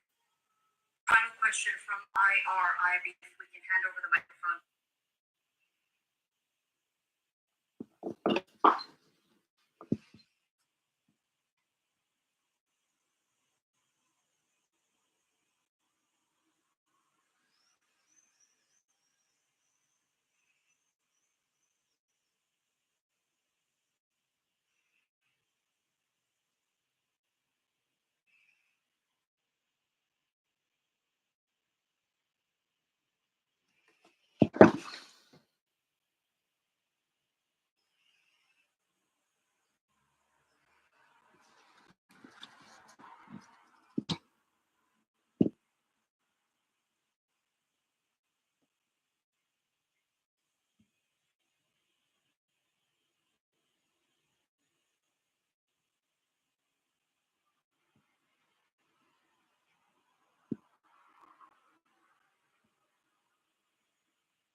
Et aujourd'hui, alors, c'est quoi le choix moins cher? Profitez de promotions incroyables sur une large gamme de produits frais. Qualité et prix bas garantis à retrouver dans votre magasin Auchan. Auchan, le choix, le bon. Sur la route de vos projets, c'est une série de belles histoires que j'ai hâte de partager avec vous. La Banque Postale citoyenne. We said this publicly. One of my Western colleagues asked me, could you imagine that this is the Kherson region, this is Zaporizhia, you fought for Donetsk and Lugansk. This has nothing to do with you. I said, well, such was the logic of hostilities. Could you imagine that you would leave there? I said, well, we could think about some sovereignty of Ukraine, but with the obligation of servitude, that is, the right of passage on land to Crimea. Why? Because they are constantly threatening to destroy the Crimean Bridge. This is a simple thing. He said, can I say this in Kiev? I said, yes, you can. He went there and was told that he was an agent of the Kremlin. Well, this is one of the first faces of a well-known state. Well, nonsense. They simply refused. I said, well, okay, we held a referendum at the request of the citizens living in this territory, and that's it. Now, this is an integral part of the Russian Federation. And as I said, the situation will worsen. It has worsened for them. Now, we are not talking about Donetsk and Lugansk, but about two other regions of the Russian Federation. And Crimea, of course. Yes, let's discuss this. By the way, when we negotiated in Istanbul, thank you very much, President Erdogan, in 2022, but it seems strange, but we agreed on everything with them. Do you understand? Here is the draft agreement that was prepared. There were issues of demilitarization as well as issues of territory. We found such terms that suited both us and Ukraine. No, then those who now want to increase defense spending in Europe and overseas came and said, no, we need to defeat Russia on the battlefield. We threw everything we agreed on into the trash, and that's it, and began to achieve this wonderful goal. And now, the situation has changed. And you say, no, let's negotiate. Let's do it. Let's open these packages and negotiate. But we cannot sit there day and night for a year. Therefore, we are ready. These negotiations continue. Now, on the humanitarian track in general, the situation is such that these negotiations make sense. Now, on the humanitarian track in general, the situation is such that these negotiations make sense. We have already agreed to exchange prisoners for 200, and we are returning people. This is good. We have already given 500 people and received 400 back. I think everything will be fair here. We will get everyone we have to get. Unfortunately, it is sad, and it is difficult to talk about it. We gave 6,000 bodies, more than 6,000. In return, we received, in my opinion, 57. And we have already given 6,000 bodies of Ukrainian servicemen, 660, I think. We are ready to give another 3,000 now. I repeat, these are sad and tragic figures. Nevertheless, this is a matter of humanitarian nature. Thank you very much for the platform and President Erdogan. Thank you. But we are ready to negotiate substantively on the principles and regulations, but the Ukrainian side should also be ready for this. Its Western sponsors and so-called allies did not push for the fight against the last Ukrainian, but pointed to the realities of today and pushed for agreements, not for the continuation of hostilities. That is all. We are in contact. Our negotiating group is in contact with each other. I just asked Medensky. He said he had just spoken to his counterpart from Kiev today. In principle, they agreed to meet after the 22nd of July. But I must say, right away, that both Mr. Frieden and President Erdogan are doing a lot to achieve this settlement. However, as Mr. Trump, the President of the United States, should say, he is also, in my opinion, sincerely striving for settlement. Of course, we will rely on the position of our friends from China, India, and other countries. We are constantly in contact with them on this issue. They're also very concerned about this. When I meet with the leaders of these countries, almost all our conversations start with this, and I tell them about it. And we are grateful to them for thinking about it and looking for a solution to this conflict. Believe me, we also want to complete it as soon as possible, and even better, in a peaceful way, if we can agree. If tomorrow Israel, with the help of the United States or without the help of the United States, simply conquers Khamenei, what will be your reaction and the reaction of Russia and your first actions? This is the first part of the question. Mr. Talby, if you allow me, I hope that this will be the right answer to your question. I do not even want to discuss such an opportunity. I do not want to. Well, they are already discussing it most openly, Mr. Trump, Mr. Netanyahu. I hear all this, but I do not even want to discuss it. The second part of my question is also about Iran. There's an agreement on a strategic partnership between Russia and Iran. It does not provide protection for Iran from Russia, but there is a question of weapons. Given the current situation and the sharpness of the situation, are you ready to provide new types of weapons for Iran so that it can protect itself from Israel's strikes we once offered our Iranian friends to work in the field of the air defense system. Well, the partners did not show much interest then, and that is all. As for the agreement that you mentioned about a strategic partnership, there are no articles related to the defense sphere.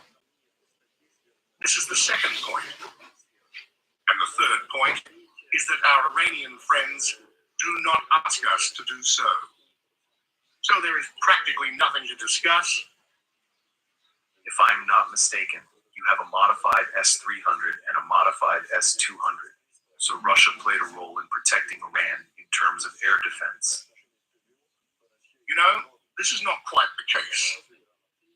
Because our offer is to create a system, not a separate supply, but a system. As a result, we once discussed this, but the Iranian side did not show much interest in this, and that is all. As for separate supplies, of course, we carried out these supplies at one time. This has nothing to do with the current crisis. It was a regular cooperation in the military technical sphere. Moreover, in terms of international norms, Iran did not ask us to violate the well-known norms signed by the Russian Federation. We did not do anything. We have always remained within the framework of a normative international. Anything else? Thank you, Mr. Guzman, for the introduction. Thank you, Mr. President, for the opportunity to ask these questions directly to you. I highly appreciate it. As far as the confrontation between Iran and Israel is concerned, since June 13th, the Russian Ministry of Foreign Affairs has condemned the Israeli strikes on Iran. It was said that they were not provoked. These are military strikes against a sovereign member of the UN, against its citizens, peaceful cities, and critical infrastructure. This is absolutely unacceptable. It was said by the Ministry of Foreign Affairs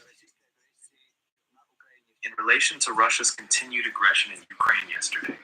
28 civilians were killed in Kiev.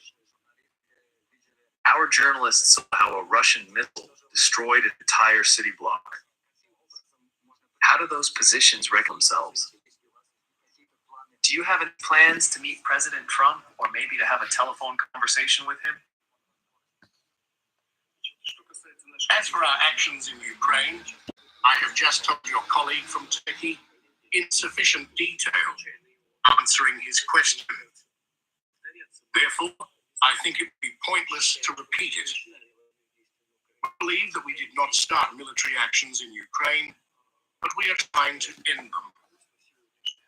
The current Ukrainian leadership started the war on its own territory after the coup that took place in Kiev, using armed forces against the peaceful population of the southeast, then the southeast of Ukraine, against Donbass, Luhansk, and Donetsk, including heavy equipment and aviation.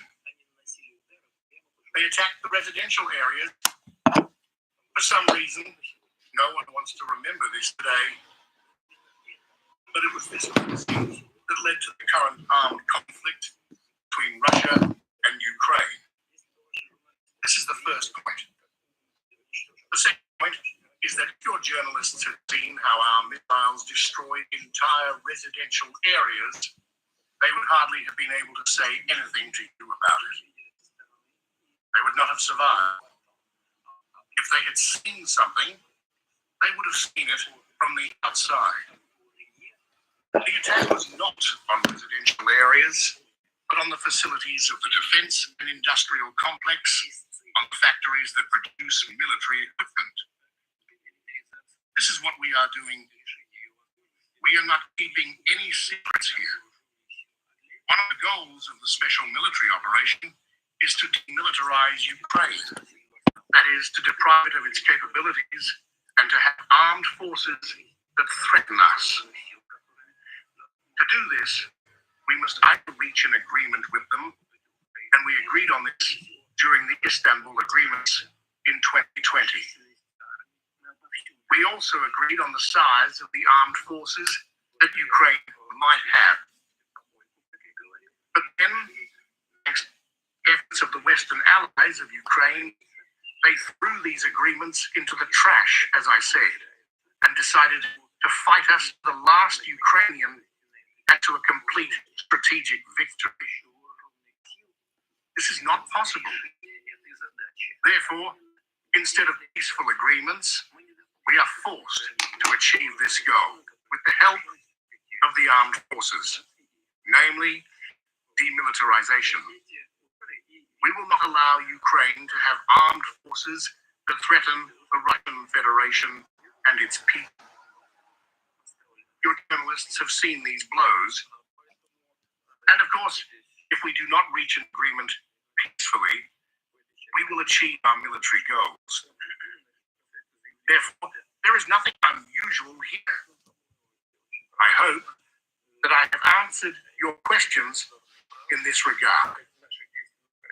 As for the Foreign Ministry's statement, I think it is also clear and very transparent, and it refers to international law. As for our actions in Ukraine and our agreement with international law, I have just told you our logic. One step to the next. We believe that this completely complies with the UN Charter. As for the Foreign Ministry's assessment, well, this is our Foreign Ministry. Well, you can see for yourself how objective it is in your opinion and what it has in mind. I did not notice anything in your mind. In this regard, I hope I have satisfied you and answered your question. As for possible meetings with Mr. Trump, well, it would certainly be highly useful. I agree with the President of the United States. It should, of course, be prepared and end with some positive results. The track is a good choice. We have spoken on the phone with President Trump several times. We have great respect for his intention to restore relations with Russia in many areas, including security and economic activity. Look, our import to the United States has decreased by 10 times, and by 4.5 times, our import from the United States to Russia has decreased. The truth is that it was small. It was $27 billion, and now it has dropped by several dollars. But the truth is that over the past year, the volume of goods in circulation has increased with the United States. It's fallen with many European countries, but it has increased with the United States. Therefore, I hope that Mr. Trump is not only a politician and not only a man whom the American people have entrusted with the fate of their country, he is also a businessman. And I see a big advantage in the fact that he thinks everything through. Since he has become a rich man, he probably thinks it is good. He thinks about what those or other steps will lead to in relation to Russia, how much it will cost taxpayers, how much it will cost the U.S. economy. And we see now the interest of the American business in building relations with Russia. There are already contacts between our large companies that want to return to our place of work. All in all, this instills a certain restraint and optimism. And I hope that both the President of the United States and his immediate circle will see and hear this. And together with business representatives, decisions will be made aimed at restoring Russian-American relations. In addition, we have contacts with Mr. Rubio, the Secretary of State, and Mr. Lentz, the Vice President. In general, gradually, relations are being established, and conditions are being set for restoring relations. We hope that this trend will be maintained. We are ready for this. Today, the president was supposed to attend the meeting of the representatives of the Iranian news agency, but he could not come because of the war. But you know that, in response to the previous question, there was a deliberate strike on the building of the state TV and radio company in Iran, in Tehran, and a huge number of journalists died in Gaza from the strikes in Israel. Do you have a plan of support for Iran, Mr. Putin? I think that the Iranians have asked this question. Will Russia support Iran? I would like to ask this question on their behalf.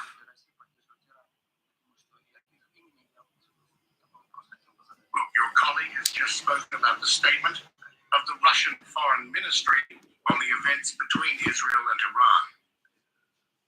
Everything is laid out in our position. I have nothing to add. That is all. We are in contact with our Iranian partners on a permanent basis. We had this contact today, and I think we will have it tomorrow and the day after. We continue our relations. This is the first thing. And the second thing, I have already said this, is that our specialists work in Bushehr. There are 250 people, and the total number can reach 600. And we are not leaving. Is this not support? Well, Iran has not contacted us for other support. But I repeat, we have been given the estimates. Mr. President, I would like to return to my first question. Because we are talking about what is being discussed in German society very actively. Olaf Scholz held a debate on the delivery of the Taurus rocket. When he was chancellor, and now Chancellor Merz has not yet publicly said what will happen. If Germany were to deliver the Taurus, how would the Russian Federation react to this? I have already spoken about this. I just did not articulate it clearly enough. I apologize for what I said unclearly. In general, we know the background of our relations. We know what happened in the 1940s. We know what happened during the Second World War. And we know how the terror was very much so.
อย่างนี้ก็ไม่ไหวแล้วลูกอ้าวโอ้ยลูกฮะทำมันยังไง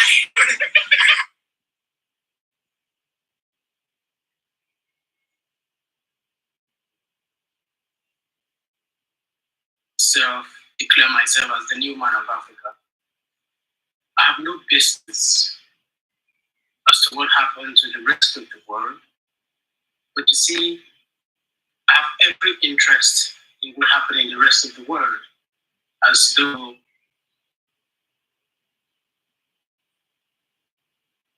self-declare myself as the new man of Africa. I have no business as to what happened to the rest of the world, but you see, I have every interest in what happened in the rest of the world, as though I'm a global citizen. As the new man of Africa, I'm interested in the affairs of our global society. And with that, I'm taking keen interest in the evolution of man in our global society. Currently, there have been issues, there have been conflicts, there have been war, and many people have anticipated that there would be World War II ended pretty much in the 20th century. And in the 21st century, just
imagine that you would leave there? I said, well, we could think of sovereignty of Ukraine, but with the obligation of servitude, that is, the right of passage on land to Crimea. What?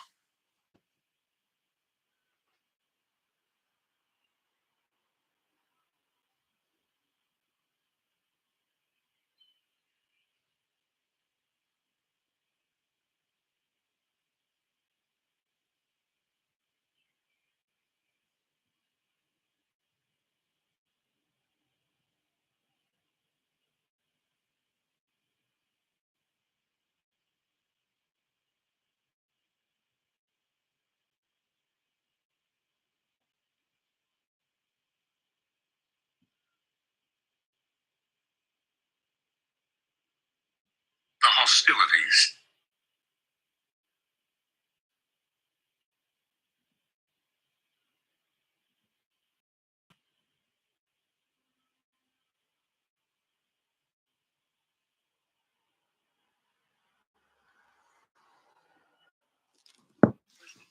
This has nothing to do with you. I said, well, such was the logic of the hostilities.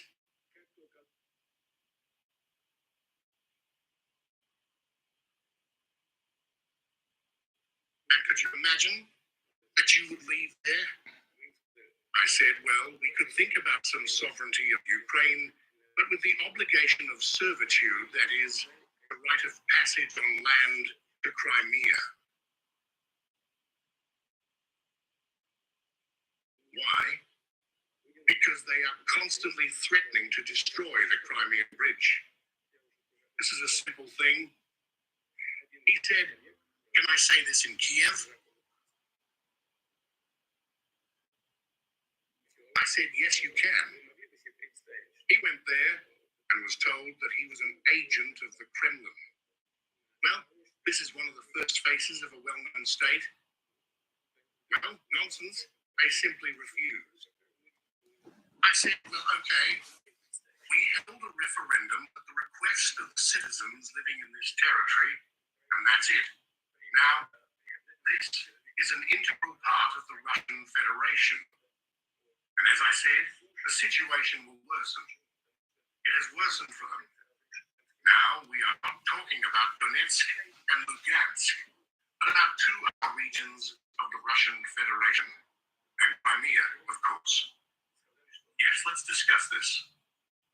By the way, when we negotiated in Istanbul, thank you very much, President Erdogan, in 2022, but it seems strange, but we agreed on everything with them. Do you understand?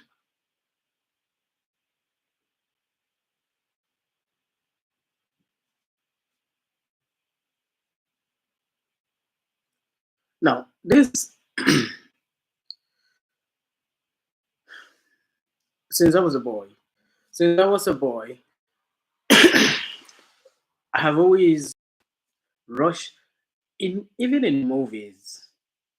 Russia and America. Russia seems to be played.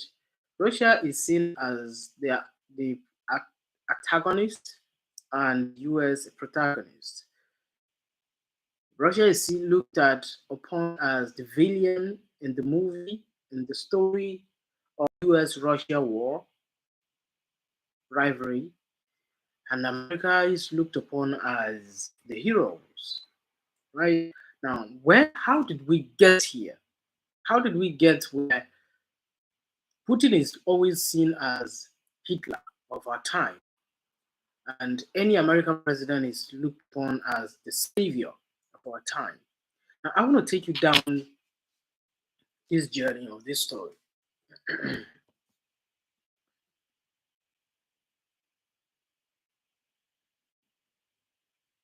Even in American movies, you see Russia being played as the villain and America as the heroes. Putin is always seen as the antagonist, and any American president is seen as the protagonist. At least they portray this in their movies, and they have come to believe that Russia is the villain in the narrative of what our current day society it's perceived to see, because America has always seen Russia as a threat coming from the east. So because Russia exists, America has to develop all their military arsenal just waiting for Russia to attack them. Or there's always a threat that Russia is the villain in this whole global war that we don't know how it all started. How did we get here? Why is Russia seen as the global antagonist? Why is it that America has always portrayed Russia as the evil that lives on planet Earth? Why has the world seen Russia as the only country in the world that knows nothing but evil? I believe. I don't believe it, but that's what it's been told to us in movies. In we, there's no place you turn that Russia is not a threat. Russia is a threat. Russia, it's the Armageddon. It's the the evil that live and walk, breathe, and exist among the human race. Now, there's a story behind this narrative that the media would not always talk about. In this video, you see how President Vladimir Putin, has put in clear terms the definition of every historical underlining of what Russia is and what it is not. Relatively, what Russia is been qualified as, what Russia has been portrayed as, what Russia has been told in stories and narratives as, and what Russia is not. One point is very clear: Russia is no threat to any human race. Russia believes it is a defender of the human race, and because of that, Russia is seen as the antagonist of the West. Meanwhile, Russia, on the other hand, thinks they are the defender of civilization, of course, of impunity coming from the West. Because Russia has always believed that the West have always wanted to impose their ideologies and their democratic ideologies on every other nation. And because of that, Russia, steaming out of the Soviets, is now the defender and protagonist in the other way around it, and not the antagonist as they've been portrayed as. In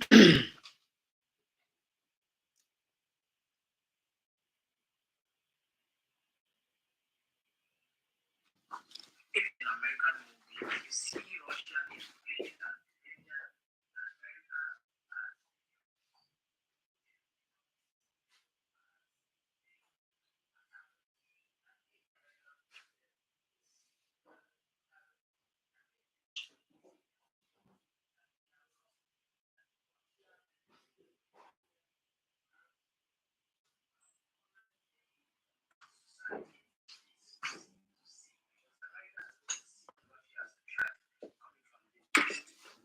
So because Russia exists, America has to develop all their military arsenal just waiting for Russia to attack them. Or there's always a threat that Russia is.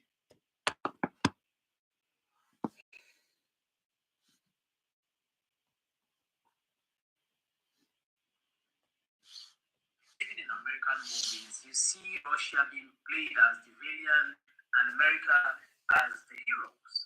Putin is always seen as the antagonist, and any American president is seen as the protagonist. At least they portray this in their movies. And we have come to believe that Russia is the villain in the narrative of what our current day society is perceived to see, because America has always seen Russia as a threat coming from the east.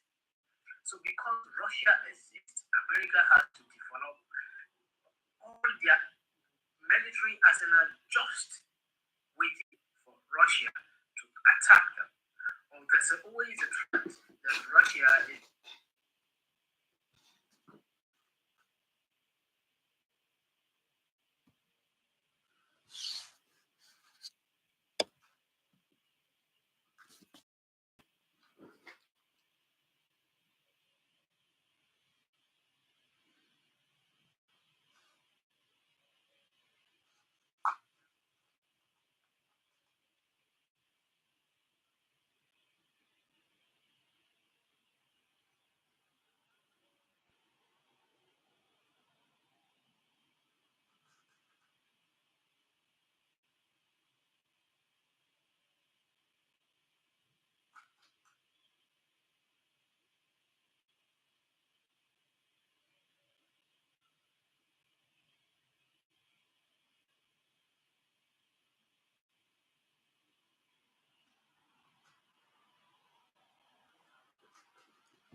The rivalry between Russia and the United States is one of the most enduring political narratives of the modern era.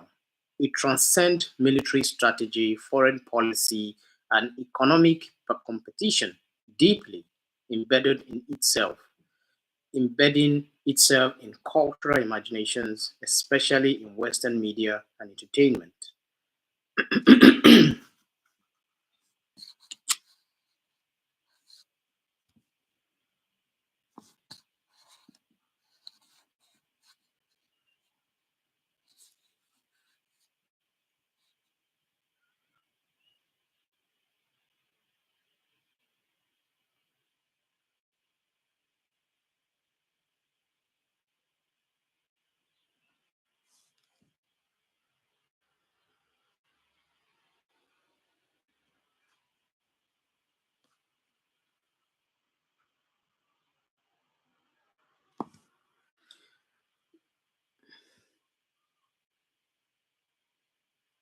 Today, I want to demystify the perpetual rivalry between Russia and the United States, the history, the propaganda, and the perception.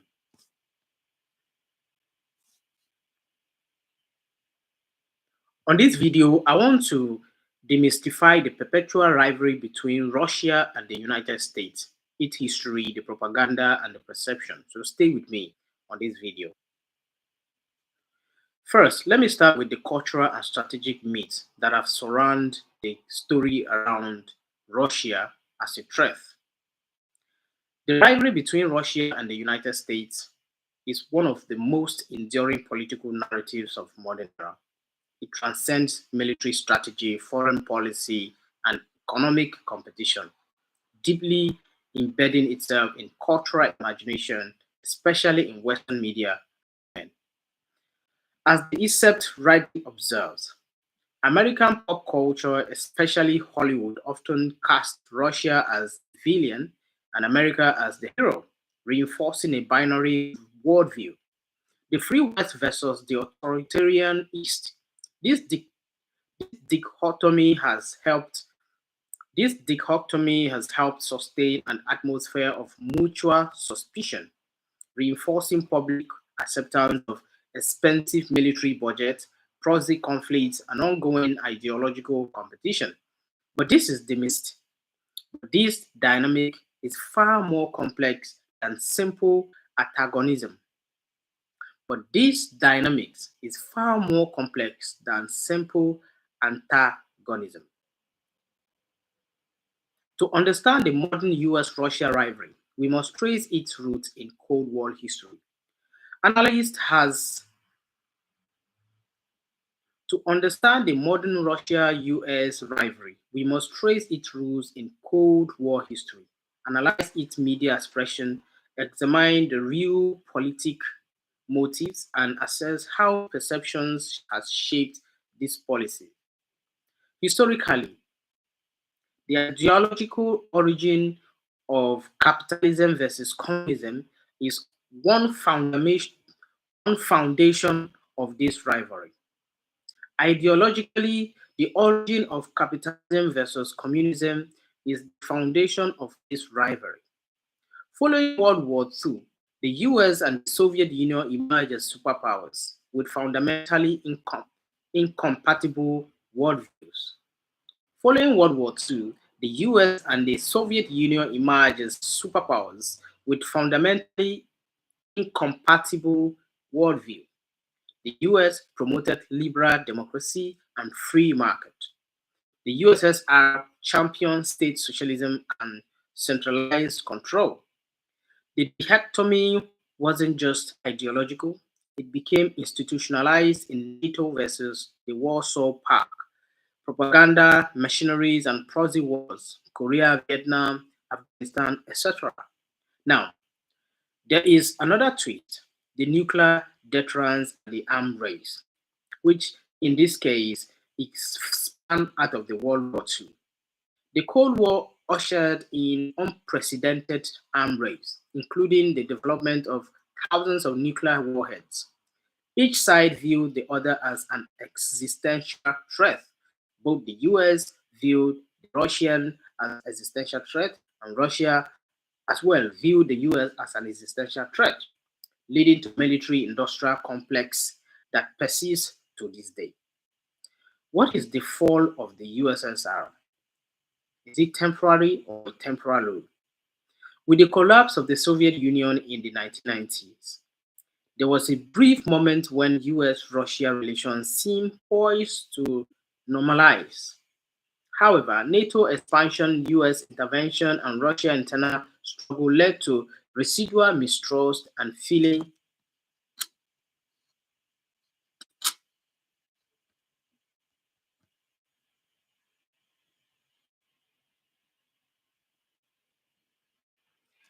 The rivalry between Russia and the United States is one of the most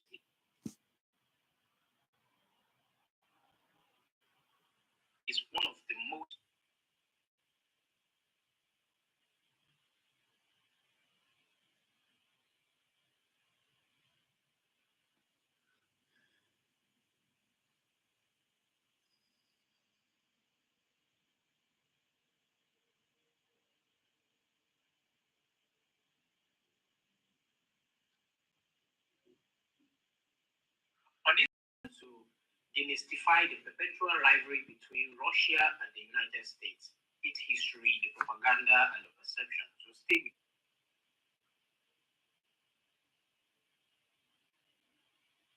On this video, I want to demystify the perpetual rivalry between Russia and the United States, its history, the propaganda, and the perception. So stay with me on this video. First, let us start with the cultural and strategic myths that are surround the story around Russia as a threat. The rivalry between Russia and the United States is one of the most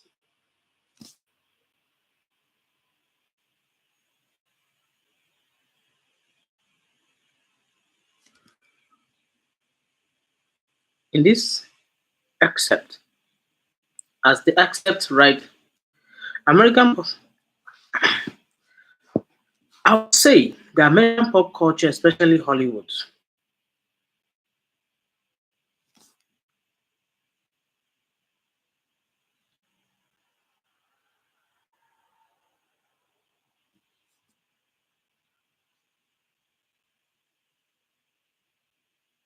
the rivalry between Russia and the United States is one of the most enduring geopolitical narrative of modern era. It has transcended military strategy, foreign policies, and economic competition, deeply embedded in cultural imagination, especially in Western media and entertainment. I would say that American pop culture, especially Hollywood, often casts Russia as the villain and America as a hero, of course, obviously, reinforcing a binary worldview. The free West versus the authoritarian East, that's what it looks like. This dichotomy and dichotomy, this dichotomy has helped this dichotomy has maintained an atmosphere of mutual suspicion, reinforcing public acceptance of expensive military budgets. This dichotomy has helped sustain an atmosphere of mutual suspicion, reinforcing public acceptance of expensive military budgets, proxy conflicts, and ongoing ideological competition. Is this really necessary? But let's go on. This dynamic is far more complex, I agree, than simple antagonism. This dynamic, this dynamic has been far more, this dynamic has become more, these dynamics have become far more complex than simple antagonism. Again, these dynamics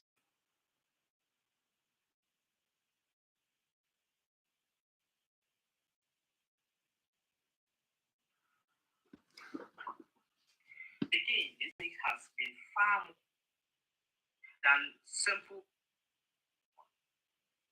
This dynamic is this really necessary? But let's go on.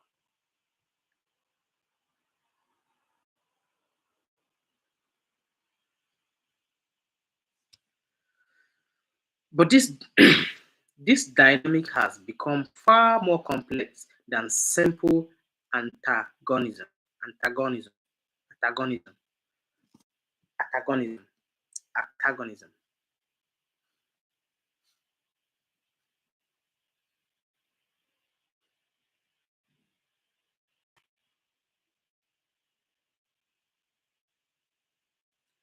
These dynamics have become far more complex than simple antagonism.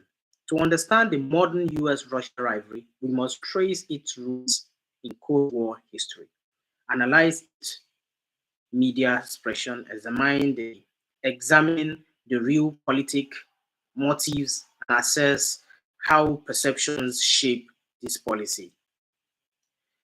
The historical foundation of the rivalry is ideological. That's where the origin started. The capitalism versus the communism. That is the foundation. Following World War II, the US and the Soviet Union emerged as superpowers with foundational, incompatible worldviews. The US promoted liberal democracy and free markets. The USSR championed state socialism and centralized control. This dichotomy wasn't just ideological, it became institutionalized in NATO versus the Warsaw Pact, propaganda machinery, and proxy wars. For example, like the Korean and the Vietnam War, Afghanistan, etc. Let's move into the other areas like nuclear deterrence and the arms race. Okay, the Cold War ushered in an unprecedented arms race, including the development of thousands of nuclear warheads. Each side viewed the other as an existential threat, leading to military-industrial complex that persists to this day. Which means Russia thinks America was an existential threat, and the US also think Russia was an existential threat. Now, how did the fall of the USSR became a thing? Was it temporary, or was it a thing that has to collapse in fault of its own egocentrism?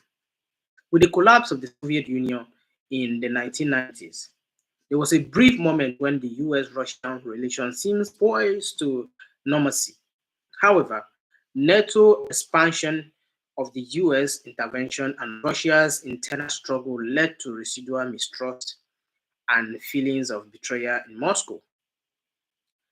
Now, the cultural weaponry, the media movies, the myths of the enemy, all of these also became contributing factors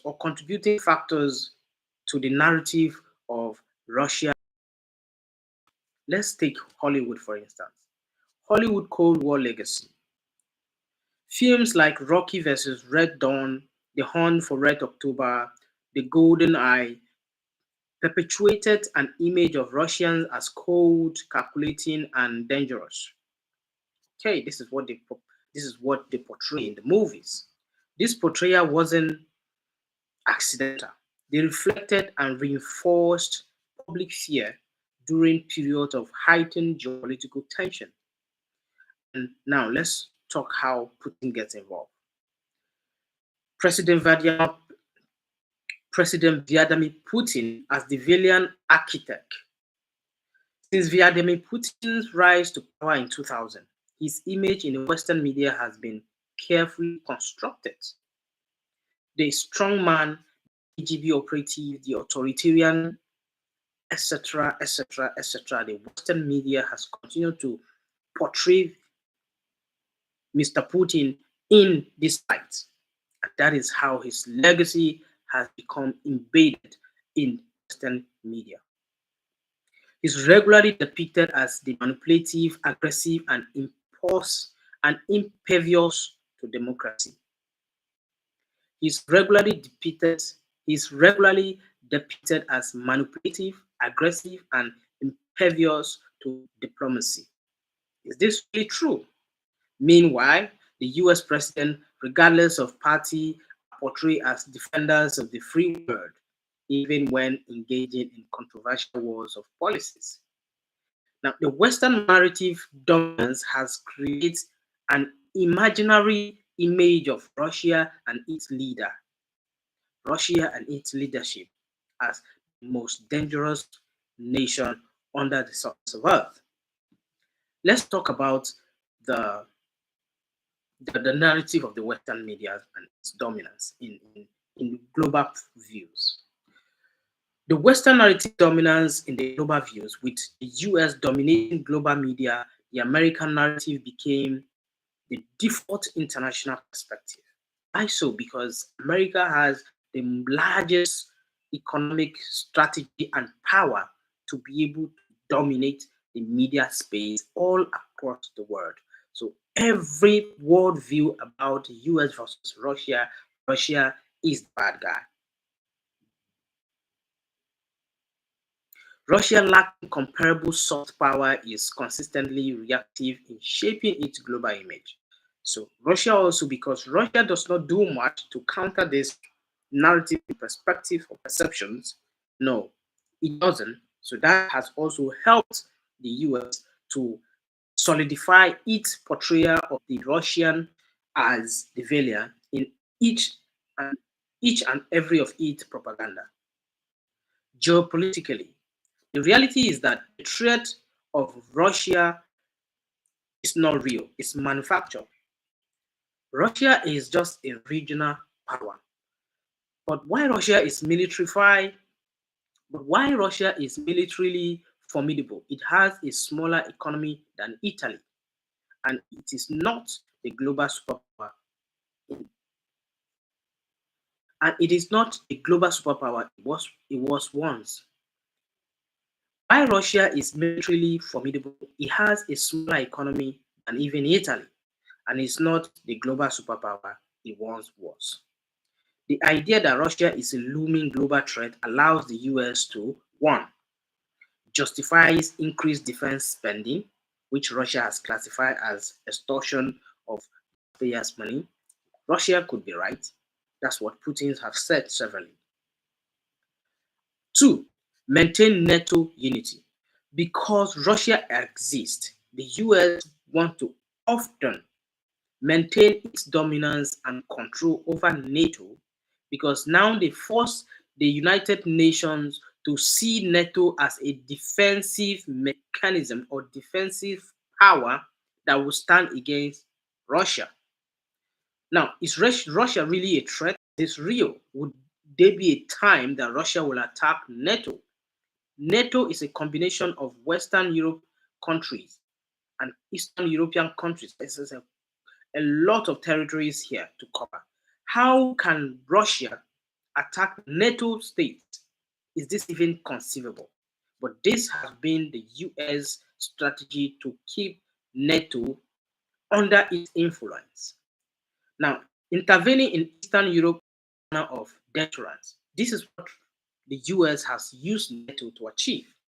The US have often used NATO to intervene and approach the East nations in effort to take territories in the guise that they are defending the liberty and sovereignty of those countries, just so they can stay close to Russia and defend itself against Russia right there in the east borders of Russia.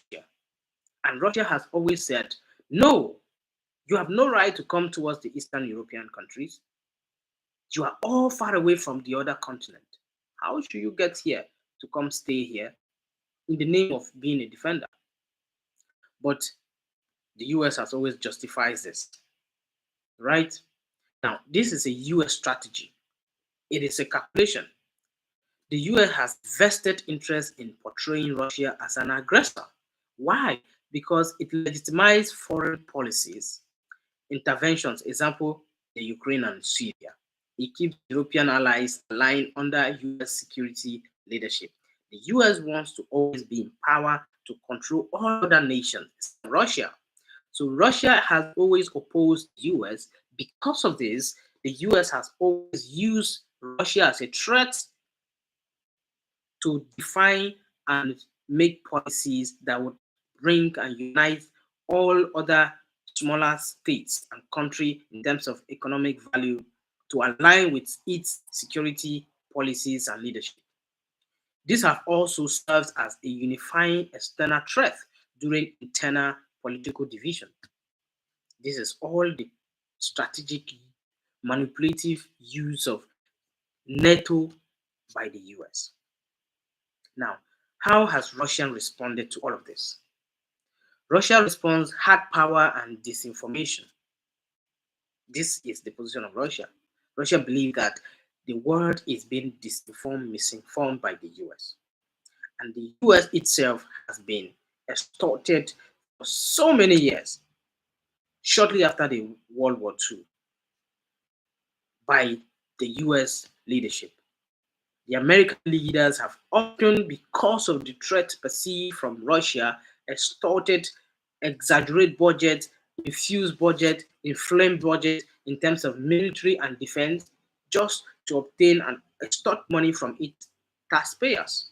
This has been the position of Russia, because according to Russia, there is no threat coming from Russia.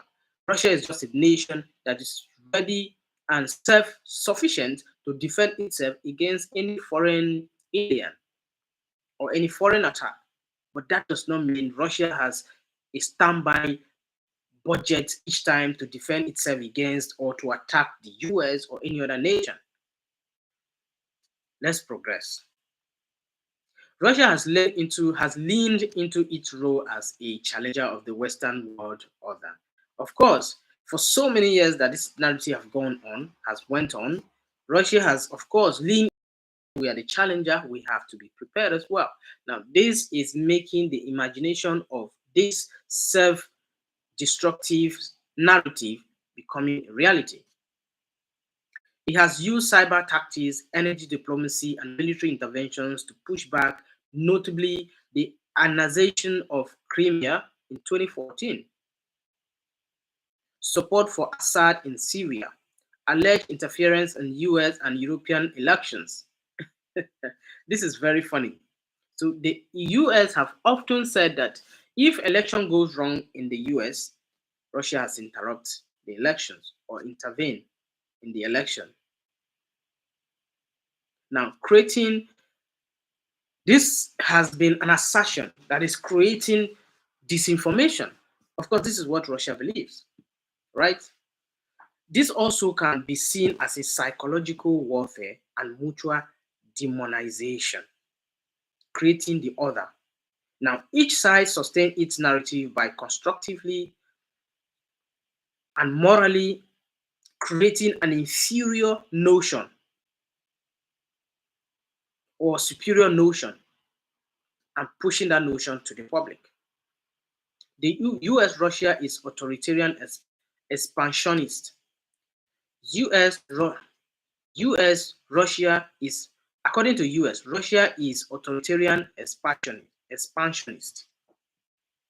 According to the US, Russia is an authoritarian expansionist and revisionist. Russia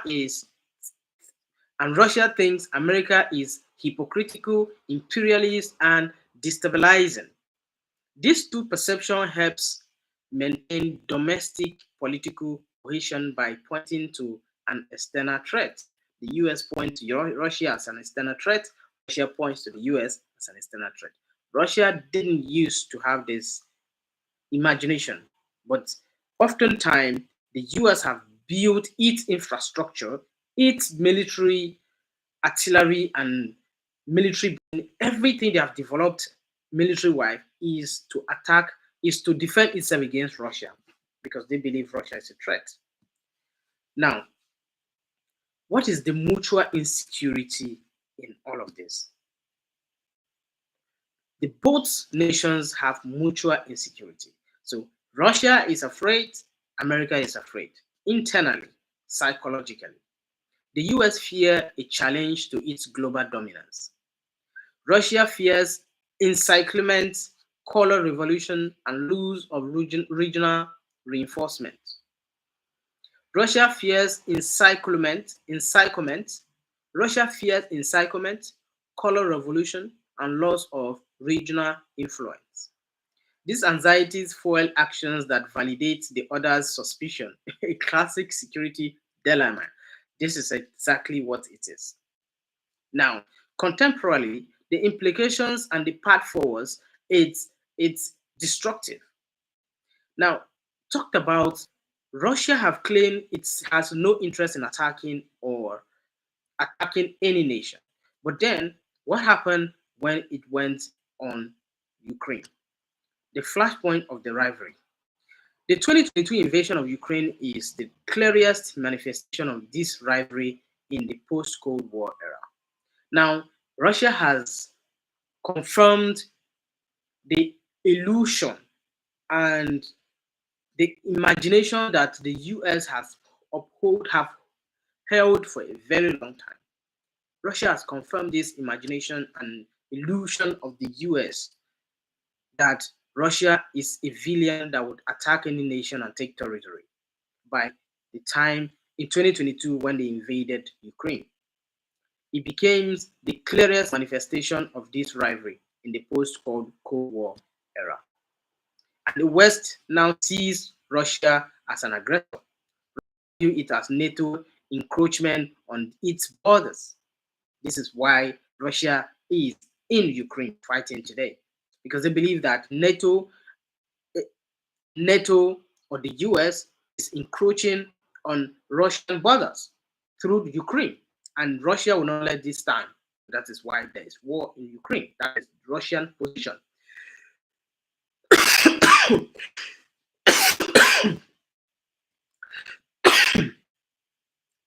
Now let's take it to the nuclear stability and communication breakdown. All right. Now let's take the stability and communicate. Let's take the nuclear stability and communication breakdown.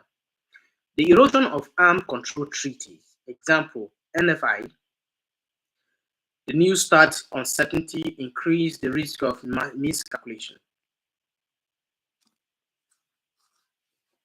Now let's take the role of perception in this policy so far.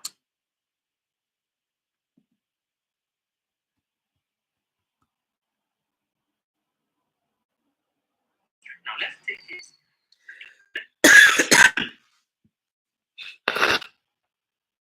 Excuse me. This is really a mess, man. I've been on live and I'm doing all of this. What a mess I am.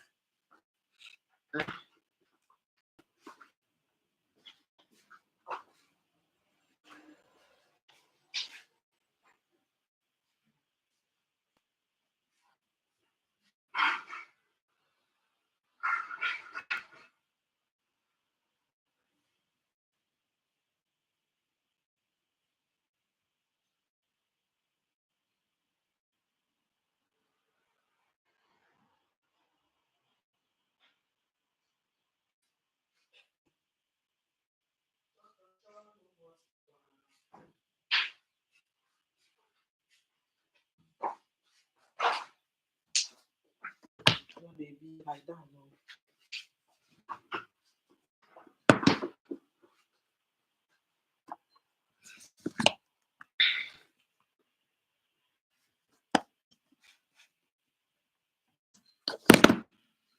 I'm here, I'm not charging the phone. Alright.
Now, what about the nuclear warfare? The US developed nuclear power, Russia has nuclear power, the US has nuclear capabilities as well as Russia. Who is the target of all of these nuclear powers? Russia fear that the US has nuclear capabilities. Russia as well fear that the US also fears that Russia has nuclear capabilities. Now, does this make any political sense? Of course it does. The erosion of armed control treaties, for example, the INF, New START uncertainty. This increases the risk of miscalculations. Communications channels between the Washington and Moscow have narrowed, raising the risk of escalation. And what about the role of perception in policies? As long as movies, media, and political rhetorics continue to frame Russia as the perennial, the perennial, as long as movies, media, and political rhetorics continue to frame Russia as the perennial villain, the public will support policies based on confrontation. The public will support policies based on confrontation rather than cooperation. Conversely, Russia's own state propaganda ensures its people see the West as forever hostile. Conversely, conversely, Russia's own state propaganda ensures that its people sees the West, which is the US and the rest of the West, as a forever hostile region. Now, the US Russia rivalry is no longer purely about ideology or territorial ambitions. It has become a self reinforcing cycle driven by legacy, fear, media narratives, political incentives, and public perception. What began as a clash between communism and capitalism has evolved into a broader battle between two worldviews, one anchored in liberal order and global dominance, and the other in sovereign resilience and reactive defiance. As long as both sides profit from maintaining the myths of the other as a threat, politically, economically, and culturally, the world remains locked in the dangerous zone. As long as both sides profit from maintaining the myths of the other as a threat, politically, economically, and culturally, the world remains locked in a dangerous zero-sum narrative. To escape this narrative trap, but both sides, to escape this narrative trap, both sides would need to challenge their own myths, create genuine multilateral forums, and shift the propaganda and shift the paradigm from rivalry to rival respect. But as history shows, such breakthrough are rare and often requires a shock greater than the status quo initiated. To escape this narrative trap, both sides will need to challenge their own myths, create genuine multilateral forums, and shift the paradigm from rivalry to rival respect. Both as history shows, but as history shows, such breakthrough are rare and often requires a shock greater than the status quo to initiate.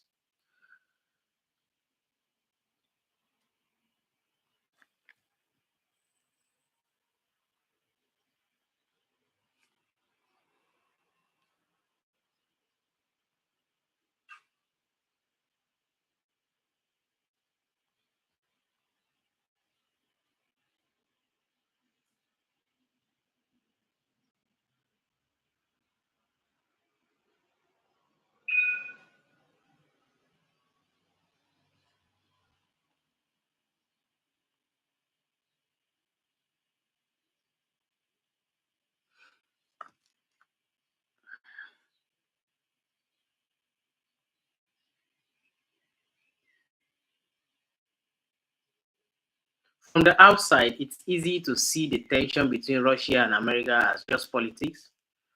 a story of presidents, military alliance, nuclear threats, and strategic maneuvering. But for ordinary people like me and you, Russians, Americans, Ukrainians, and everyone caught in between, this rivalry is not just headlines or stories. It is personal, generational, and often very painful. Many of us were raised in societies that taught us to fear the other side.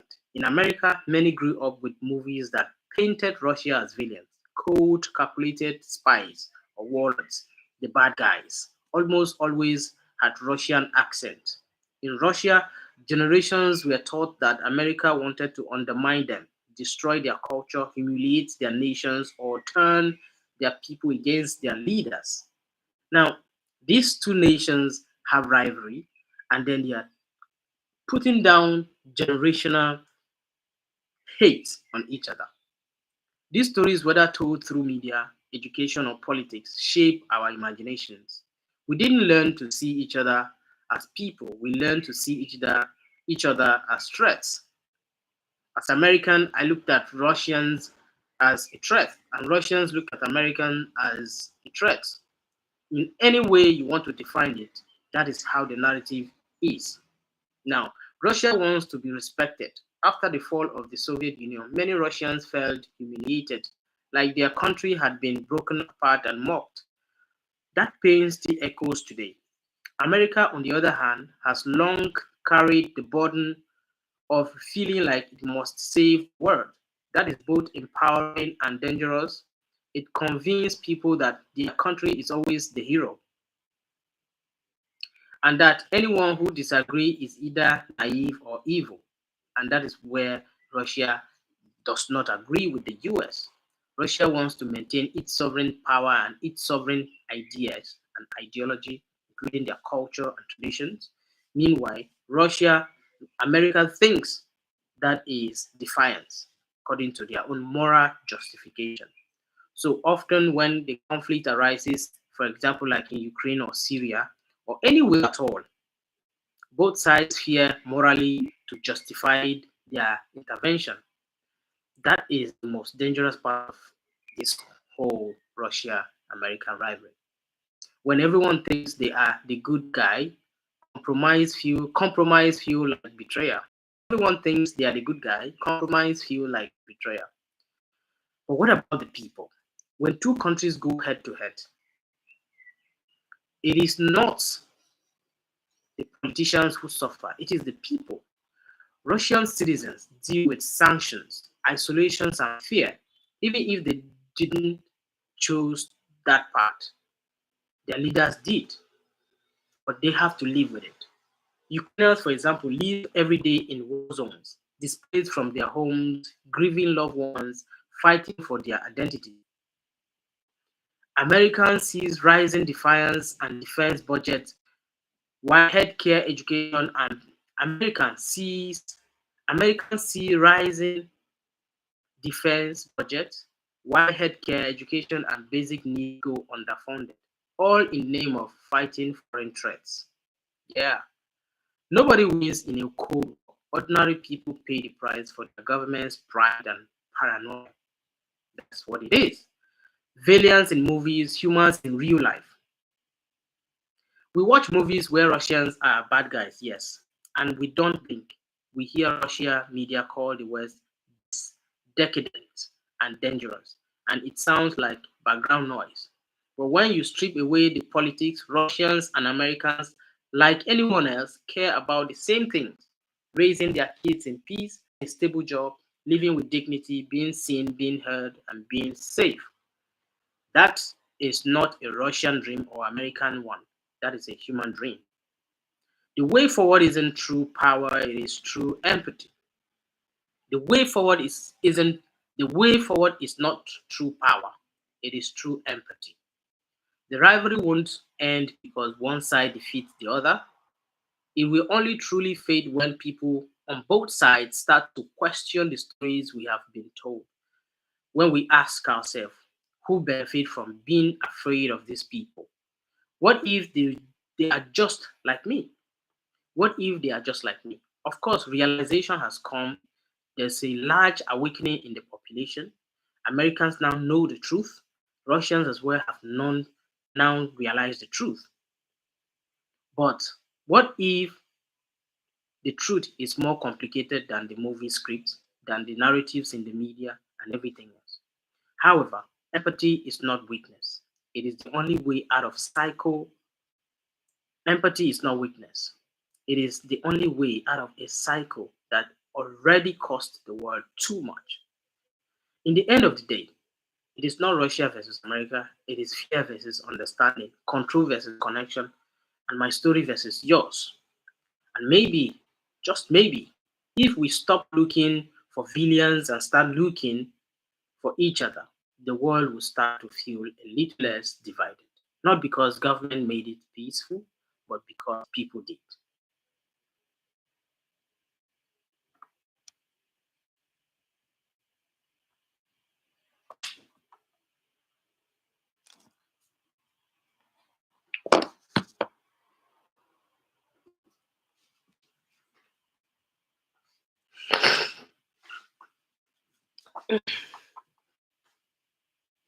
Remaining 1 hour. Try.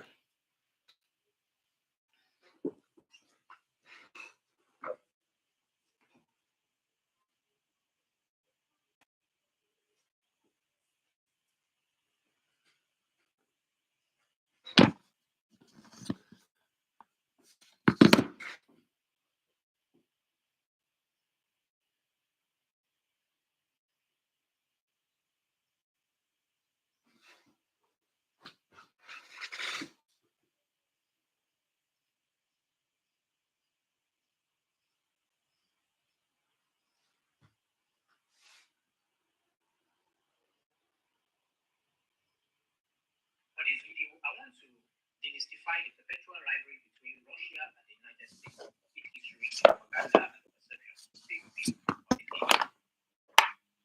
First, let me start with the cultural and strategic myths that have surrounded the story around Russia as a threat.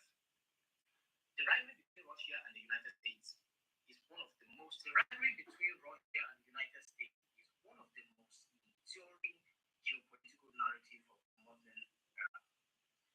It has transcended military strategy, foreign policies, and economic competition, deeply embedding itself in cultural imagination, especially in Western media and entertainment. I would say that American pop culture, especially Hollywood, often casts Russia as the villain and America as the hero. Of course, obviously, reinforcing a binary world. Free will.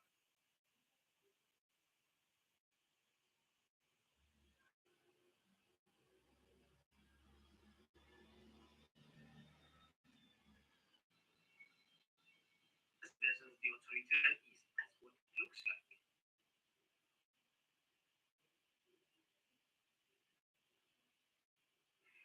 This dichotomy and this dichotomy has helped. I'm on live here. I mispronounced dichotomy. I said dichotomy.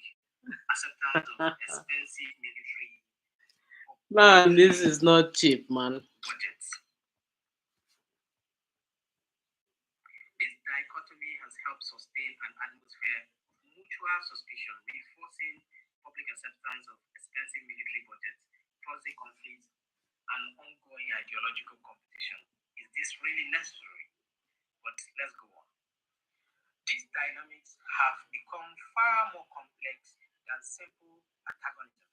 To understand the modern US-Russia rivalry, we must trace its roots in Cold War history, analyze its media expression, examine the real politic motives, and assess how sections shape Governor Babajide Sanwo-Olu of Lagos State, who celebrated his 60th birthday. The rivalry, that's where the origin started.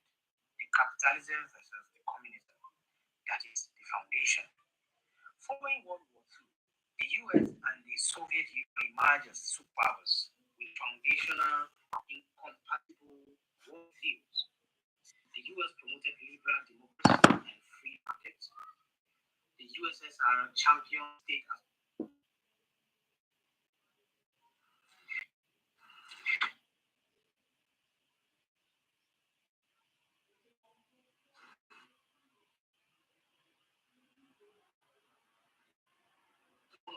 The rivalry between Russia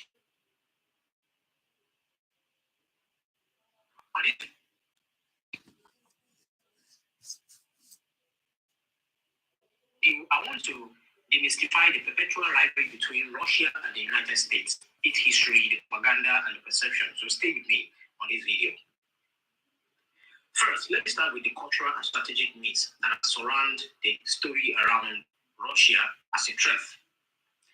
The rivalry between Russia and the United States is one of the most. The rivalry between Russia and the United States is one of the most. The rivalry between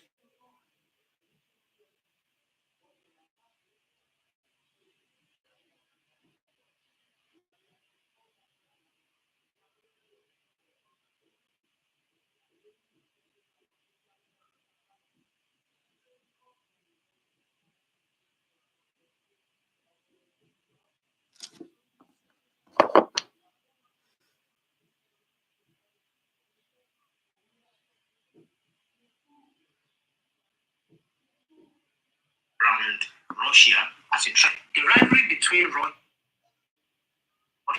as a threat. The rivalry.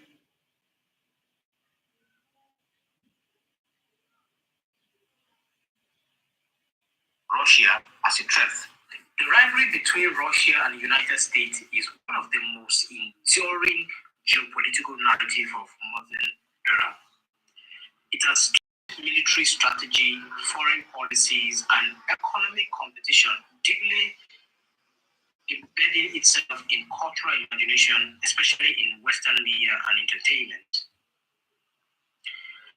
I would say that American pop culture, especially Hollywood, often cast Russia as the villain and America as the hero, of course, obviously reinforcing a binary worldview.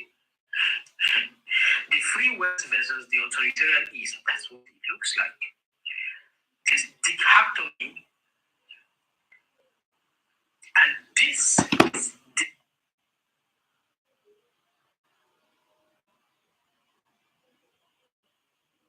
the rivalry between Russia and the United States is one of the most enduring geopolitical narrative of modern era. It has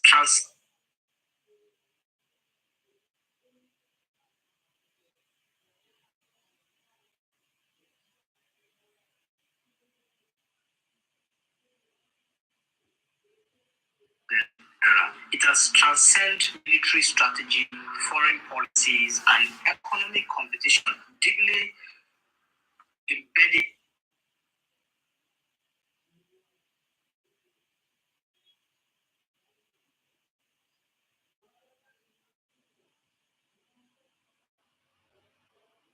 Deeply embedding itself in cultural imagination, especially in Western media and entertainment. I would say that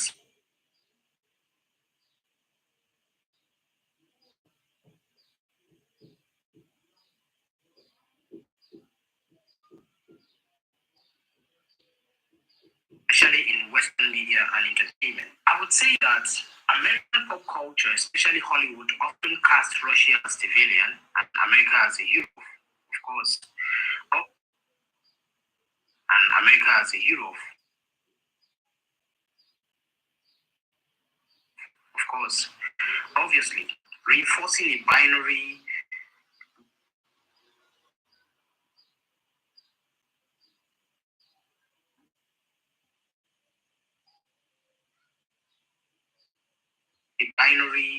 view.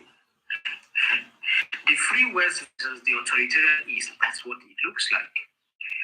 This dichotomy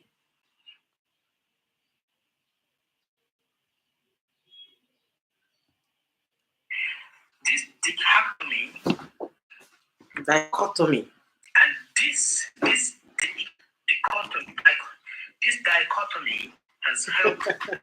this dichotomy has helped sustain an atmosphere of mutual suspicion, reinforcing public expensive military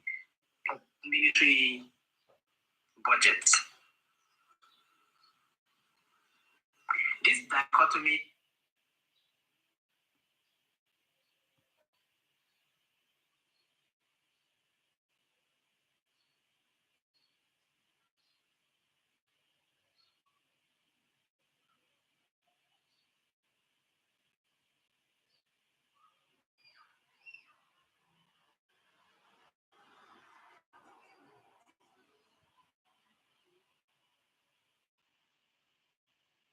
looks like. This dichotomy has helped sustain an atmosphere of mutual suspicion, reinforcing public acceptance of expensive military budgets, proxy conflicts, and ongoing ideological competition. Is this really necessary? But let's go on.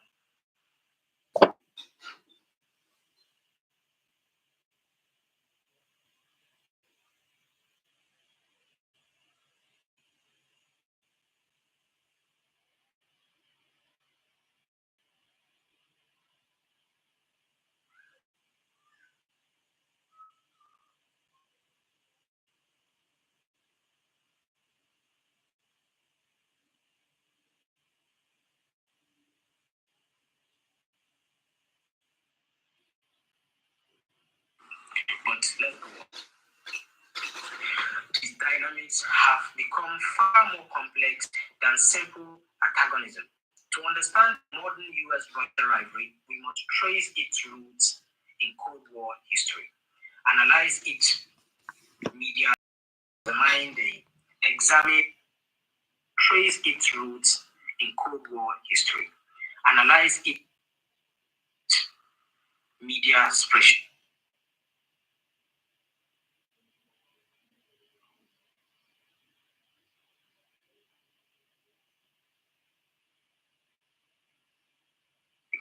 Analyze its media expression, examine the real media expression, examine the real political motives, and assess how perceptions shape this policy.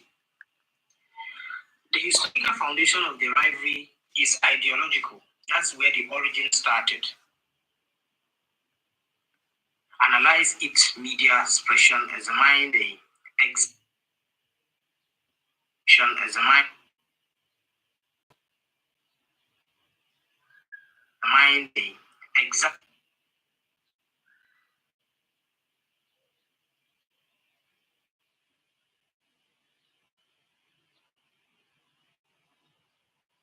expression, examine the real politic motives, and assess how perceptions shape this policy.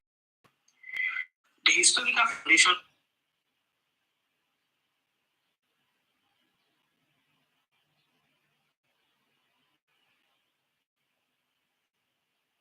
shape this policy. The historical foundation of the rivalry is ideological. That's where the origin started. The capitalism versus the communism. That is the foundation. Following World War II, the US and the Soviet Union emerged as superpowers with foundational, incompatible worldviews. The US promoted liberal democracy and free markets. The USSR championed state socialism and centralized control. This dichotomy wasn't just ideological, it became institutionalized in NATO versus the Warsaw Pact, propaganda, machinery, and proxy wars. For example, like the Korean and the Vietnam War, Afghanistan, etc. Let's move into the other areas like nuclear deterrence and the arms race. Okay, the Cold War ushered in an unprecedented arms race, including the development of thousands of nuclear warheads. Each side viewed the other as an existential threat, leading to military-industrial complex that persists to this day. Which means Russia thinks America was an existential threat, and the US also think Russia was an existential threat. Now, how did the fall of the USSR became a thing? Was it temporary, or was it a thing that has to collapse in force of its own egocentrism? With the collapse of Palu, or all of the USSR became inflamed. Was it temporal, or was it a collapse in force of its own egocentrism? With the collapse of the Soviet Union in the 1990s, there was a brief moment when the US-Russian relations seemed poised to normalcy. However, NATO expansion of the US intervention and Russia's internal struggle led to residual mistrust and feelings of betrayal in Moscow.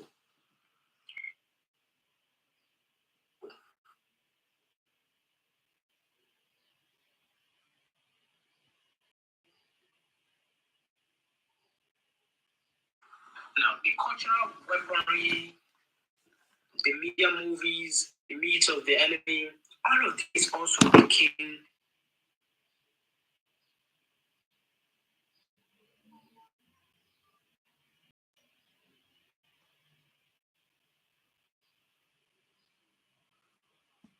the media movies, the myths of the enemy, all of these also became contributing factors to the narrative of Russia-US rivalry. Let's take Hollywood, for instance. Hollywood Cold War legacy. Films like Rocky vs. Red Dawn, The Hunt for Red October, The Golden Eye perpetuated an image of Russians as cold, calculating, and dangerous. Okay, this is what they portray in the movies. This portrayal wasn't accidental. They reflected and reinforced public fear during periods of heightened geopolitical tension. And now let's talk how Putin gets involved. President Vladimir, let's talk, and dangerous. Okay, this is what they portray in the movies. This portrayal wasn't of Russia-US rivalry. Let's take Hollywood, for instance. Hollywood Cold War legacy.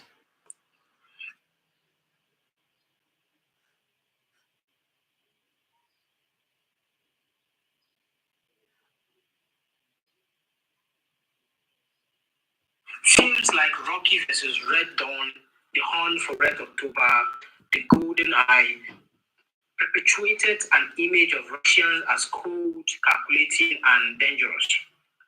Okay, this is what they portrayed as cold, calculating, and dangerous.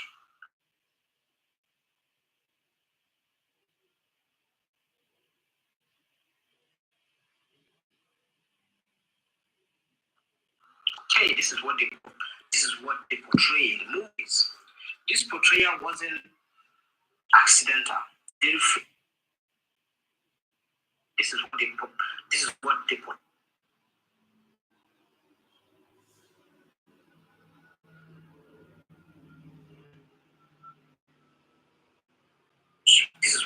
portray in the movies.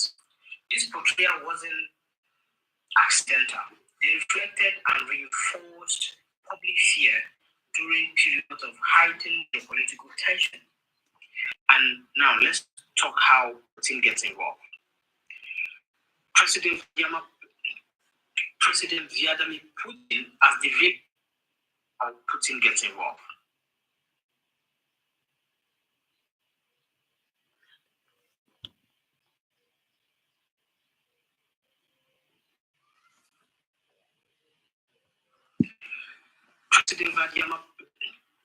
President Vladimir Putin as the villain architect.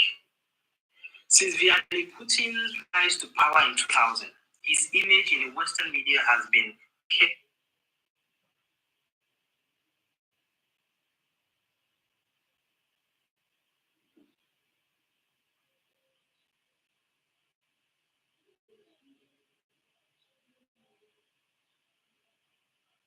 And now let's talk how Putin gets involved. Since Vladimir Putin's rise to power in 2000, his image in the Western media has been carefully constructed. The strongman the ex-KGB operative, the authoritarian, etc., etc.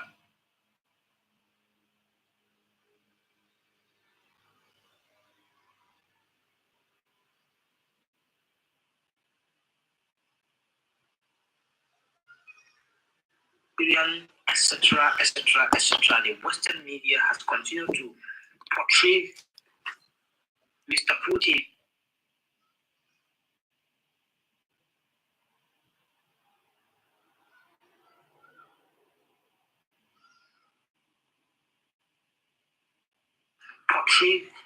Putin in this light, and that is how his legacy has become embedded in Western media. He's regularly depicted as the manipulative, aggressive, and impervious media.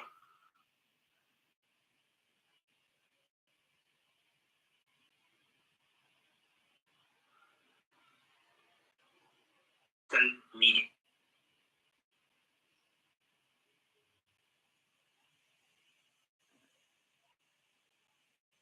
Media.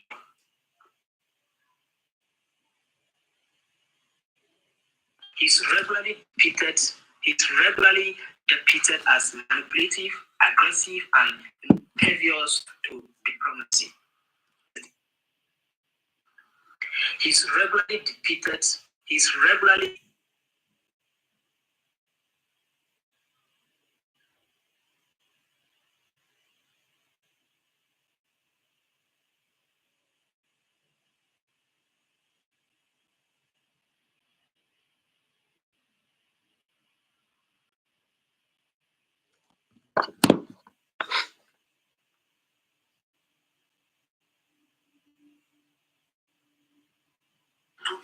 provided 2 cars for this woman. He has everything. There's nothing this woman needs that they don't. It's really true. You don't give the up. US president, regardless of party, Standards of the free world.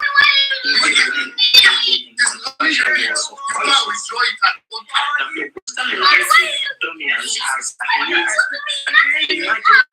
image of Russia and its leader. Russia and its leadership as the most dangerous nation on the surface of the world.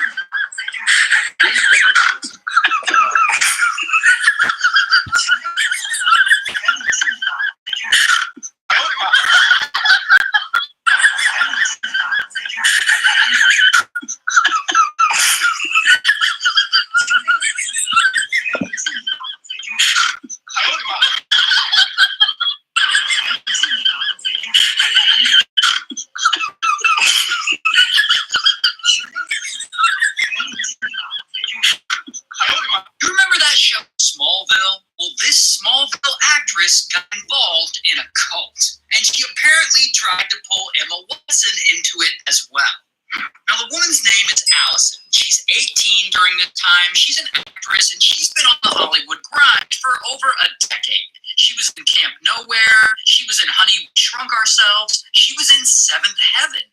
But one day in 2001, her whole life changes because she gets cast in this new show called Smallville about a young Superman, and Allison plays his sidekick. And this role is great for her, and she's really good in it. But despite the success, she can't help but feel like there's something missing in her life, and that feeling is about to get her in a lot of trouble. Now, Allison has a friend. This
of Edo State, where there has been a lot of destruction. I just went around the community, a lot of destruction by the Nigerian army.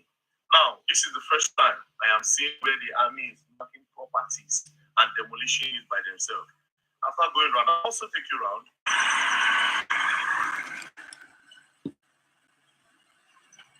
All right, so I'm live in the community where the village people are crying that the Nigerian army is destroying their property and forcefully taking their lands. And they are also making a lot of allegations.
I am live in the community in the vicinity of Edo, where there has been a lot of destruction. I just went around the community, a lot of destruction by the Nigerian army.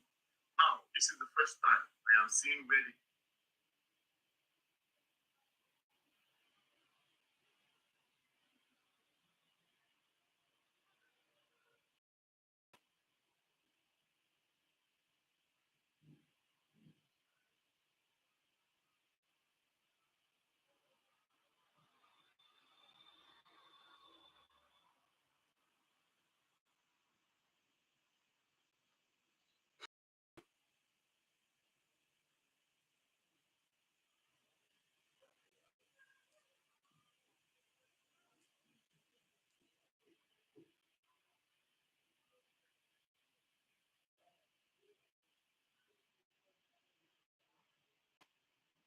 I am living in the community in the Benin City of Edo State.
I've been here for these 9 hours.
The community in the Benin City of Edo State.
been a lot of destruction. I just went around the community. A lot of destruction.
With the community in the Benin City of Edo State, where there has been a lot of destruction. I just went.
community in the Benin City of Edo State, where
I am live in the community in the Benin City of Edo State, where there has been a lot of destruction. I just went around the community, a lot of destruction by the Nigerian army.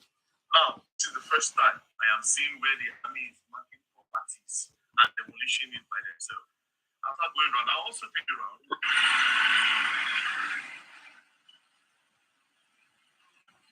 Alright, so I am live in the community where the village people are crying that the Nigerian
in the Benin City of Edo State, where there have been a lot of